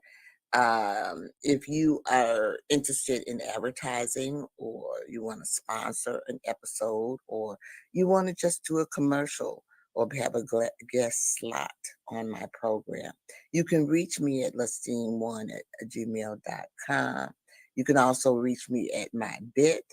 But I also have, this is my other website where you can reach me through CTR Media Network as well. So we're going to go ahead and we are going to get started here this evening. We are going to take a brief commercial break, and then I will be back to start on talk about personal development. Now, personal development is something that is very, very important to me as an individual, and and also in helping others. So let me go to the commercials. CTR Media Network is now accepting new podcasters to join our growing network that's reaching 350 million global listeners. Have you heard? CTR Media Network offers podcast production, podcast training, distribution, and product placement. Book us for your next event or schedule an interview with CTR Media Network podcasters today. To learn more, go to ctrmedianetwork.com. All righty, I am back and welcome. This is Sweet Blessings, the Anna L. Brothers Show and Podcast. We come to you every Wednesday. And this Wednesday, we are going to talk a little bit about personal development and giving you some strategies, okay, for personal development. And like I said before, all of us need personal development. So the first thing that we really want to do in personal development is reviewing. You want to review and reflect on the first 6 months of personal development. Now that involves a structural approach to evaluate the process. Okay. You want to identify areas for improvement as well as set future goals. And so tonight I am going to give you a few of those steps. I do have a presentation. I do have a PowerPoint presentation. So tonight we're going to be unlocking your potential, strategies for personal growth, for personal development and growth. All right. So, like I said, the first steps to take when reflecting and reviewing. So you're going to reflect and review. Now, reflecting and reviewing is very important. And we are in July, and July is the 6th month period. So if you set some goals at the first of the year, this is the time of the year where you want to go and you want to review and reflect and see if those are actually working for you. Okay. So what you want to do is you want to set aside dedicated time. You want to schedule. Okay. So basically you want a quiet place. Okay. And you want to schedule a reflective session. Choose a quiet time and space where you won't be interrupted, allowing for focused reflection. Okay. Then the next thing that you want to do is to gather your materials. Because when you made those resolutions or those goals that you had planned on doing for the year, most people write them down. So now you want to gather your materials. So you got your personal development plan and you have your original goals, okay? Your plans or your resolutions, whichever one, however you incorporate it, okay? Mine is usually resolutions. So some people do a personal planning thing. But however you want to do it, you want to reflect and you also want to review on what you have stated in your professional development plan. All right. So after you gather your materials, journal or note, you want to collect any journals, notes, or records you kept about your progress. Okay. So when something good happens, you want to jot it down. Okay. And then you want to review your goals. Revisit your initial goals. Look at the goals you set at the beginning of the year and consider both the long term and your short term objectives. Both of them are important. And then you want to assess the relevancy. You want to determine if these goals are still relevant and align with your current values and priorities. So, because sometimes you can set a goal and it changes. You know what I'm saying? It changes midway in, and you have to refocus. And so that is the purpose of reflecting and reviewing your goals. And then the next thing, let's move on. These are all steps to take when reflecting and reviewing. You want to evaluate your progress. So you want to measure your achievement. You want to identify what you've accomplished so far and note any milestone reaches or significant progress made. You want to analyze your setbacks. Reflect on any obstacles or challenges that you face. Consider what causes these setbacks and how you dealt with them. Because life is life. And so whatever you do, there's going to be some type of obstacles that will get into your way. So you need to look at it, reflect on it. Okay. How can you make it better? What is it that caused all of that? So when you look at it like that, it kind of helps. That's reflecting and reviewing. And that's very important that you do that in anything. I don't care whether it's your life or a business, all of them, you want to reflect and you want to review it. Okay. Because if you don't, you will never ever know where you're going and how far you have come. So always remember that. Then you want to reflect on personal growth. Okay, personal growth. And by personal growth, I mean the skills and knowledge. So you want to evaluate new skills or knowledge you've gained. Consider how these have contributed to your personal development. So along the way, as you're developing your own personal well-being, you're also developing skills. Okay. You're developing skills and you are developing knowledge. Okay. And I'm a firm believer you never get too old to learn. And, knowledge and stuff like that is very important to me because if you don't know how to proceed. And so that is one of the main reasons why I always tell people this, why I started this podcast. It was to help people because someone helped me. And that's why it's called Sweet Blessings. And I always tell the story of my mom who had dementia, and this girl here, over 50, did not know what dementia was.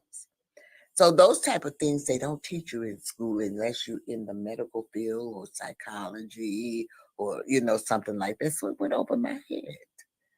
And so when my mom was diagnosed with it, I didn't know anything about it. What helped me was a support group. And I vowed through that, because of that support group, I knew that others did not know like me. And so therefore, I thought God was telling me that I needed to get out here and help people just like someone has helped me. And to this day, someone is still helping me, someone I can still. And so it's important that we pass it on. Okay. So you want to, let me find where I am. I lost my thing. Reflect on, the skills. Okay, I was talking about your skills and the knowledge. So you want to evaluate your new skills or knowledge you gain. Consider how these have contributed to your personal development. And lo and behold, you want to look at your behavior and habits as well. You want to assess the changes in your behavior and habits you develop and areas where old habits may have resurfaced. Okay, because they do resurface. So a good example of that to me is being on a diet, and you gain those good habits, but lo and behold, something comes along that is so delicious to you that you give up and you just go head on. So those old habits come back. It's part of life. Okay. So you need to assess those. And don't think that you are superhuman and that's not going to happen to you, because it happens to all of us. Okay. So we have to look at and take heed of our behavior as well as our habits, bad habits that we have sometimes. So I wanted to let me move on. I gotta laugh at myself sometimes. We're still on steps to take when reflecting and reviewing. We're at the half point in the year, and I know that most of us have set goals for the year, or we have resolutions that we have done. And so now, since we are in the beginning of July, we need to take the time and look at those goals and see whether or not they're working or not. So we need to take that time to reflect and review. And so you want to identify lessons learned, success factors. Reflect what has worked well for you. Consider strategies, tools, or mindsets that have facilitated your progress. And remember the area for improvement. Recognize areas where you could improve and identify patterns or recurring issues that need attention. And so, to me, I work with daycares, and sometimes the daycares, they want to get a national accreditation, and in order for them to get that accreditation, they have to work as a team. And when I go in to observe them, or I look at what they're doing, and I give them the report, or they come to me and we all meet together, we sit down and we reflect and review. Now, mind you, I am just a facilitator, and I'm just there to do just that, facilitate. So they come up with all of their things. So, but I guide them and I tell them, you need to reflect on what has worked for you. If it's working, don't change it. You might want to tweak it a little bit. But then you want to look at those areas for improvement. Okay. Where is it that you need improvement? You need to look at it, because I'm not going to be there when the assessors come or the state comes to look at your things. So therefore, all of you at that site or where you are need to know what's going on. So it's important that you have in services and workshops and stuff like that, so that you can reflect and review.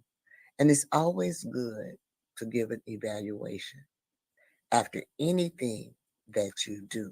And that's coming up next, is what? Seek feedback. What my mother always told me, two heads is better than one. Okay. You can't see it all sometimes. Sometimes you need that objective person over there to come along and say to you, oh, why don't you try this? Or have you thought of doing it this way? You need that. So you want to seek feedback. Ask for input.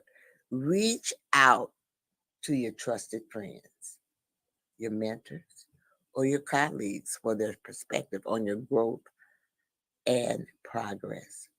They're there to help you if they're your friend. And then be open. See, the next one's very important. You want to be open to constructive criticism. And I know that's hard. It's hard for someone to come along and give you constructive criticism. Okay? It's hard. But be open to that constructive criticism and use it to gain a broader and understanding of your development. Now, I'm truly and truly hope these little points are helpful.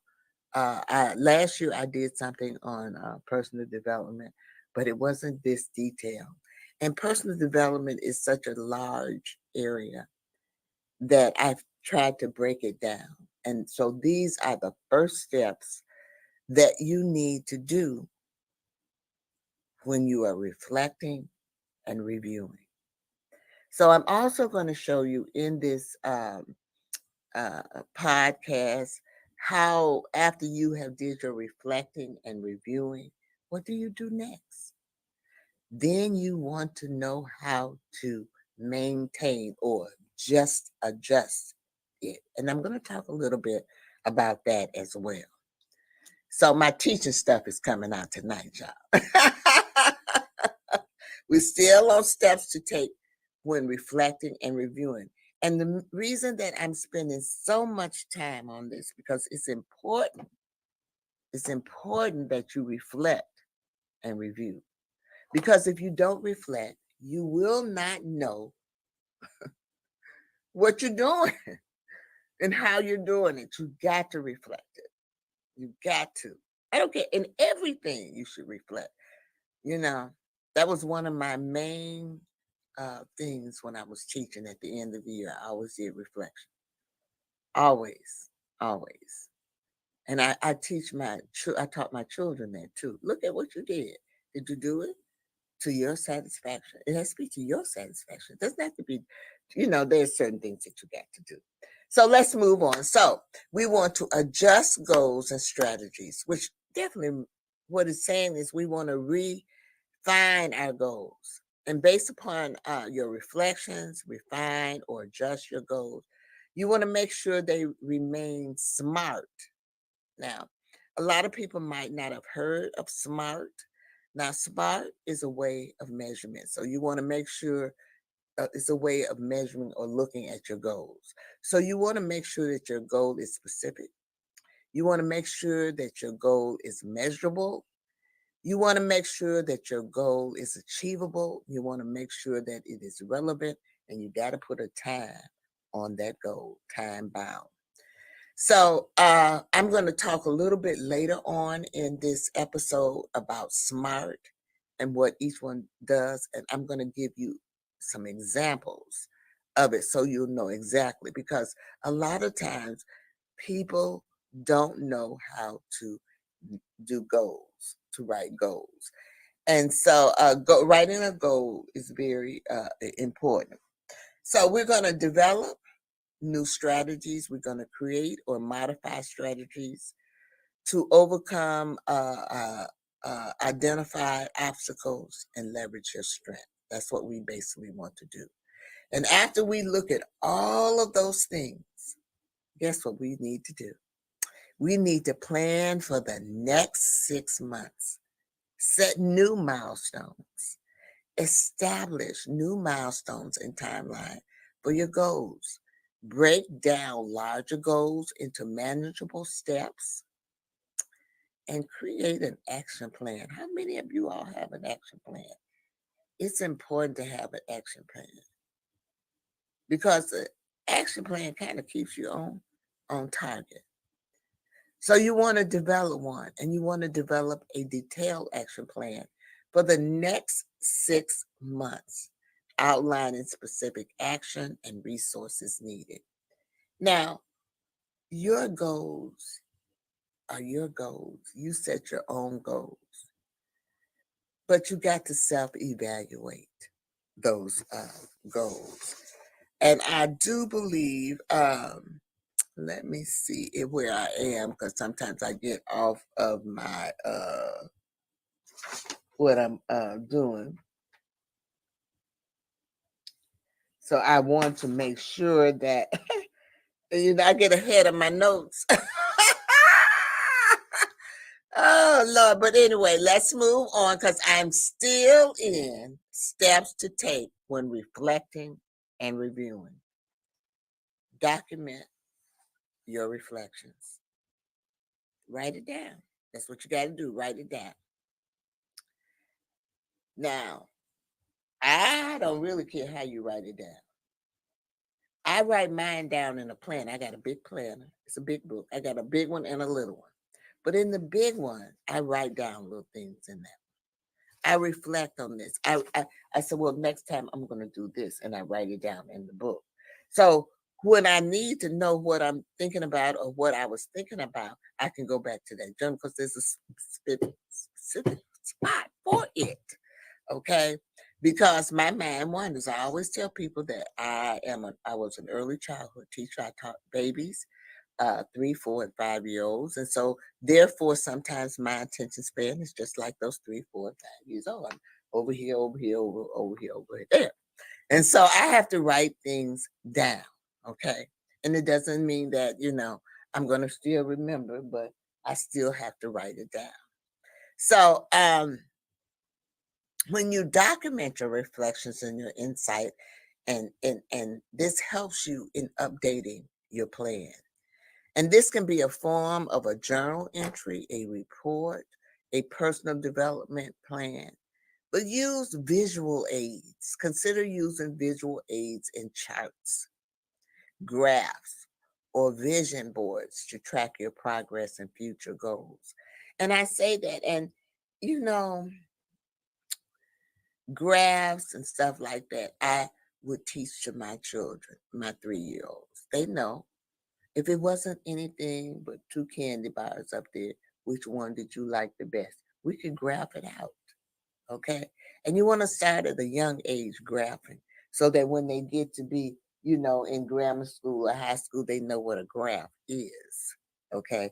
Because there's different types of graphs. So you got to educate your children to the store. When you go to the store and say, which one do you like, this one or that one, you're comparing, okay? And so those are skills that you might not even realize that you're doing, but you're teaching those along the way. And don't forget about celebrate your achievement and your acknowledge success. Take time to celebrate your achievements, no matter how small it is. Recognize the efforts and commitment you put into your personal development. So we're going to break for a commercial, and I do believe we're going to come back, and I'm going to talk about, let me get it together, steps to take when adjusting your goal. What I talked about now was steps to take when we are reflecting and reviewing our goals. But I want to talk a little bit about, and it's very, very similar. I want to let you know it's very, very similar. But I want to stop. I want to talk about steps to take when you're adjusting your goal. So now what we just did was we reflected and we reviewed our goals that we had for the first 6 months. Now we must adjust our goals. Okay. We must take time to look at them and adjust them for the following 6 months. All right, we'll be right back after this commercial.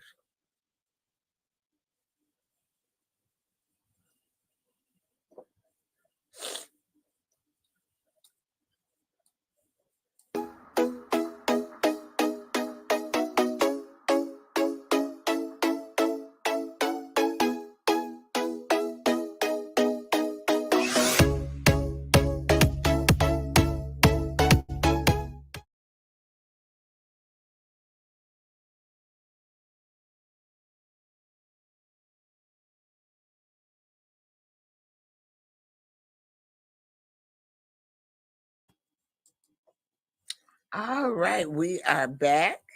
Real short commercial there.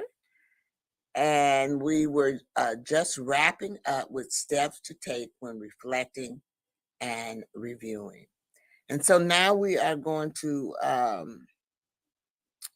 all I want to say is that when you follow the steps for reflecting and reviewing, you can effectively reflect on your personal development journey, ensuring continuous growth and improvement.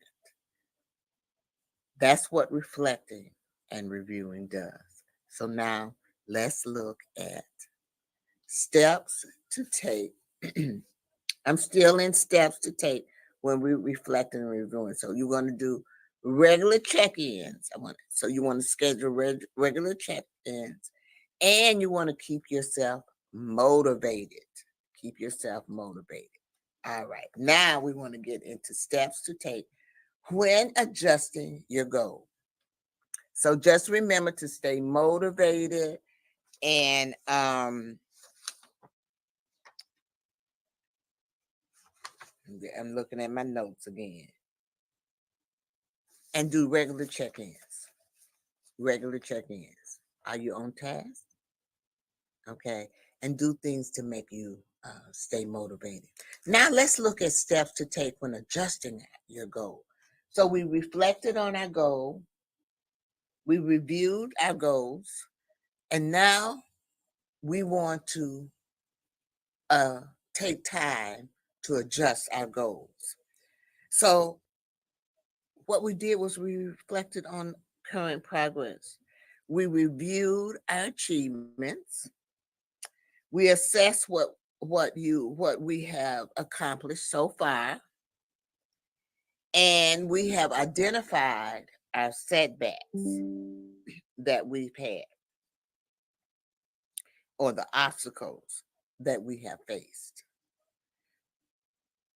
And then we evaluate the relevancy. Are those goals aligned with my values? And it's important that you ensure your goals still align with your core values and priorities. So you want to reassess motivation, confirm that the goals are still meaningful and motivating to you. You're going to gather your feedback. You're going to seek input. So if you change it, you might want to get somebody's opinion. What do you feel about this? Okay. You want to get that feedback from your mentors and colleagues or friends who can provide an external perspective. And then don't forget about the constructive criticism. Be open to suggestion and constructive criticism. And analyze your challenges. Okay, let me move on. I told you I'd get ahead of my notes. You want to analyze your challenges. Identify barriers. Determine what has been hindering your process. Assess your resources. Evaluate if you have the necessary resources, time, skill, support to achieve your goal. Those things are important too. So you want to redefine your objectives. SMART criteria. There's that SMART again. Make sure your goals are specific, measurable, achievable, relevant, and time-bound. Break down your goals. Divide the larger goals into smaller, manageable milestones. You want to adjust your timeline. Set realistic deadlines. Set realistic goals. Set new realistic deadlines that account for current circumstances. And always, always be flexible. Build flexibility into your timeline to accommodate unexpected events, because just like I told you, life gives you unexpected events every day. And I was listening, I don't know where it was, I was listening to something, and the person was saying that every time you get up, you plan to do this, but somehow or another something comes along and changes what you had planned for that day. So most days are like that. Most days you get up with a predetermined set of tasks that you want to do, and something comes along and changes that. Okay. It happens to me all the time. I don't care whether it's the telephone company or whatever, whether I got to get on the phone and deal with them. And that's sometimes it's an all day thing. So what I had planned for that day just didn't happen. And that's happened. That's why you got to have that flexibility. And you need to build that flexibility in your plan when you are when you do your plan. Okay, let me move out there. Trying to see because my notes is everywhere. Okay, I think I'm on task. Okay, so you want to develop new strategies, alternative approaches, brainstorm different ways to achieve your goal, and you want to leverage your strengths. Focus on leveraging your strengths and resources effectively. Set priorities. Even though you have all those goals that you have set for yourself, you know, you want to rank the goals. It's important that you rank them. Prioritize your goals based on the importance and urgency. You want to focus on key areas. Concentrate on a few critical goals rather than spreading yourself too thin all over the place. You just want to pick one or two. I'm going to work on one or two. You might have 10 goals for the year. It's just like my task doing when I got to do housework and stuff. I write it all down. I don't get through it all in that one day. Sometimes it takes me 2 or 3 days down the way to get to everything that's on my list.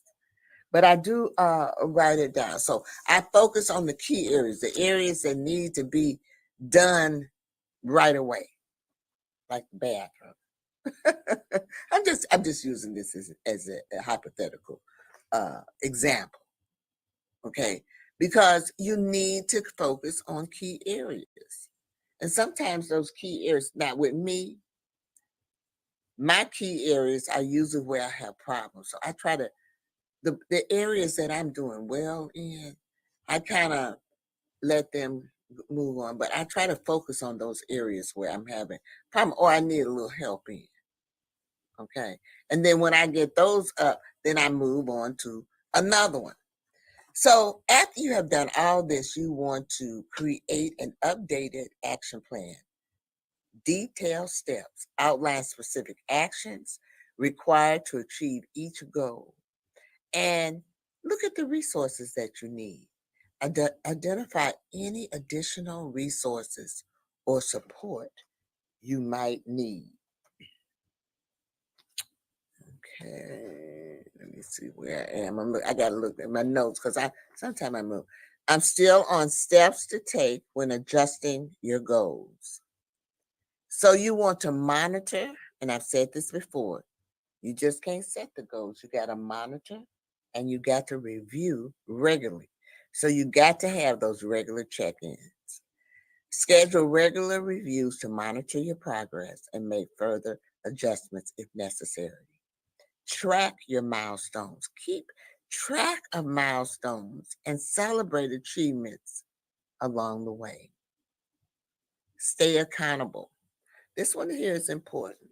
Accountability partner.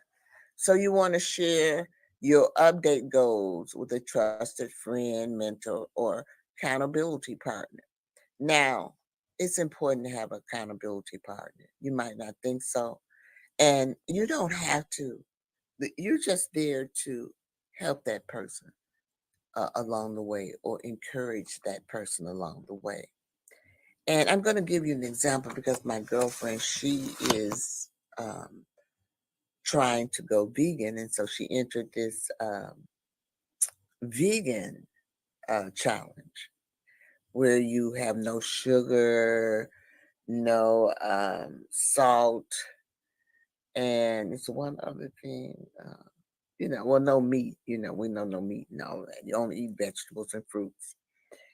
And so she entered me into it. Now, mind you, I have no intentions of going vegan. I do eat vegan dishes sometimes.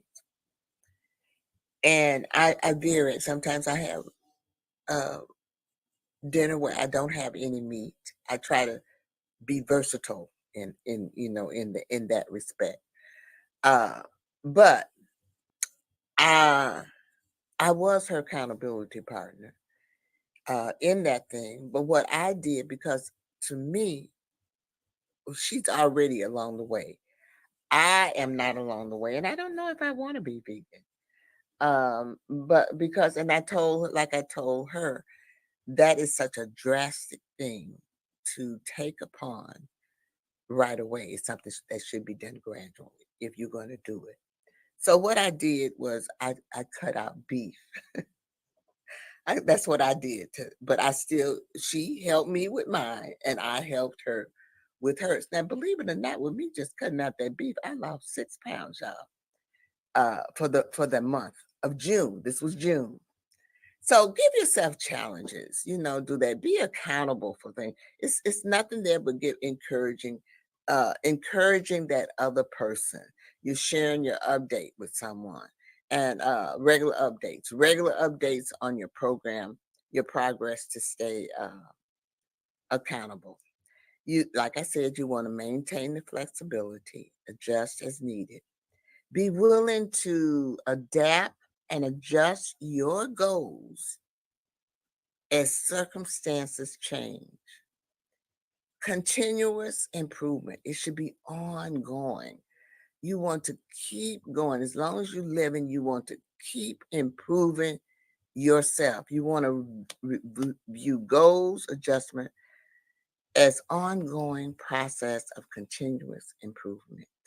That is so, so, so important. So by following these steps, you can ensure that your goals remain aligned with your evolving priorities and circumstances.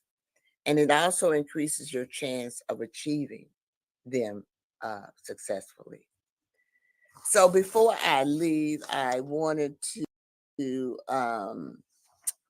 talk to you a little bit about SMART, but I'm going to go to a commercial, and then we will be right back, and then I'll talk to you about SMART.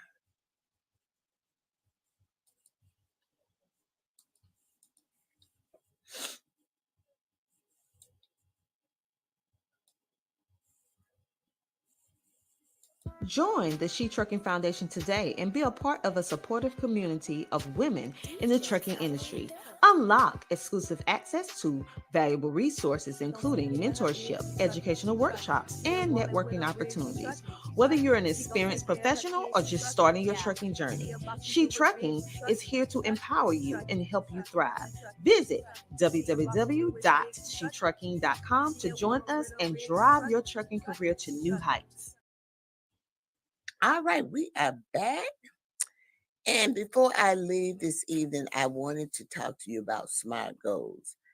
And SMART goals is something that they teach in school. But most of us have been out of school for Lord knows how long. And so we don't remember this. But each one of those SMART stands for something. The first one is specific. And this is what you would use when you are writing your goals. You want to be specific. So the definition of that is you want to define what you want to accomplish. An example. Remember, I told you I was going to give you some example is, instead of saying, I want to get fit, you want to say, I want to lose 10 pounds. So you're being specific. Then you want that goal to be measurable. So the definition of measurable is ensure that you can track your progress and measure the outcome.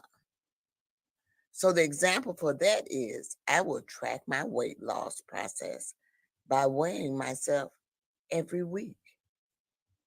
Can I measure that goal? Yes. Is the goal achievable? Definition. Set a goal that is realistic and attainable.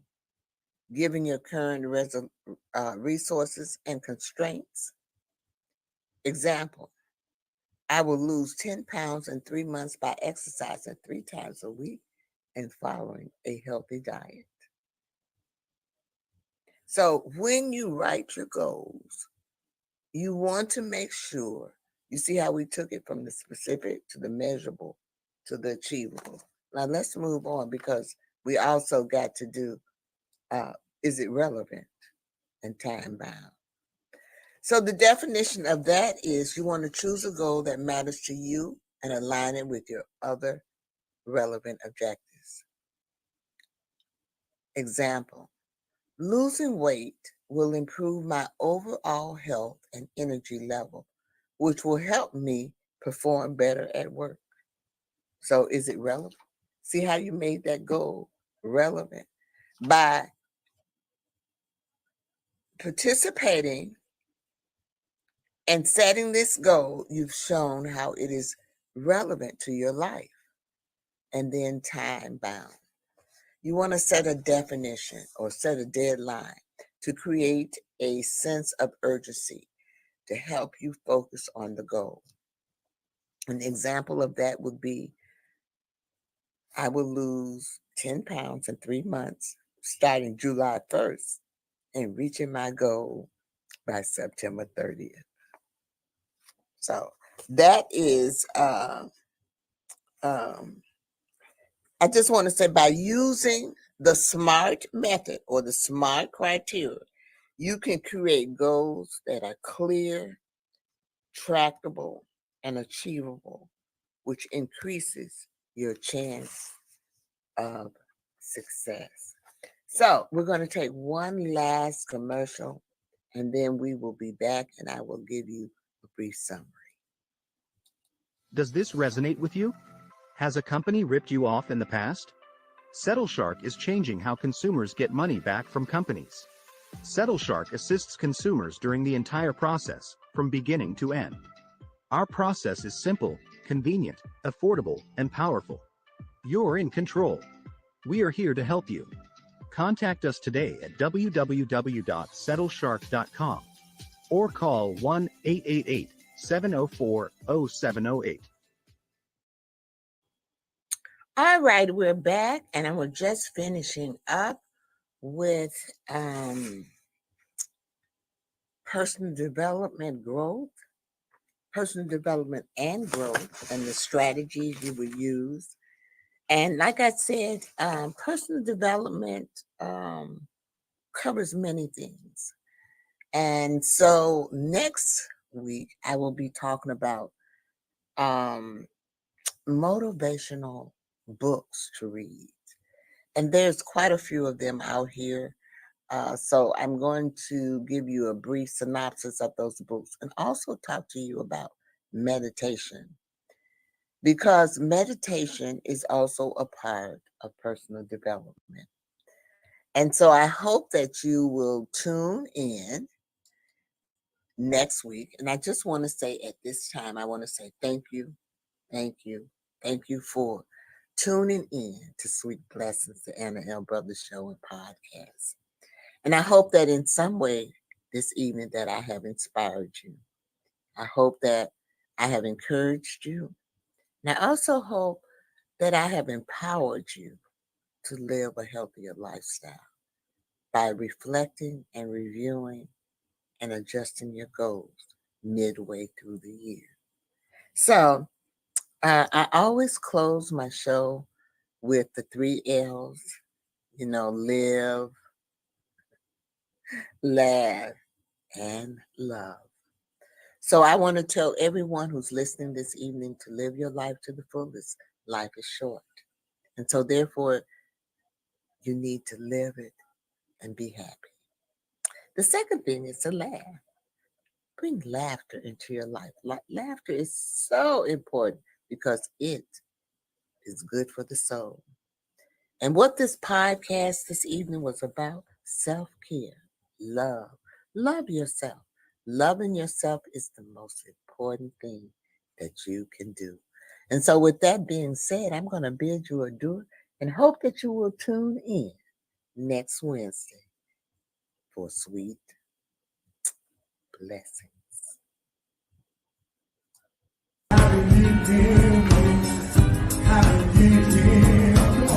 Sweet conversation, hey, outrageous, hey, you smile, yeah, smile, and I say, hey, come on, say, it's getting personal, personal, personal. We say what? It's still for a while, and babe, come on, such a beautiful woman, come on, oh. Giving you the best of me. Come on, hey, come on. Amazing, hey, amazing. What's up, y'all? Hey, come on. Having you close to me, having you close to me. Amazing, amazing, amazing. Giving you the best of me. Say, good morning. Here's breakfast. Hey, lost track of time. No. We had a ball. Let's get a movie. And dinner. Hey, tonight, girl. We gonna sing and pray. Let me go say, come on, say. It's the first one. Oh, like that. Come on. Let's even go all out and pray. Such a beautiful woman.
The Homeschooling Interactive Magazine is a magazine that embraces and celebrates the entire homeschooling experience. Our magazine is different from all the rest because we provide beneficial information and assistance in homeschooling, business, wellness, mental health, resources, and life. We encourage you to pick up a copy of our magazine today on Amazon.com by simply searching the Homeschooling Interactive Magazine. The Homeschooling Interactive Magazine is all about impacting the world through home-based learning, helping to de-stress the homeschooling experience. Get your copy from Amazon today. All right, so at this time, we are welcoming author, podcast, businesswoman, coach, podcast influencer, Coach Tina Ramsey.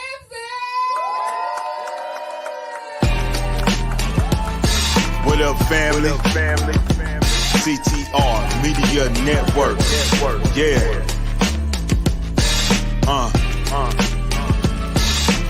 Best in the biz.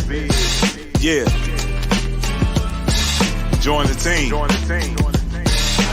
CTR is who we are, the media network, that's the best by far. Whether you listen at your home, at your job, in your car, come get the information that's needed above par, never lasting. Motivational podcasting, giving you the answers to the questions that you're asking. Serious talks and topics, how to come up and profit, how to better yourself, your health is here, we got it. Reaching 350 million, they tuning in. We in 50 different countries, we all can. And like minded, find your purpose and your assignment. Come get your fix, your feel, your mental alignment. Get active and speak to the masses. Build your influence all levels and all classes.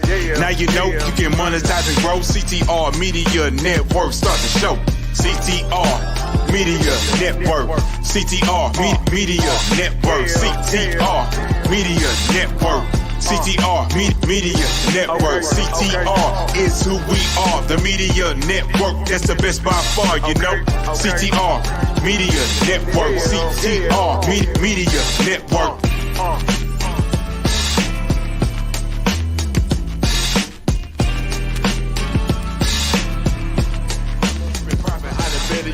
Your health is here, we got it. Reaching 350 million, they tuning in. We in 50 different countries, we all can. And like minded, find your purpose and your assignment. Come get your fix, your feel, your mental alignment. Get active and speak to the masses. Build your influence, all levels and all classes. Now you know you can monetize and grow. CTR Media Network, start the show. CTR Media Network. CTR Media Network. CTR Media Network. CTR Media Network. CTR is who we are. The Media Network, that's the best by far, you know. CTR Media Network. CTR Media Network.